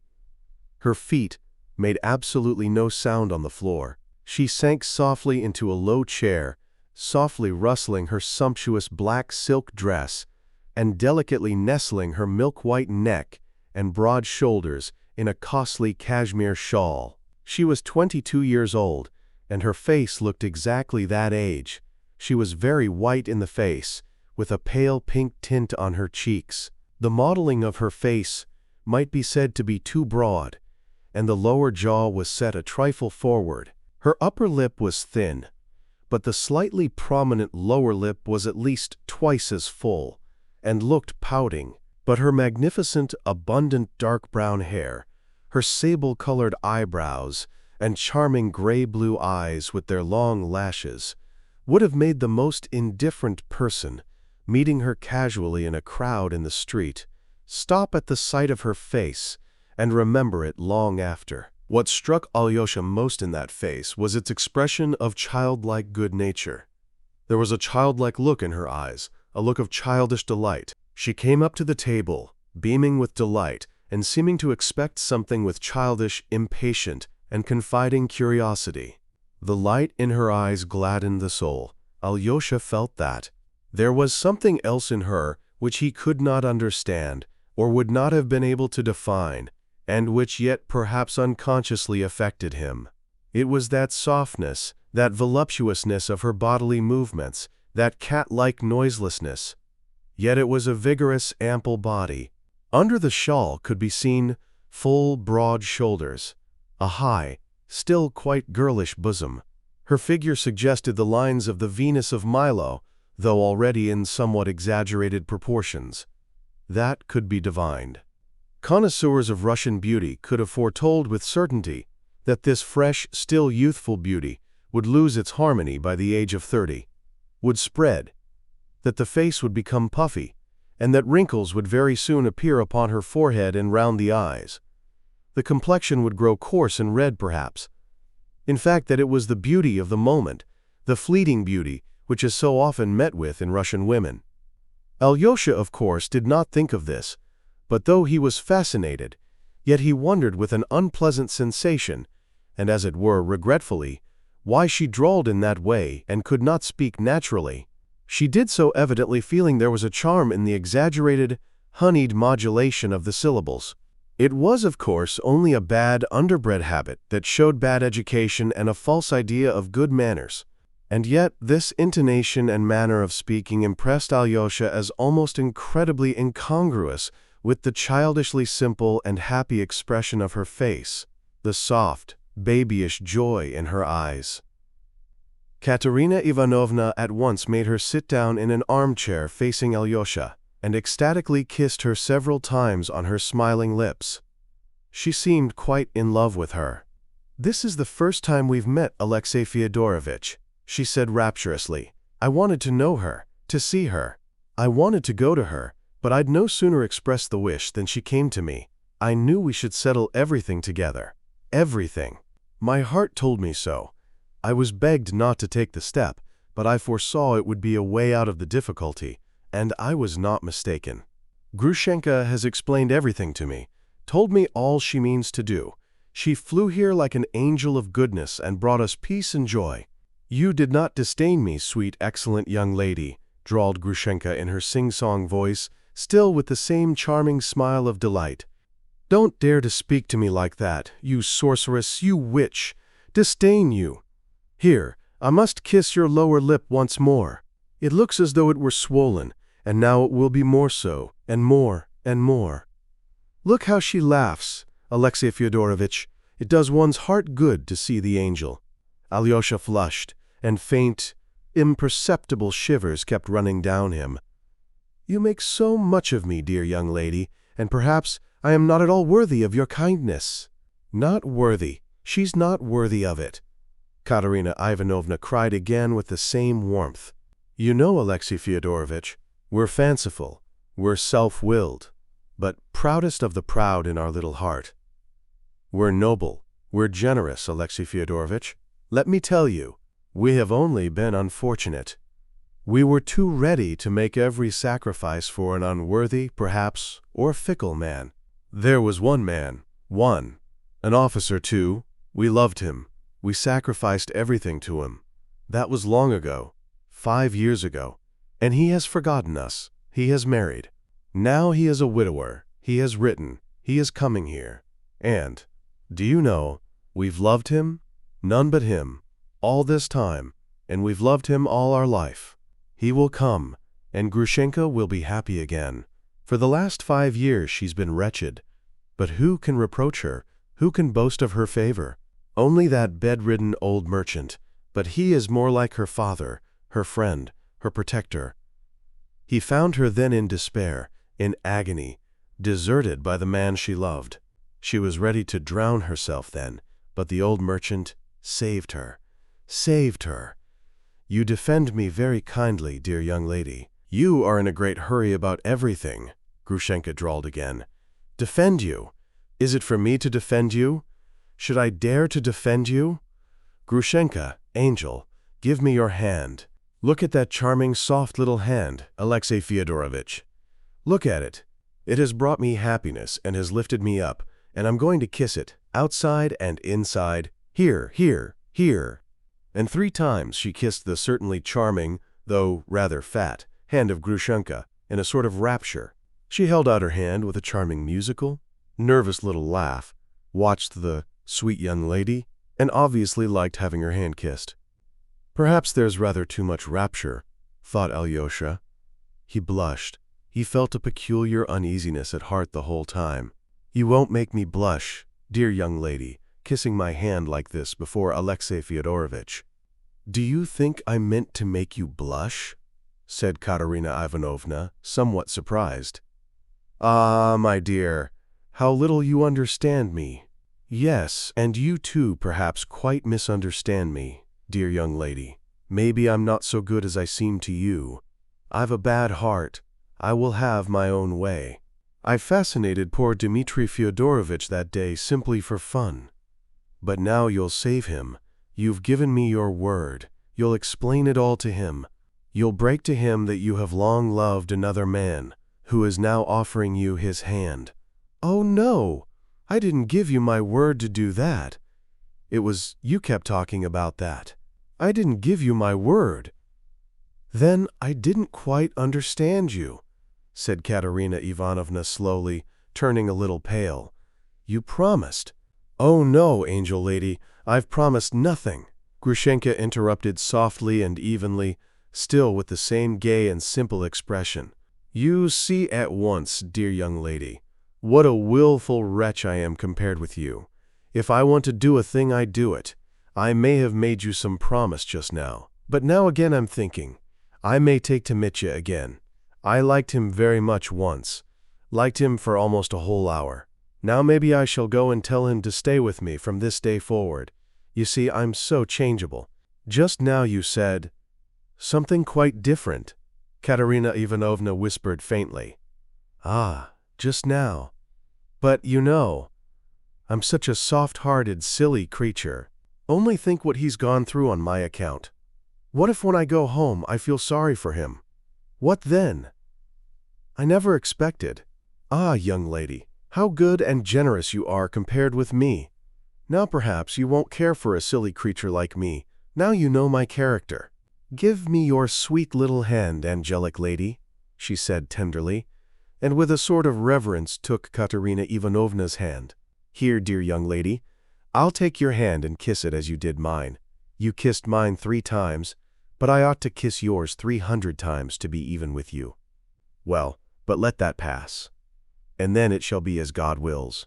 Perhaps I shall be your slave entirely and want to do your bidding like a slave. Let it be as God wills, without any agreements and promises. What a sweet hand!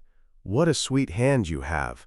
You sweet young lady, you incredible beauty! She slowly raised the hands to her lips, with the strange object indeed of being even with her in kisses.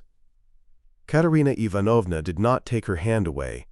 She listened with timid hope to the last words, though Grushenka's promise to do her bidding like a slave was very strangely expressed. She looked intently into her eyes. She still saw in those eyes the same simple-hearted, confiding expression, the same bright gaiety. She's perhaps too naive, thought Katerina Ivanovna, with a gleam of hope. Grushenka, meanwhile, seemed enthusiastic over the sweet hand. She raised it deliberately to her lips, but she held it for 2 or 3 minutes near her lips, as though reconsidering something. Do you know, angel lady, she suddenly drawled in an even more soft and sugary voice, do you know, after all, I think I won't kiss your hand? And she laughed a little merry laugh. As you please. What's the matter with you? Said Katerina Ivanovna, starting suddenly. So that you may be left to remember that you kissed my hand, but I didn't kiss yours. There was a sudden gleam in her eyes. She looked with awful intentness at Katerina Ivanovna. "Insolent creature!" cried Katerina Ivanovna, as though suddenly grasping something. She flushed all over and leapt up from her seat. Grushenka, too, got up, but without haste. "So I shall tell Mitya how you kissed my hand, but I didn't kiss yours at all, and how he will laugh. Vile slut. Go away." "Ah, for shame, young lady. Ah, for shame. That's unbecoming for you, dear young lady, a word like that. Go away." "You're a creature for sale!" screamed Katerina Ivanovna. Every feature was working in her utterly distorted face. "For sale indeed! You used to visit gentlemen in the dusk for money once. You brought your beauty for sale. You see, I know." Katerina Ivanovna shrieked and would have rushed at her, but Alyosha held her with all his strength. "Not a step, not a word. Don't speak, don't answer her. She'll go away. She'll go at once." At that instant, Katerina Ivanovna's 2 aunts ran in at her cry, and with them a maidservant. All hurried to her. "I will go away," said Grushenka, taking up her mantle from the sofa. "Alyosha, darling, see me home." Go away, make haste," cried Alyosha, clasping his hands imploringly. "Dear little Alyosha, see me home. I've got a pretty little story to tell you on the way. I got up this scene for your benefit, Alyosha. See me home, dear. You'll be glad of it afterwards." Alyosha turned away, wringing his hands. Grushenka ran out of the house, laughing musically. Katerina Ivanovna went into a fit of hysterics. She sobbed and was shaken with convulsions. Everyone fussed round her. "I warned you," said the elder of her aunts. "I tried to prevent your doing this. You're too impulsive. How could you do such a thing? You don't know these creatures, and they say she's worse than any of them. You are too self-willed." "She's a tigress," yelled Katerina Ivanovna. "Why did you hold me, Alexey Fyodorovitch? I'd have beaten her." Beaten her? She could not control herself before Alyosha. Perhaps she did not care to, indeed. "She ought to be flogged in public on a scaffold." Alyosha withdrew towards the door. "But my God!" cried Katerina Ivanovna, clasping her hands. He could be so dishonorable, so inhuman. Why, he told that creature what happened on that fatal accursed day. You brought your beauty for sale, dear young lady. She knows it. Your brother's a scoundrel, Alexey Fyodorovitch." Alyosha wanted to say something, but he couldn't find a word. His heart ached. "Go away, Alexey Fyodorovitch. It's shameful, it's awful for me. Tomorrow, I beg you on my knees, come tomorrow. Don't condemn me, forgive me. I don't know what I shall do with myself now." Alyosha walked out into the street, reeling. He could have wept as she did. Suddenly he was overtaken by the maid. "The young lady forgot to give you this letter from Madame Holikov. It's been left with us since dinner time." Alyosha took the little pink envelope mechanically and put it, almost unconsciously, into his pocket. Chapter 11. Another reputation ruined. It was not much more than 3/4 of a mile from the town to the monastery. Alyosha walked quickly along the road, at that hour deserted. It was almost night, and too dark to see anything clearly at 30 paces ahead. There were crossroads halfway. A figure came into sight under a solitary willow at the crossroads. As soon as Alyosha reached the crossroads, the figure moved out and rushed at him, shouting savagely, "Your money or your life!" "So it's you, Mitya," cried Alyosha in surprise, violently startled, however. "Ha ha ha ha! You didn't expect me? I wondered where to wait for you." "By her house? There are 3 ways from it, and I might have missed you. At last I thought of waiting here, for you had to pass here. There's no other way to the monastery. Come, tell me the truth, crush me like a beetle, but what's the matter?" "Nothing, brother. It's the fright you gave me. Oh, Dmitri, father's blood just now." Alyosha began to cry. He had been on the verge of tears for a long time, and now something seemed to snap in his soul. You almost killed him, cursed him, and now, here, you're making jokes, your money or your life. Quote dot. Well, what of that? It's not seemly. Is that it? Not suitable in my position? No, I only. Stay, look at the night. You see what a dark night, what clouds, what a wind has risen. I hid here under the willow waiting for you. And as God's above, I suddenly thought, why go on in misery any longer? What is there to wait for? Here I have a willow, a handkerchief, a shirt. I can twist them into a rope in a minute, and braces besides. And why go on burdening the earth, dishonoring it with my vile presence? And then I heard you coming. Heavens! It was as though something flew down to me suddenly. So there is a man, then, whom I love. Here he is. That man, my dear little brother, whom I love more than anyone in the world, the only one I love in the world. And I loved you so much at that moment, that I thought, I'll fall on his neck at once. Then, a stupid idea struck me, to have a joke with you and scare you. I shouted, like a fool, "Your money! Forgive my foolery, it was only nonsense, and there's nothing unseemly in my soul. Damn it all, tell me what's happened. What did she say? Strike me, crush me, don't spare me. Was she furious? No, not that. There was nothing like that, Mitya. There, I found them both there." "Both? Whom?"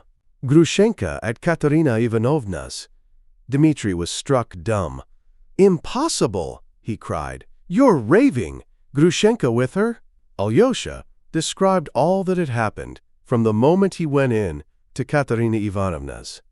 He was 10 minutes telling his story. He can't be said to have told it fluently and consecutively, but he seemed to make it clear, not omitting any word or action of significance, and vividly describing, often in one word, his own sensations. Dmitri listened in silence, gazing at him with a terrible fixed stare, but it was clear to Alyosha that he understood it all, and had grasped every point. But as the story went on, his face became not merely gloomy, but menacing. He scowled, he clenched his teeth, and his fixed stare became still more rigid, more concentrated, more terrible, when suddenly, with incredible rapidity, his wrathful, savage face changed, his tightly compressed lips parted, and Dmitri Fyodorovitch broke into uncontrolled, spontaneous laughter. He literally shook with laughter. For a long time he could not speak. So she wouldn't kiss her hand, so she didn't kiss it, so she ran away, he kept exclaiming with hysterical delight. Insolent delight it might have been called, if it had not been so spontaneous. So the other one called her tigress, and a tigress she is. So she ought to be flogged on a scaffold. Yes, yes, so she ought. That's just what I think. She ought to have been long ago. It's like this, brother. Let her be punished. But I must get better first. I understand the Queen of Impudence. That's her all over. You saw her all over in that hand-kissing, the she-devil. She's magnificent in her own line. So she ran home. I'll go. I'll run to her. Alyosha, don't blame me. I agree that hanging is too good for her. But Katerina Ivanovna, exclaimed Alyosha sorrowfully, I see her too. I see right through her, as I've never done before. It's a regular discovery of the 4 continents of the world, that is, of the 5. What a thing to do! That's just like Katya, who was not afraid to face a coarse, unmannerly officer and risk a deadly insult on a generous impulse to save her father. But the pride, the recklessness, the defiance of fate, the unbounded defiance. You say that aunt tried to stop her? That aunt, you know, is overbearing, herself. She's the sister of the general's widow in Moscow, and even more stuck up than she. But her husband was caught stealing government money. He lost everything, his estate and all, and the proud wife had to lower her colors and hasn't raised them since.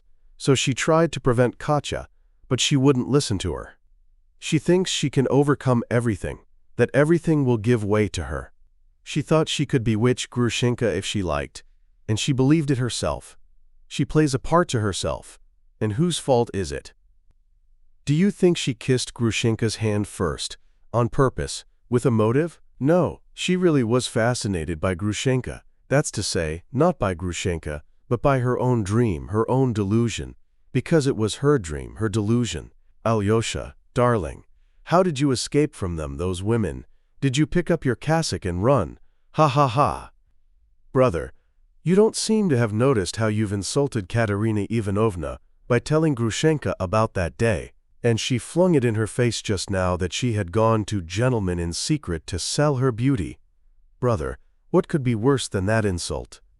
What worried Alyosha more than anything was that, incredible as it seemed, his brother appeared pleased at Katerina Ivanovna's humiliation. Bah! Dmitri frowned fiercely and struck his forehead with his hand. He only now realized it, though Alyosha had just told him of the insult, and Katerina Ivanovna's cry, "Your brother is a scoundrel!" Yes, perhaps I really did tell Grushenka about that fatal day, as Katya calls it. Yes, I did tell her, I remember. It was that time at Mokrai. I was drunk. The gypsies were singing. But I was sobbing. I was sobbing then, kneeling and praying to Katya's image, and Grushenka understood it. She understood it all then. I remember, she cried herself, damn it all! But it's bound to be so now. Then she cried, but now the dagger in the heart. That's how women are. He looked down and sank into thought. Yes, I am a scoundrel, a thorough scoundrel, he said suddenly, in a gloomy voice. It doesn't matter whether I cried or not. I am a scoundrel. Tell her I accept the name if that's any comfort. Come, that's enough. Goodbye. It's no use talking. It's not amusing. You go your way and I mine, and I don't want to see you again except as a last resource. Goodbye, Alexei. He warmly pressed Alyosha's hand, and still looking down, without raising his head, as though tearing himself away, turned rapidly towards the town. Alyosha looked after him, unable to believe he would go away so abruptly. Stay, Alexei. One more confession to you alone, cried Dmitri, suddenly turning back. Look at me. Look at me well. You see here, there's terrible disgrace in store for me. As he said, here, Dmitri struck his chest with his fist with a strange air, as though the dishonor lay precisely on his chest in some spot, in a pocket perhaps, or hanging round his neck. You know me now, a scoundrel, an avowed scoundrel. But let me tell you that I've never done anything before, and never shall again, anything that can compare in baseness with the dishonor which I bear now at this very minute on my breast. Here, which will come to pass, though I'm perfectly free to stop it. I can stop it or carry it through. Note that. Well, let me tell you, I shall carry it through. I shan't stop it. I told you everything just now, but I didn't tell you this, because even I had not brass enough for it. I can still pull up. If I do, I can give back the full half of my lost honor tomorrow. But I shan't pull up. I shall carry out my base plan, and you can bear witness that I told you so beforehand. Darkness and destruction. No need to explain. You'll find out in due time. The filthy back alley and the she-devil. Goodbye.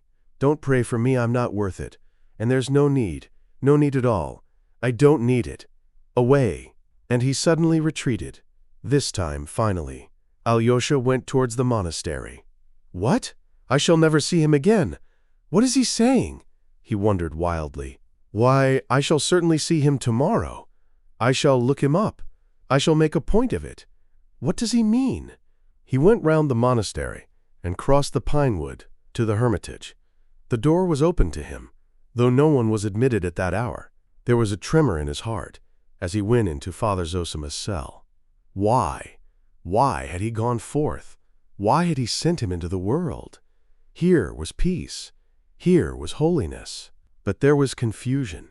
There was darkness, in which one lost one's way and went astray at once. In the cell, he found the novice Porphyry and Father Paisy, who came every hour to inquire after Father Zosima. Alyosha learnt with alarm that he was getting worse and worse. Even his usual discourse with the brothers could not take place that day.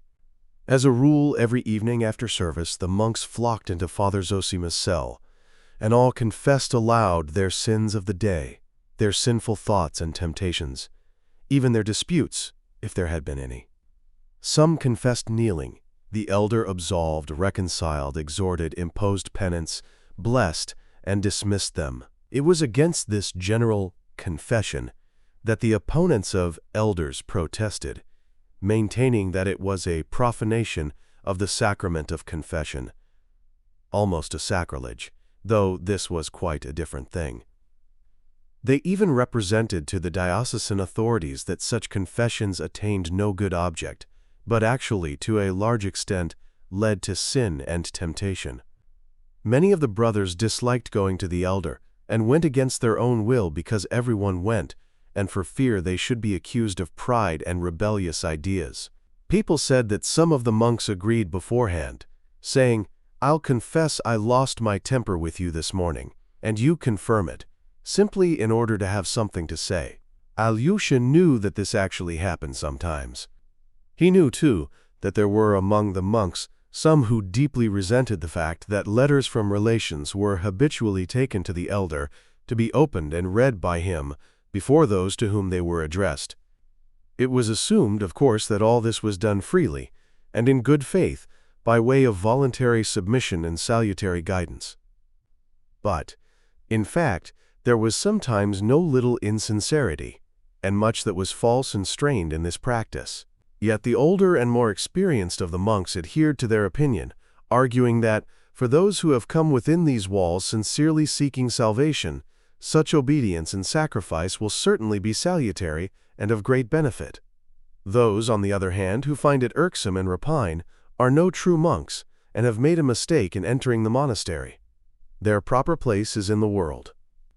Even in the temple, one cannot be safe from sin and the devil, so it was no good taking it too much into account.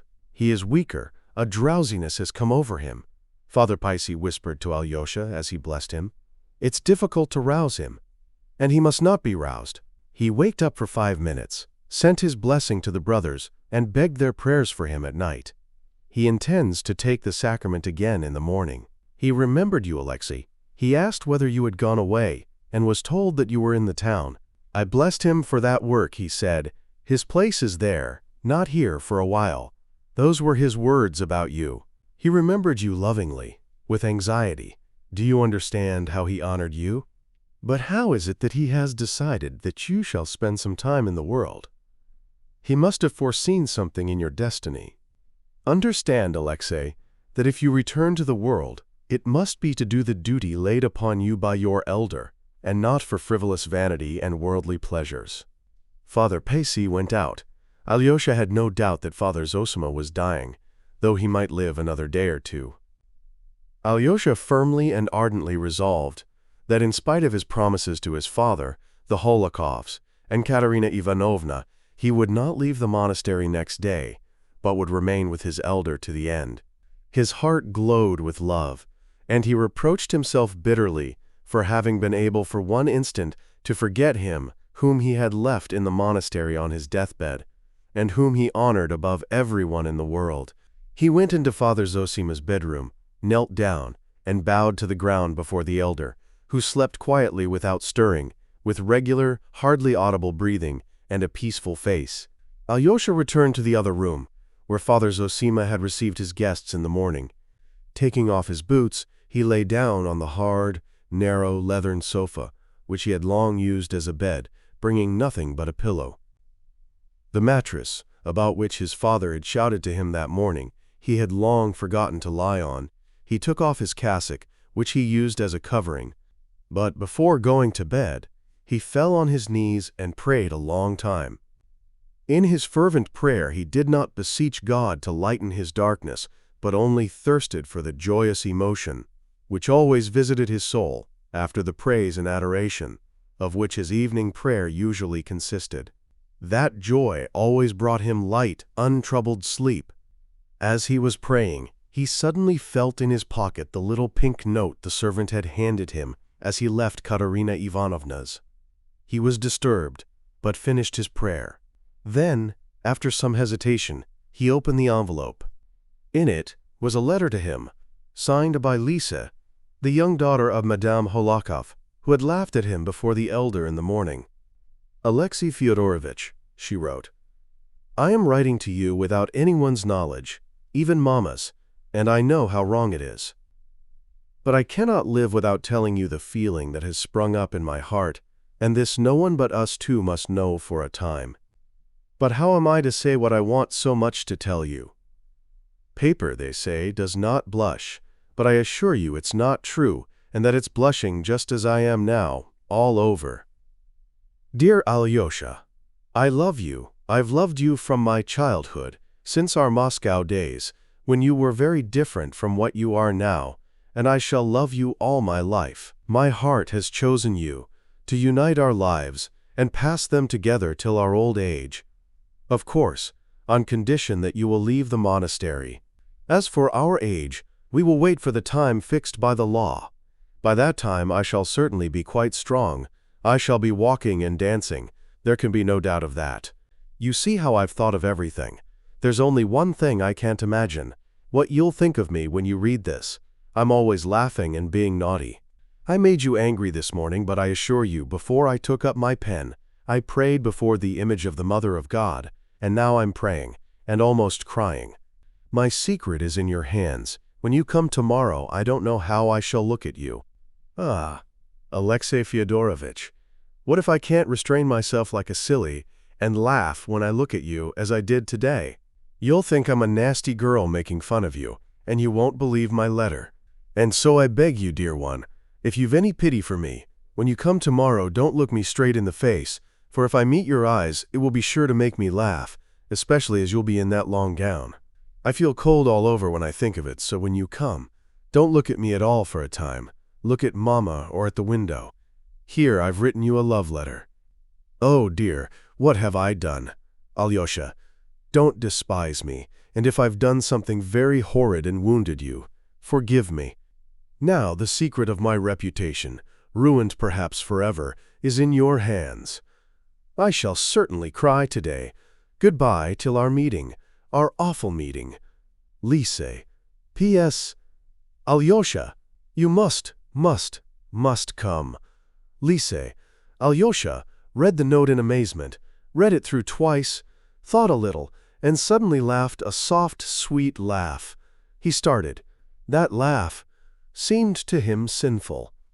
But a minute later he laughed again, just as softly and happily. He slowly replaced the note in the envelope, crossed himself, and lay down. The agitation in his heart passed at once. God, have mercy upon all of them, have all these unhappy and turbulent souls in thy keeping, and set them in the right path. All ways are thine. Save them according to thy wisdom. Thou art love. Thou wilt send joy to all, Alyosha murmured, crossing himself and falling into peaceful sleep. Part 2. Book 4. Lacerations. Chapter 1. Father Farapont. Alyosha was roused early, before daybreak. Father Zosima woke up feeling very weak, though he wanted to get out of bed and sit up in a chair. His mind was quite clear. His face looked very tired, yet bright and almost joyful.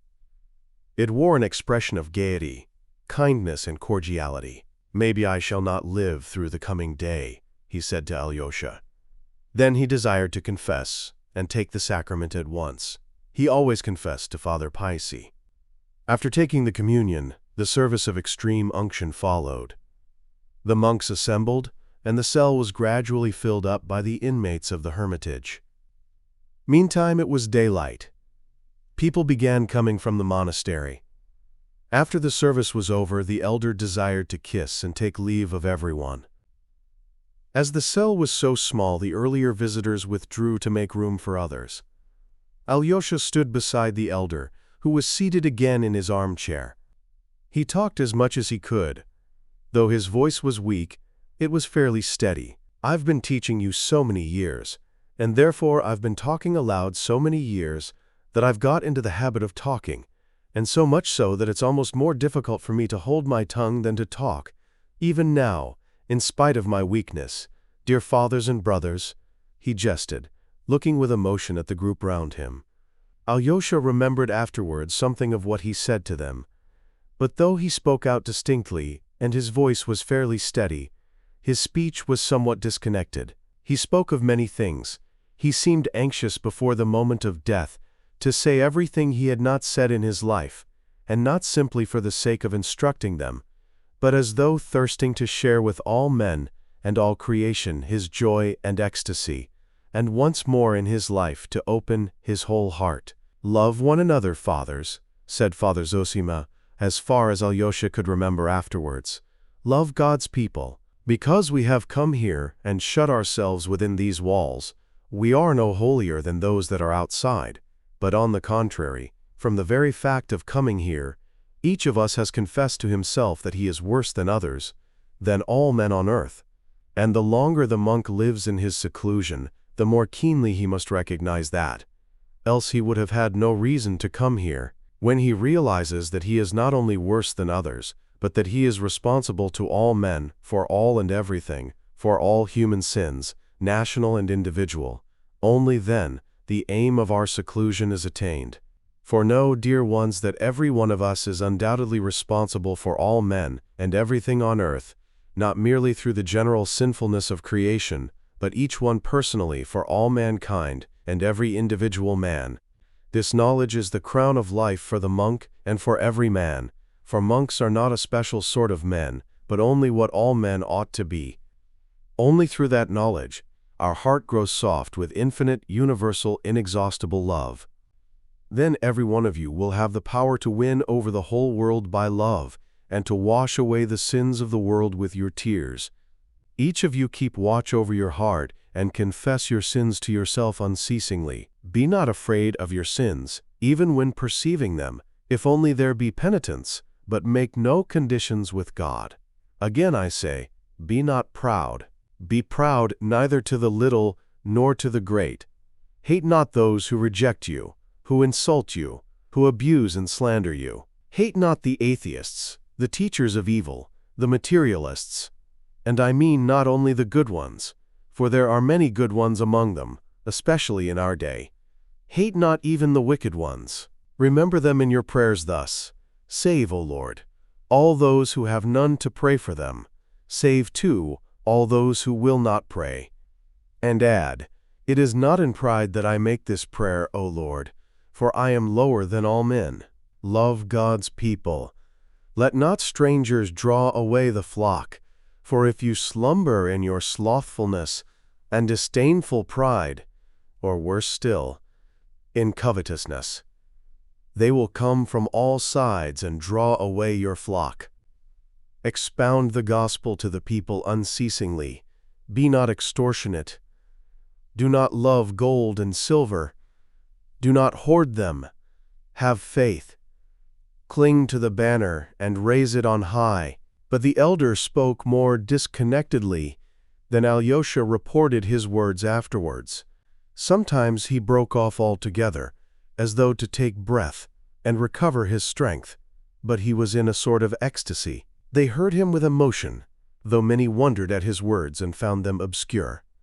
Afterwards all remembered those words. When Alyosha happened for a moment to leave the cell, he was struck by the general excitement and suspense in the monks who were crowding about it. This anticipation showed itself in some by anxiety, in others by devout solemnity. All were expecting that some marvel would happen immediately after the elder's death. Their suspense was, from one point of view, almost frivolous, but even the most austere of the monks were affected by it. Father Pacey's face looked the gravest of all. Alyosha was mysteriously summoned by a monk to see Rakitin, who had arrived from town with a singular letter for him from Madame Holikov. In it she informed Alyosha of a strange and very opportune incident. It appeared that among the women who had come on the previous day to receive Father Zosima's blessing, there had been an old woman from the town, a sergeant's widow called Prohorovna. She had inquired whether she might pray for the rest of the soul of her son Vasenka, who had gone to Irkutsk and had sent her no news for over a year, to which Father Zosima had answered sternly, forbidding her to do so, and saying that to pray for the living as though they were dead was a kind of sorcery. He afterwards forgave her on account of her ignorance, and added, as though reading the book of the future, this was Madame Holokov's expression, words of comfort, that her son Vasya was certainly alive, and he would either come himself very shortly or send a letter, and that she was to go home and expect him. "And would you believe it?" exclaimed Madame Holokov enthusiastically. "The prophecy has been fulfilled literally indeed, and more than that." Scarcely had the old woman reached home when they gave her a letter from Siberia which had been awaiting her. But that was not all. In the letter written on the road from Ekaterinenburg, Vasya informed his mother that he was returning to Russia with an official, and that 3 weeks after her receiving the letter, he hoped, quote, to embrace his mother. Madame Holokov warmly entreated Alyosha to report this new miracle of prediction to the superior and all the brotherhood. All ought to know of it, she concluded. The letter had been written in haste. The excitement of the writer was apparent in every line of it. But Alyosha had no need to tell the monks, for all knew of it already. Rakitin had commissioned the monk who brought his message, quote, to inform most respectfully his reverence Father Pailly, that he, Rakitin, has a matter to speak of with him, of such gravity that he dare not defer it for a moment, and humbly begs forgiveness for his presumption. As the monk had given the message to Father Pailly before that to Alyosha, the latter found after reading the letter, there was nothing left for him to do but to hand it to Father Pailly in confirmation of the story, and even that austere and cautious man, though he frowned as he read the news of the miracle, could not completely restrain some inner emotion. His eyes gleamed and a grave and solemn smile came into his lips.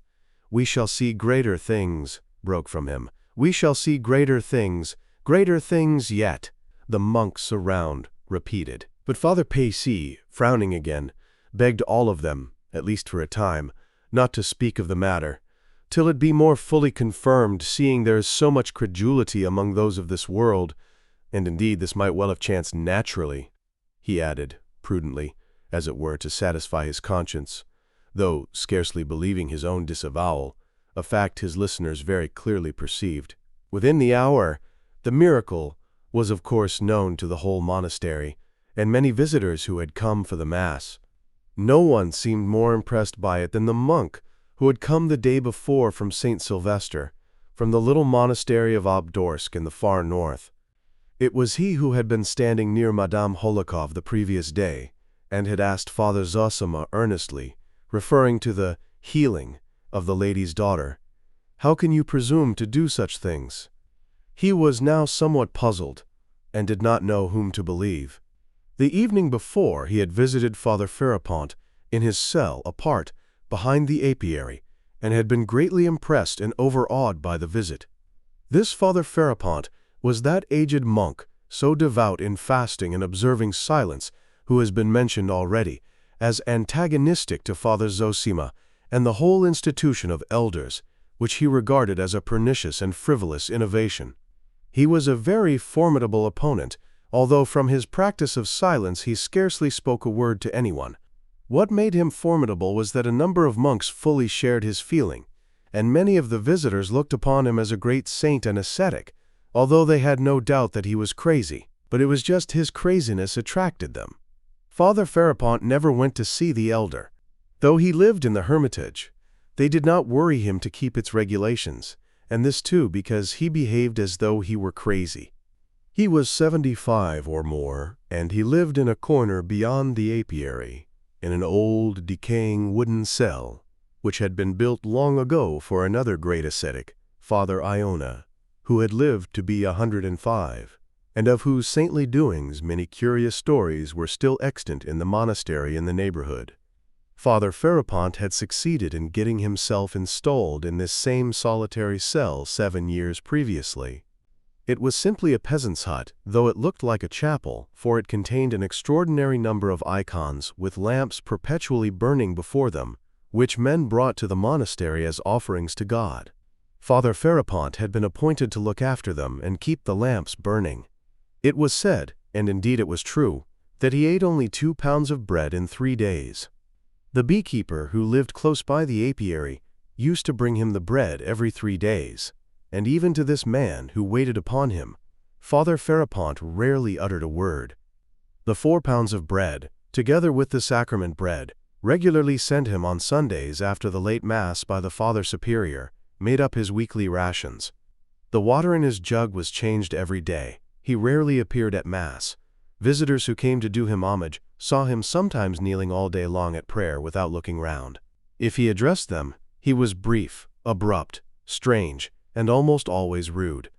On very rare occasions, however, he would talk to visitors, but for the most part he would utter someone's strange saying which was a complete riddle, and no entreaties would induce him to pronounce a word in explanation. He was not a priest, but a simple monk. There was a strange belief, chiefly however among the most ignorant, that Father Ferapont had communication with heavenly spirits, and would only converse with them, and so was silent with men. The monk from Obdorsk, having been directed to the apiary by the beekeeper, who was also a very silent and surly monk, went to the corner where Father Ferapont's cell stood. "Maybe he will speak as you are a stranger, and maybe you'll get nothing out of him," the beekeeper had warned him. The monk, as he related afterwards, approached in the utmost apprehension. It was rather late in the evening. Father Ferapont was sitting at the door of his cell on a low bench. A huge old elm was lightly rustling overhead. There was an evening freshness in the air. The monk from Obdorsk bowed down before the saint and asked his blessing. "Do you want me to bow down to you, monk?" said Father Ferapont. "Get up." The monk got up. "Blessing, be blessed. Sit beside me. Where have you come from?" What most struck the poor monk was the fact that in spite of his strict fasting and great age, Father Ferapont still looked a vigorous old man. He was tall, held himself erect, and had a thin but fresh and healthy face. There was no doubt he still had considerable strength. He was of athletic build. In spite of his great age, he was not even quite gray, and still had very thick hair and a full beard, both of which had once been black. His eyes were gray, large and luminous, but strikingly prominent. He spoke with a broad accent. He was dressed in a peasant's long reddish coat of coarse convict cloth, as it used to be called, and had a stout rope round his waist. His throat and chest were bare. Beneath his coat, his shirt of the coarsest linen showed almost black with dirt, not having been changed for months. They said that he wore irons weighing 30 pounds under his coat. His stockingless feet were thrust in old slippers almost dropping to pieces. "From the little Obdorsk monastery, from St. Sylvester," the monk answered humbly, whilst his keen and inquisitive but rather frightened little eyes kept watch on the hermit. "I have been at your Sylvester's. I used to stay there. Is Sylvester well?" The monk hesitated. "You are a senseless lot. How do you keep the fasts?" "Our dietary is according to the ancient conventual rules. During Lent, there are no meals provided for Monday, Wednesday, and Friday. For Tuesday and Thursday we have white bread, stewed fruit with honey, wild berries or salt cabbage, and wholemeal stirabout. On Saturday, white cabbage soup, noodles with peas, kasha, all with hemp oil. On weekdays we have dried fish and kasha with the cabbage soup. From Monday till Saturday evening, 6 whole days in Holy Week, nothing is cooked, and we have only bread and water, and that sparingly, if possible not taking food every day, just the same as is ordered for first week in Lent. On Good Friday nothing is eaten. In the same way on the Saturday we have to fast till 3 o'clock, and then take a little bread and water, and drink a single cup of wine. On Holy Thursday we drink wine, and have something cooked without oil, or not cooked at all, inasmuch as the Laodicean Council lays down for Holy Thursday. It is unseemly by remitting the fast on the Holy Thursday to dishonor the whole of Lent. This is how we keep the fast. But what is that compared with you, Holy Father?" added the monk, growing more confident. "For all the year round, even at Easter, you take nothing but bread and water, and what we should eat in 2 days lasts you full 7. It's truly marvelous, your great abstinence. And mushrooms? Asked Father Farapont suddenly. Mushrooms, repeated the surprised monk. Yes, I can give up their bread, not needing it at all, and go away into the forest and live there on the mushrooms or the berries. But they can't give up their bread here, wherefore they are in bondage to the devil. Nowadays the unclean deny that there is need of such fasting. Haughty and unclean is their judgment. Oh, true, sighed the monk. And have you seen devils among them? Asked Farapont. Among them? Among whom? Asked the monk timidly. I went to the Father Superior on Trinity Sunday last year. I haven't been since. I saw a devil sitting on one man's chest hiding under his cassock, only his horns poked out. Another had one peeping out of his pocket with such sharp eyes he was afraid of me. Another settled in the unclean belly of one. Another was hanging round a man's neck, and so he was carrying him about without seeing him. You can see spirits? The monk inquired. I tell you, I can see through them. When I was coming out from the superiors, I saw one hiding from me behind the door, and a big one, 1.5 yards or more high, with a thick, long, gray tail, and the tip of his tail was in the crack of the door, and I was quick and slammed the door, pinching his tail in it. He squealed and began to struggle, and I made the sign of the cross over him 3 times, and he died on the spot like a crushed spider. He must have rotted there in the corner and be stinking, but they don't see, they don't smell it. It's a year since I have been there. I reveal it to you, as you are a stranger. Your words are terrible.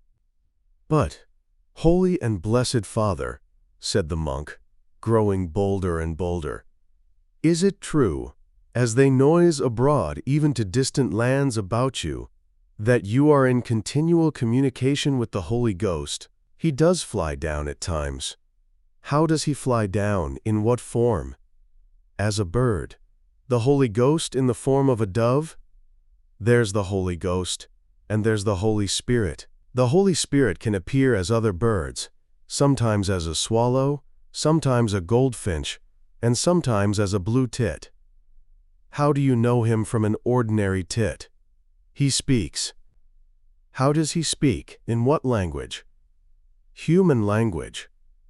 And what does he tell you? Why, today he told me that a fool would visit me and would ask me unseemly questions. You want to know too much, monk. Terrible are your words, most holy and blessed Father. The monk shook his head. But there was a doubtful look in his frightened little eyes. Do you see this tree? Asked Father Farapont after a pause. I do, Blessed Father. You think it's an elm, but for me it has another shape. What sort of shape? Inquired the monk, after a pause of vain expectation. It happens at night. You see those 2 branches? In the night it is Christ, holding out his arms to me, and seeking me with those arms. I see it clearly, and tremble. It's terrible, terrible. What is there terrible if it's Christ himself? Why, he'll snatch me up and carry me away. Alive? In the spirit and glory of Elijah, haven't you heard? He will take me in his arms and bear me away. Though the monk returned to the cell he was sharing with one of the brothers, in considerable perplexity of mind, he still cherished at heart a greater reverence for Father Farapont than for Father Zosima. He was strongly in favor of fasting, and it was not strange that one who kept so rigid a fast as Father Farapont should see marvels. His words seemed certainly queer, but God only could tell what was hidden in those words, and were not worse words and acts commonly seen in those who have sacrificed their intellects for the glory of God? The pinching of the devil's tail he was ready and eager to believe, and not only in the figurative sense. Besides, he had, before visiting the monastery, a strong prejudice against the institution of elders, which he only knew of by hearsay and believed to be a pernicious innovation. Before he had been long at the monastery, he had detected the secret murmurings of some shallow brothers who disliked the institution. He was, besides, a meddlesome, inquisitive man, who poked his nose into everything. This was why the news of the fresh miracle, performed by Father Zosima, reduced him to extreme perplexity. Alyosha remembered afterwards how their inquisitive guest from Obdorsk had been continually flitting to and fro from one group to another, listening and asking questions among the monks that were crowding within and without the elder's cell. But he did not pay much attention to him at the time, and only recollected it afterwards. He had no thought to spare for it indeed, for when Father Zosima, feeling tired again, had gone back to bed, he thought of Alyosha as he was closing his eyes, and sent for him. Alyosha ran at once. There was no one else in the cell but Father Paisi, Father Iosif, and the novice Porphyry. The elder, opening his weary eyes and looking intently at Alyosha, asked him suddenly, "Are your people expecting you, my son?" Alyosha hesitated. "Haven't they need of you? Didn't you promise someone yesterday to see them today?" "I did promise. To my father, my brothers, others too." "You see, you must go. Don't grieve. Be sure I shall not die without your being by, to hear my last word. To you I will say that word, my son. It will be my last gift to you. To you, dear son, because you love me. But now, go to keep your promise." Alyosha immediately obeyed, though it was hard to go. But the promise that he should hear his last word on earth, that it should be the last gift to him, Alyosha, sent a thrill of rapture through his soul. He made haste that he might finish what he had to do in the town and return quickly. Father Paisi, too, uttered some words of exhortation which moved and surprised him greatly. He spoke as they left the cell together. "Remember, young man, unceasingly," Father Paisi began, without preface, "that the science of this world, which has become a great power, has, especially in the last century, analyzed everything divine handed down to us in the holy books. After this cruel analysis, the learned of this world have nothing left of all that was sacred of old. But they have only analyzed the parts and overlooked the whole, and indeed their blindness is marvelous. Yet the whole still stands steadfast before their eyes, and the gates of hell shall not prevail against it. Has it not lasted 19 centuries? Is it not still a living, a moving power in the individual soul and in the masses of people? It is still as strong and living even in the souls of atheists, who have destroyed everything. For even those who have renounced Christianity and attack it, in their inmost being still follow the Christian ideal. For hitherto neither their subtlety nor the ardor of their hearts has been able to create a higher ideal of man and of virtue than the ideal given by Christ of old. When it has been attempted, the result has been only grotesque. Remember this especially, young man, since you are being sent into the world by your departing elder. Maybe, remembering this great day, you will not forget my words, uttered from the heart for your guidance, seeing you are young, and the temptations of the world are great and beyond your strength to endure. Well, now go, my orphan." With these words, Father Paisi blessed him. As Alyosha left the monastery and thought them over, he suddenly realized that he had met a new and unexpected friend, a warmly loving teacher, in this austere monk who had hitherto treated him sternly. It was as though Father Zosima had bequeathed him to him at his death, and perhaps that's just what had passed between them, Alyosha thought suddenly. The philosophic reflections he had just heard so unexpectedly testified to the warmth of Father Paisi's heart. He was in haste to arm the boy's mind for conflict with temptation, and to guard the young soul left in his charge with the strongest defense he could imagine. Chapter 2. At his father's. First of all, Alyosha went to his father. On the way he remembered that his father had insisted the day before that he should come without his brother Ivan seeing him. Why so? Alyosha wondered suddenly. Even if my father has something to say to me alone, why should I go in unseen? Most likely in his excitement yesterday he meant to say something different, he decided. Yet he was very glad when Marfa Ignatyevna, who opened the garden gate to him, Grigory, it appeared, was ill in bed in the lodge, told him in answer to his question that Ivan Fyodorovitch had gone out 2 hours ago. "And my father?" "He is up, taking his coffee," Marfa answered somewhat dryly. Alyosha went in. The old man was sitting alone at the table wearing slippers and a little old overcoat. He was amusing himself by looking through some accounts, rather inattentively, however. He was quite alone in the house, for Smerdyakov too had gone out marketing. Though he had got up early and was trying to put a bold face on it, he looked tired and weak. His forehead, upon which huge purple bruises had come out during the night, was bandaged with a red handkerchief. His nose, too, had swollen terribly in the night, and some smaller bruises covered it in patches, giving his whole face a peculiarly spiteful and irritable look. The old man was aware of this, and turned a hostile glance on Alyosha as he came in. "The coffee is cold," he cried harshly. "I won't offer you any. I've ordered nothing but a Lenten fish soup today, and I don't invite anyone to share it. Why have you come?" "To find out how you are," said Alyosha. "Yes. Besides, I told you to come yesterday. It's all of no consequence. You need not have troubled. But I knew you'd come poking in directly." He said this with almost hostile feeling. At the same time he got up and looked anxiously in the looking-glass, perhaps for the 40th time that morning, at his nose.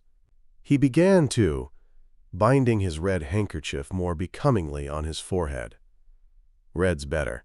It's just like the hospital in a white one," he observed sententiously. "Well, how are things over there? How is your elder?" "He is very bad. He may die today," answered Alyosha. But his father had not listened, and had forgotten his own question at once. "Ivan's gone out," he said suddenly. "He is doing his utmost to carry off Mitya's betrothed. That's what he is staying here for," he added maliciously, and, twisting his mouth, looked at Alyosha. "Surely he did not tell you so?" asked Alyosha. "Yes, he did, long ago. Would you believe it, he told me, 3 weeks ago? You don't suppose he too came to murder me, do you? He must have had some object in coming." "What do you mean? Why do you say such things?" said Alyosha, troubled.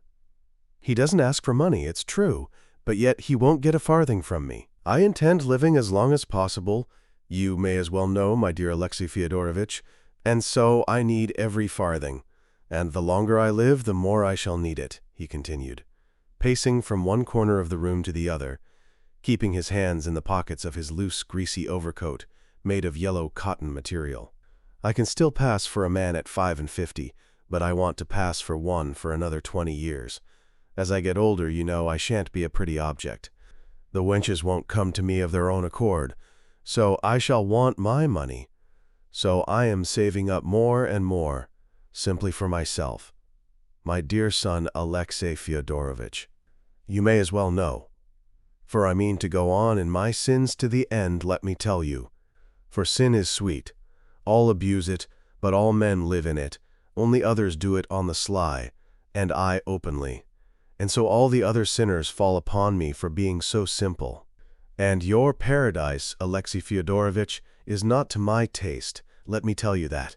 And it's not the proper place for a gentleman, your paradise, even if it exists. I believe that I fall asleep and don't wake up again, and that's all. You can pray for my soul if you like. And if you don't want to, don't. Damn you. That's my philosophy. Ivan talked well here yesterday, though we were all drunk.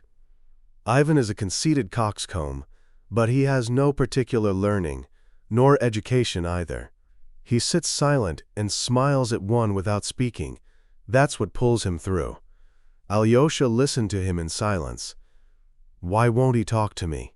If he does speak, he gives himself airs. Your Ivan is a scoundrel, and I'll marry Grushenka in a minute if I want to.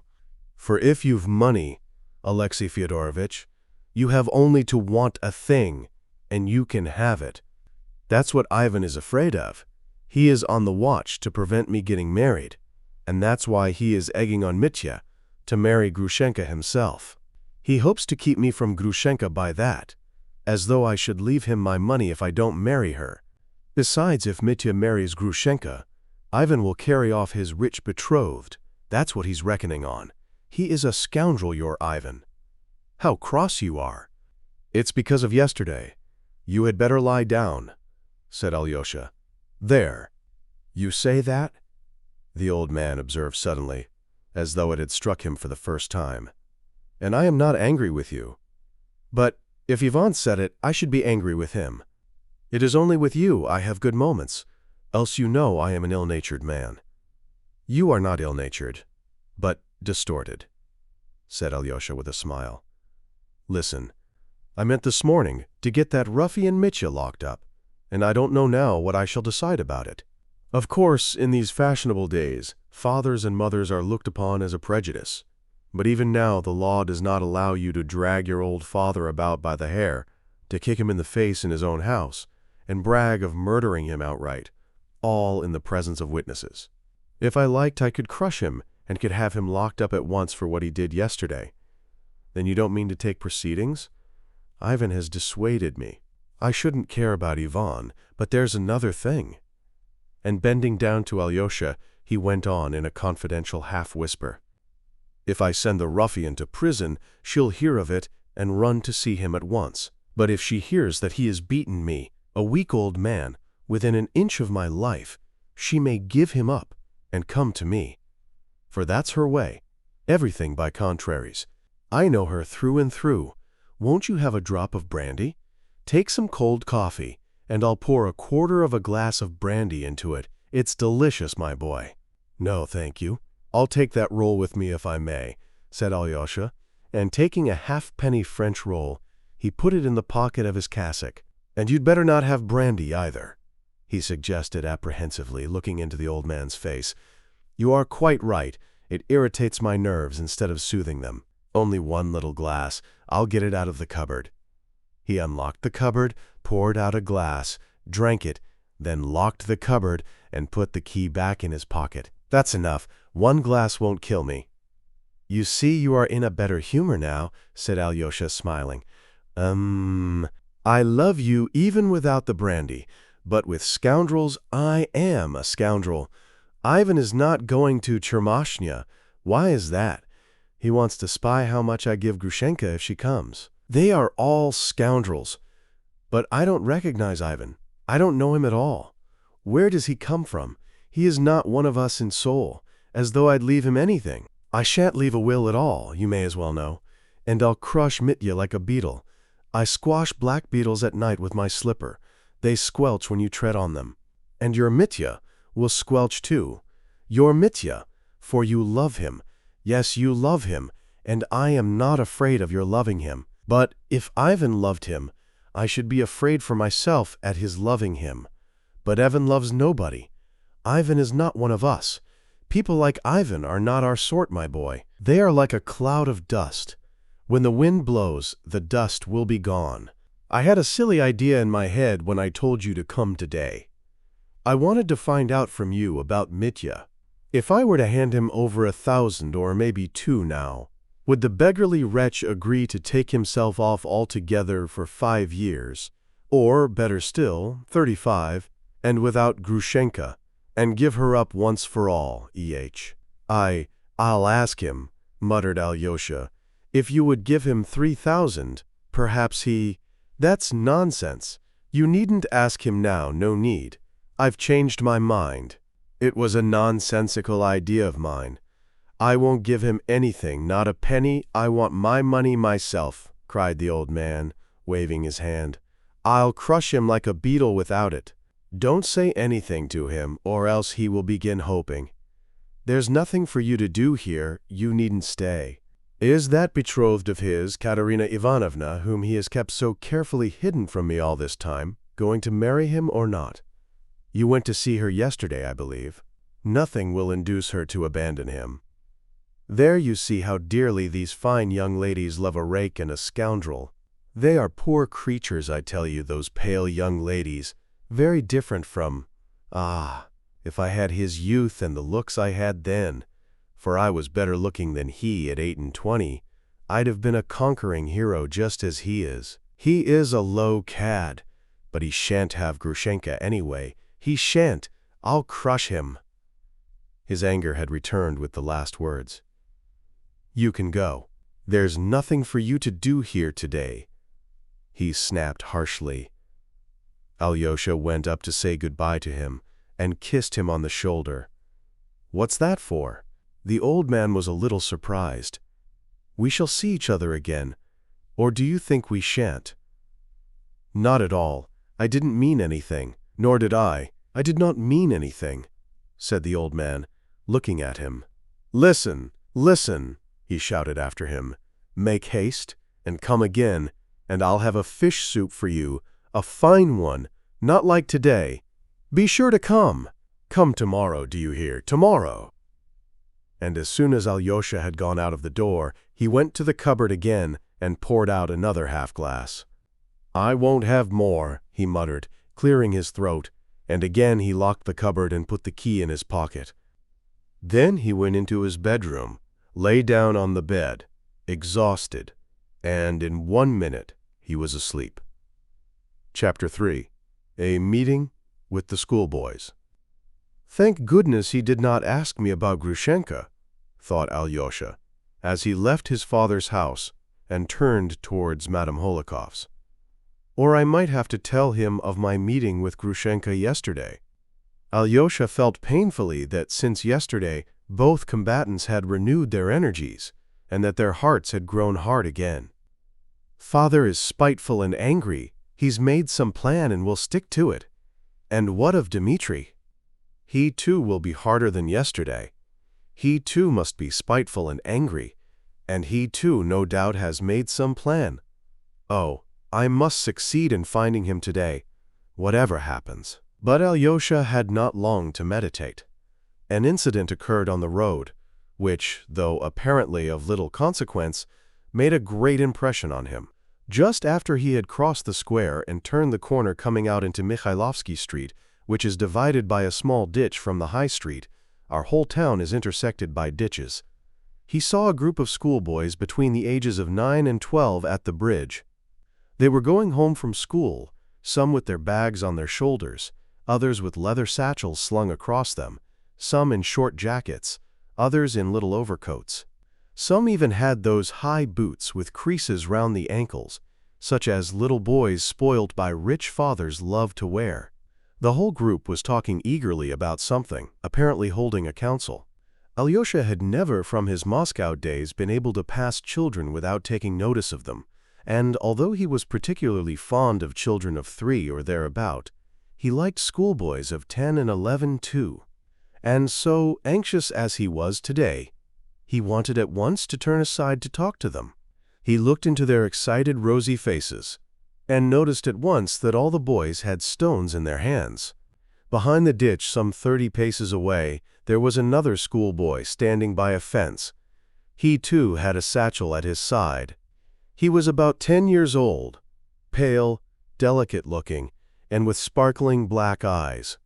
He kept an attentive and anxious watch on the other 6, obviously his schoolfellows, with whom he had just come out of school, but with whom he had evidently had a feud. Alyosha went up and, addressing a fair, curly-headed, rosy boy in a black jacket, observed, "When I used to wear a satchel like yours, I always used to carry it on my left side, so as to have my right hand free, but you've got yours on your right side, so it will be awkward for you to get at it." Alyosha had no art or premeditation in beginning with this practical remark, but it is the only way for a grown-up person to get at once into confidential relations with a child, or, still more, with a group of children. One must begin in a serious, businesslike way so as to be on a perfectly equal footing. Alyosha understood it by instinct, but he is left-handed. Another, a fine, healthy-looking boy of 11, answered promptly. All the others stared at Alyosha. "He even throws stones with his left hand," observed a third. At that instant, a stone flew into the group, but only just grazed the left-handed boy, though it was well and vigorously thrown by the boy standing the other side of the ditch. "Give it him! Hit him back, Smurov!" They all shouted. But Smurov, the left-handed boy, needed no telling, and at once revenged himself. He threw a stone, but it missed the boy and hit the ground.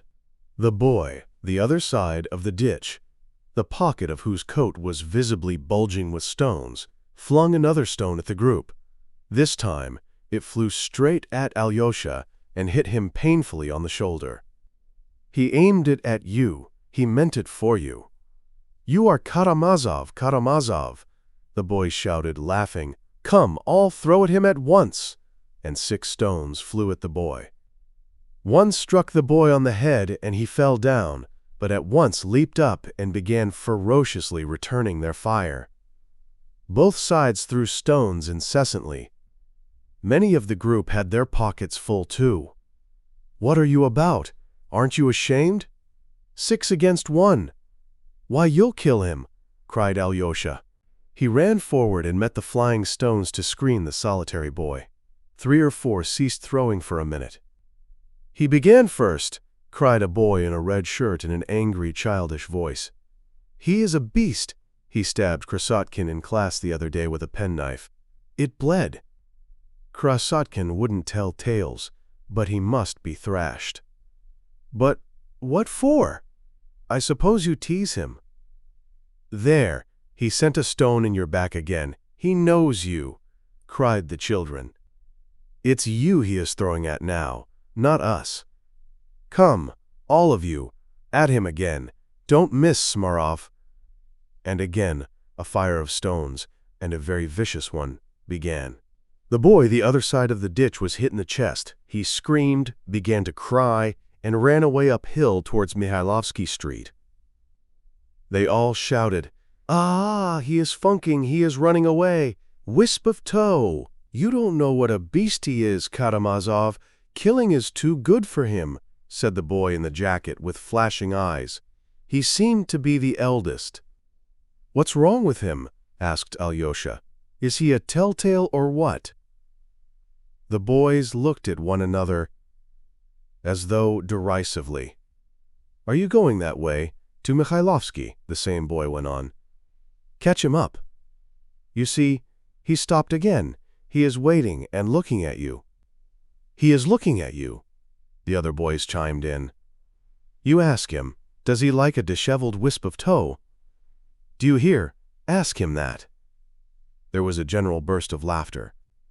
Alyosha looked at them, and they at him. "Don't go near him. He'll hurt you," cried Smurov in a warning voice. "I shan't ask him about the wisp of tow, for I expect you tease him with that question somehow. But I'll find out from him why you hate him so." "Find out then, find out!" cried the boys, laughing. Alyosha crossed the bridge and walked uphill by the fence, straight towards the boy. "You'd better look out," the boys called after him. "He won't be afraid of you. He will stab you in a minute, on the sly, as he did Krasotkin." The boy waited for him without budging. Coming up to him, Alyosha saw facing him a child of about 9 years old. He was an undersized, weakly boy with a thin, pale face, with large, dark eyes that gazed at him vindictively. He was dressed in a rather shabby old overcoat, which he had monstrously outgrown. His bare arms stuck out beyond his sleeves. There was a large patch on the right knee of his trousers, and in his right boot, just at the toe, there was a big hole in the leather, carefully blackened with ink. Both the pockets of his great coat were weighed down with stones. Alyosha stopped 2 steps in front of him, looking inquiringly at him. The boy, seeing at once from Alyosha's eyes that he wouldn't beat him, became less defiant, and addressed him first. "I am alone, and there are 6 of them. I'll beat them all alone," he said suddenly, with flashing eyes. "I think one of the stones must have hurt you badly," observed Alyosha. "But I hit Smurov on the head," cried the boy. "They told me that you know me, and that you threw a stone at me on purpose," said Alyosha. The boy looked darkly at him. "I don't know you. Do you know me?" Alyosha continued. "Let me alone," the boy cried irritably. But he did not move, as though he were expecting something, and again there was a vindictive light in his eyes. "Very well, I am going," said Alyosha. "Only I don't know you, and I don't tease you. They told me how they tease you, but I don't want to tease you. Goodbye." "Monk in silk trousers!" cried the boy, following Alyosha with the same vindictive and defiant expression, and he threw himself into an attitude of defense, feeling sure that now Alyosha would fall upon him. But Alyosha turned, looked at him, and walked away. He had not gone 3 steps before the biggest stone the boy had in his pocket hit him a painful blow in the back. "So you'll hit a man from behind? They tell the truth, then, when they say that you attack on the sly," said Alyosha, turning round again. This time the boy threw a stone savagely right into Alyosha's face, but Alyosha just had time to guard himself, and the stone struck him on the elbow. "Aren't you ashamed? What have I done to you?" he cried. The boy waited in silent defiance, certain that now Alyosha would attack him. Seeing that even now he would not, his rage was like a little wild beast's. He flew at Alyosha himself, and before Alyosha had time to move, the spiteful child had seized his left hand with both of his and bit his middle finger. He fixed his teeth in it, and it was 10 seconds before he let go. Alyosha cried out with pain and pulled his finger away with all his might. The child let go at last and retreated to his former distance. Alyosha's finger had been badly bitten to the bone, close to the nail. It began to bleed. Alyosha took out his handkerchief and bound it tightly round his injured hand. He was a full minute bandaging it. The boy stood waiting all the time. At last Alyosha raised his gentle eyes and looked at him. "Very well," he said. "You see how badly you've bitten me. That's enough, isn't it? Now tell me, what have I done to you?" The boy stared in amazement. "Though I don't know you, and it's the first time I've seen you," Alyosha went on with the same serenity, "yet I must have done something to you. You wouldn't have hurt me like this for nothing. So what have I done? How have I wronged you, tell me?" Instead of answering, the boy broke into a loud, tearful wail and ran away. Alyosha walked slowly after him towards Mikhailovsky Street, and for a long time he saw the child running in the distance, as fast as ever, not turning his head, and no doubt still keeping up his tearful wail. He made up his mind to find him out as soon as he had time, and to solve this mystery. Just now he had not the time. Chapter 4. At the Holokovs. Alyosha soon reached Madame Holokov's house, a handsome stone house of 2 stories, one of the finest in our town. Though Madame Holokov spent most of her time in another province where she had an estate, or in Moscow where she had a house of her own, yet she had a house in our town too, inherited from her forefathers. The estate in our district was the largest of her 3 estates, yet she had been very little in our province before this time. She ran out to Alyosha in the hall. "Did you get my letter about the new miracle?" She spoke rapidly and nervously. "Yes." "Did you show it to everyone? He restored the son to his mother." "He is dying today," said Alyosha. "I have heard, I know. Oh, how I long to talk to you or someone, about all this. No, to you. And how sorry I am I can't see him. The whole town is in excitement, they are all suspense. But now, do you know Katerina Ivanovna is here now?" "Ah, that's lucky," cried Alyosha. "Then I shall see her here. She told me yesterday to be sure to come and see her today." I know all. I've heard exactly what happened yesterday, and the atrocious behavior of that creature. C'est tragique, and if I'd been in her place, I don't know what I should have done. And your brother Dmitri Fyodorovitch, what do you think of him? My goodness.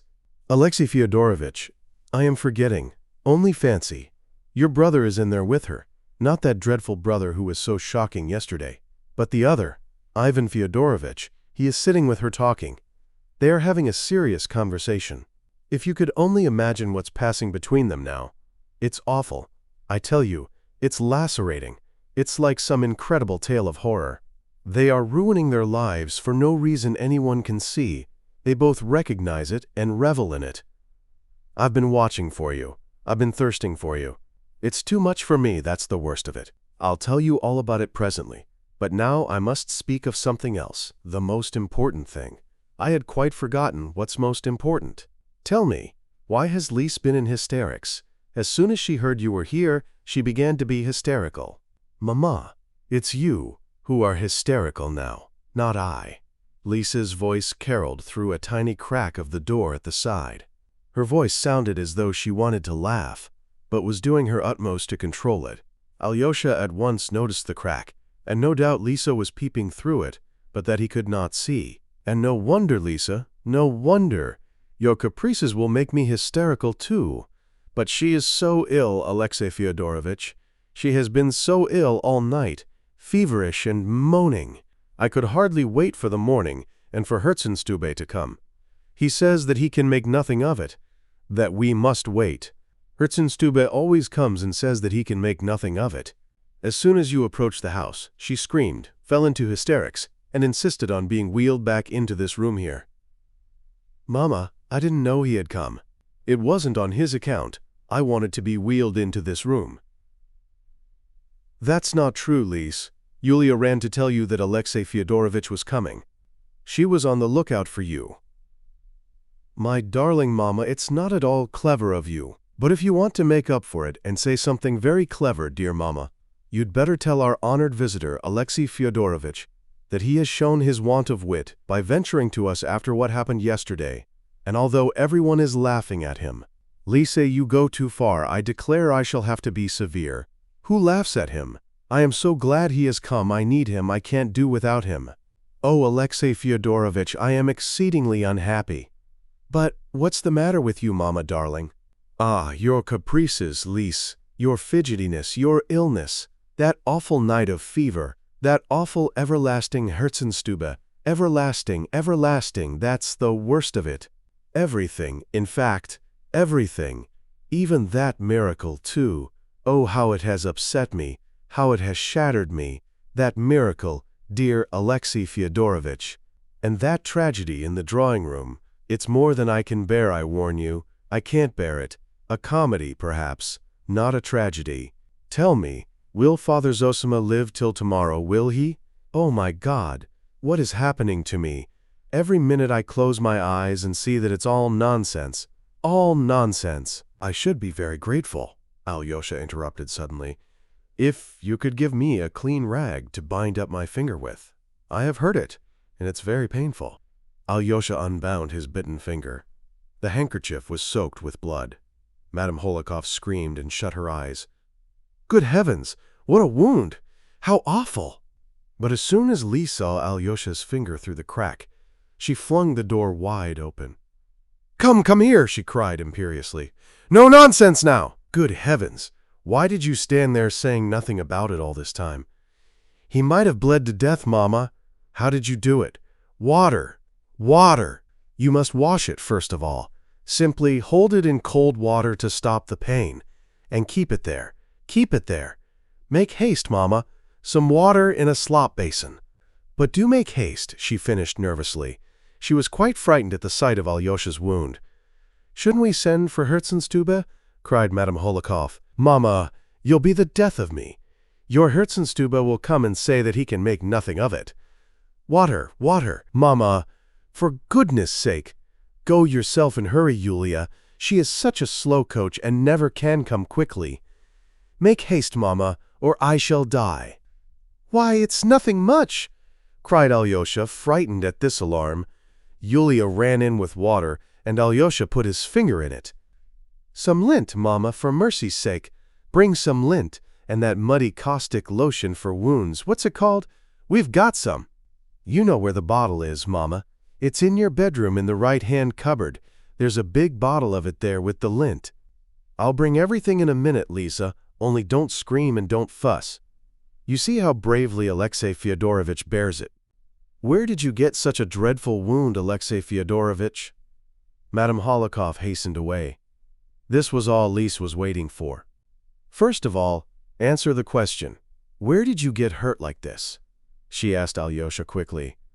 And then I'll talk to you about something quite different. Well?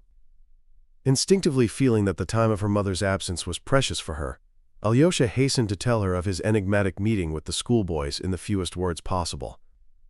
Lise clasped her hands at his story. "How can you, and in that dress too, associate with schoolboys?" she cried angrily, as though she had a right to control him. "You are nothing but a boy yourself if you can do that, a perfect boy. But you must find out for me about that horrid boy and tell me all about it, for there's some mystery in it. Now for the second thing, but first a question. Does the pain prevent you talking about utterly unimportant things, but talking sensibly?" "Of course not, and I don't feel much pain now." "That's because your finger is in the water. It must be changed directly, for it will get warm in a minute. Yulia, bring some ice from the cellar and another basin of water." Now she is gone. I can speak. "Will you give me the letter I sent you yesterday, dear Alexei Fyodorovitch? Be quick, for Mama will be back in a minute, and I don't want." "I haven't got the letter." "That's not true, you have. I knew you would say that. You've got it in that pocket. I've been regretting that joke all night. Give me back the letter at once. Give it me. I've left it at home. But you can't consider me as a child, a little girl, after that silly joke. I beg your pardon for that silliness, but you must bring me the letter if you really haven't got it. Bring it today. You must. You must." "Today? I can't possibly, for I am going back to the monastery, and I shan't come and see you for the next 2 days, 3 or 4 perhaps, for Father Zosima." "4 days? What nonsense! Listen, did you laugh at me very much?" "I didn't laugh at all. Why not?" "Because I believed all you said." "You are insulting me." "Not at all. As soon as I read it, I thought that all that would come to pass, for as soon as Father Zosima dies, I am to leave the monastery. Then I shall go back and finish my studies, and when you reach the legal age we will be married. I shall love you. Though I haven't had time to think about it, I believe I couldn't find a better wife than you, and Father Zosima tells me I must marry." "But I am a cripple, wheeled about in a chair," laughed Lise, flushing crimson. "I'll wheel you about myself, but I'm sure you'll get well by then." "But you are mad," said Lise nervously, "to make all this nonsense out of a joke. Here's Mama, very apropos perhaps. Mama, how slow you always are. How can you be so long? And here's Yulia with the ice." "Oh, Lise, don't scream. Above all things, don't scream. That scream drives me." "How can I help it when you put the lint in another place? I've been hunting and hunting. I do believe you did it on purpose. But I couldn't tell that he would come with a bad finger, or else perhaps I might have done it on purpose." "My darling Mama, you begin to say really witty things." "Never mind my being witty, but I must say you show nice feeling for Alexei Fyodorovitch's sufferings." "Oh, my dear Alexei Fyodorovitch, what's killing me is no one thing in particular, not Herzenstube, but everything together. That's what is too much for me." "That's enough, Mama, enough about Herzenstube," Lisa laughed gaily. "Make haste with the lint and the lotion, Mama. That's simply Goulard's water. Alexei Fyodorovitch, I remember the name now, but it's a splendid lotion. Would you believe it, Mama? On the way here he had a fight with the boys in the street, and it was a boy bit his finger. Isn't he a child? A child himself? Is he fit to be married after that? For only fancy, he wants to be married, Mama. Just think of him married. Wouldn't it be funny? Wouldn't it be awful?" And Lise kept laughing her thin, hysterical giggle, looking slyly at Alyosha. "But why married, Lise? What makes you talk of such a thing? It's quite out of place. And perhaps the boy was rabid." "Why, Mama, as though there were rabid boys." "Why not, Lise? As though I had said something stupid. Your boy might have been bitten by a mad dog, and he would become mad and bite anyone near him. How well she has bandaged it, Alexei Fyodorovitch. I couldn't have done it. Do you still feel the pain?" "It's nothing much now." "You don't feel afraid of water?" asked Lise. "Come, that's enough, Lise. Perhaps I really was rather too quick talking of the boy being rabid, and you pounced upon it at once. Katerina Ivanovna has only just heard that you are here, Alexei Fyodorovitch. She simply rushed at me. She's dying to see you. Dying. Ugh, Mama, go to them yourself. He can't go just now. He is in too much pain. Not at all. I can go quite well, said Alyosha. What? You are going away? Is that what you say? Well, when I've seen them, I'll come back here, and we can talk as much as you like. But I should like to see Katerina Ivanovna at once, for I am very anxious to be back at the monastery as soon as I can. Mama, take him away quickly. Alexei Fyodorovitch, don't trouble to come and see me afterwards, but go straight back to your monastery and a good riddance. I want to sleep. I didn't sleep all night.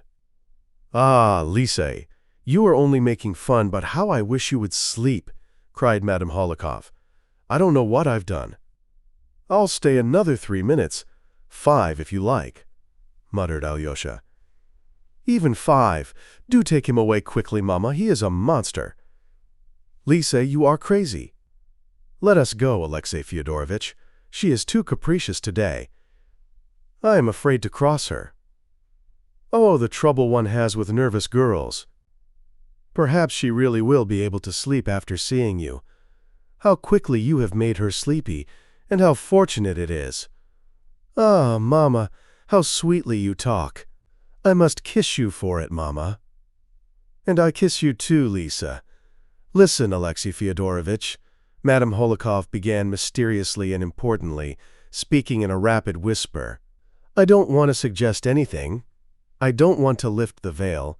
You will see for yourself what's going on. It's appalling. It's the most fantastic farce. She loves your brother, Ivan, and she is doing her utmost to persuade herself she loves your brother, Dmitri. It's appalling. I'll go in with you, and if they don't turn me out, I'll stay to the end. The end of Part 1.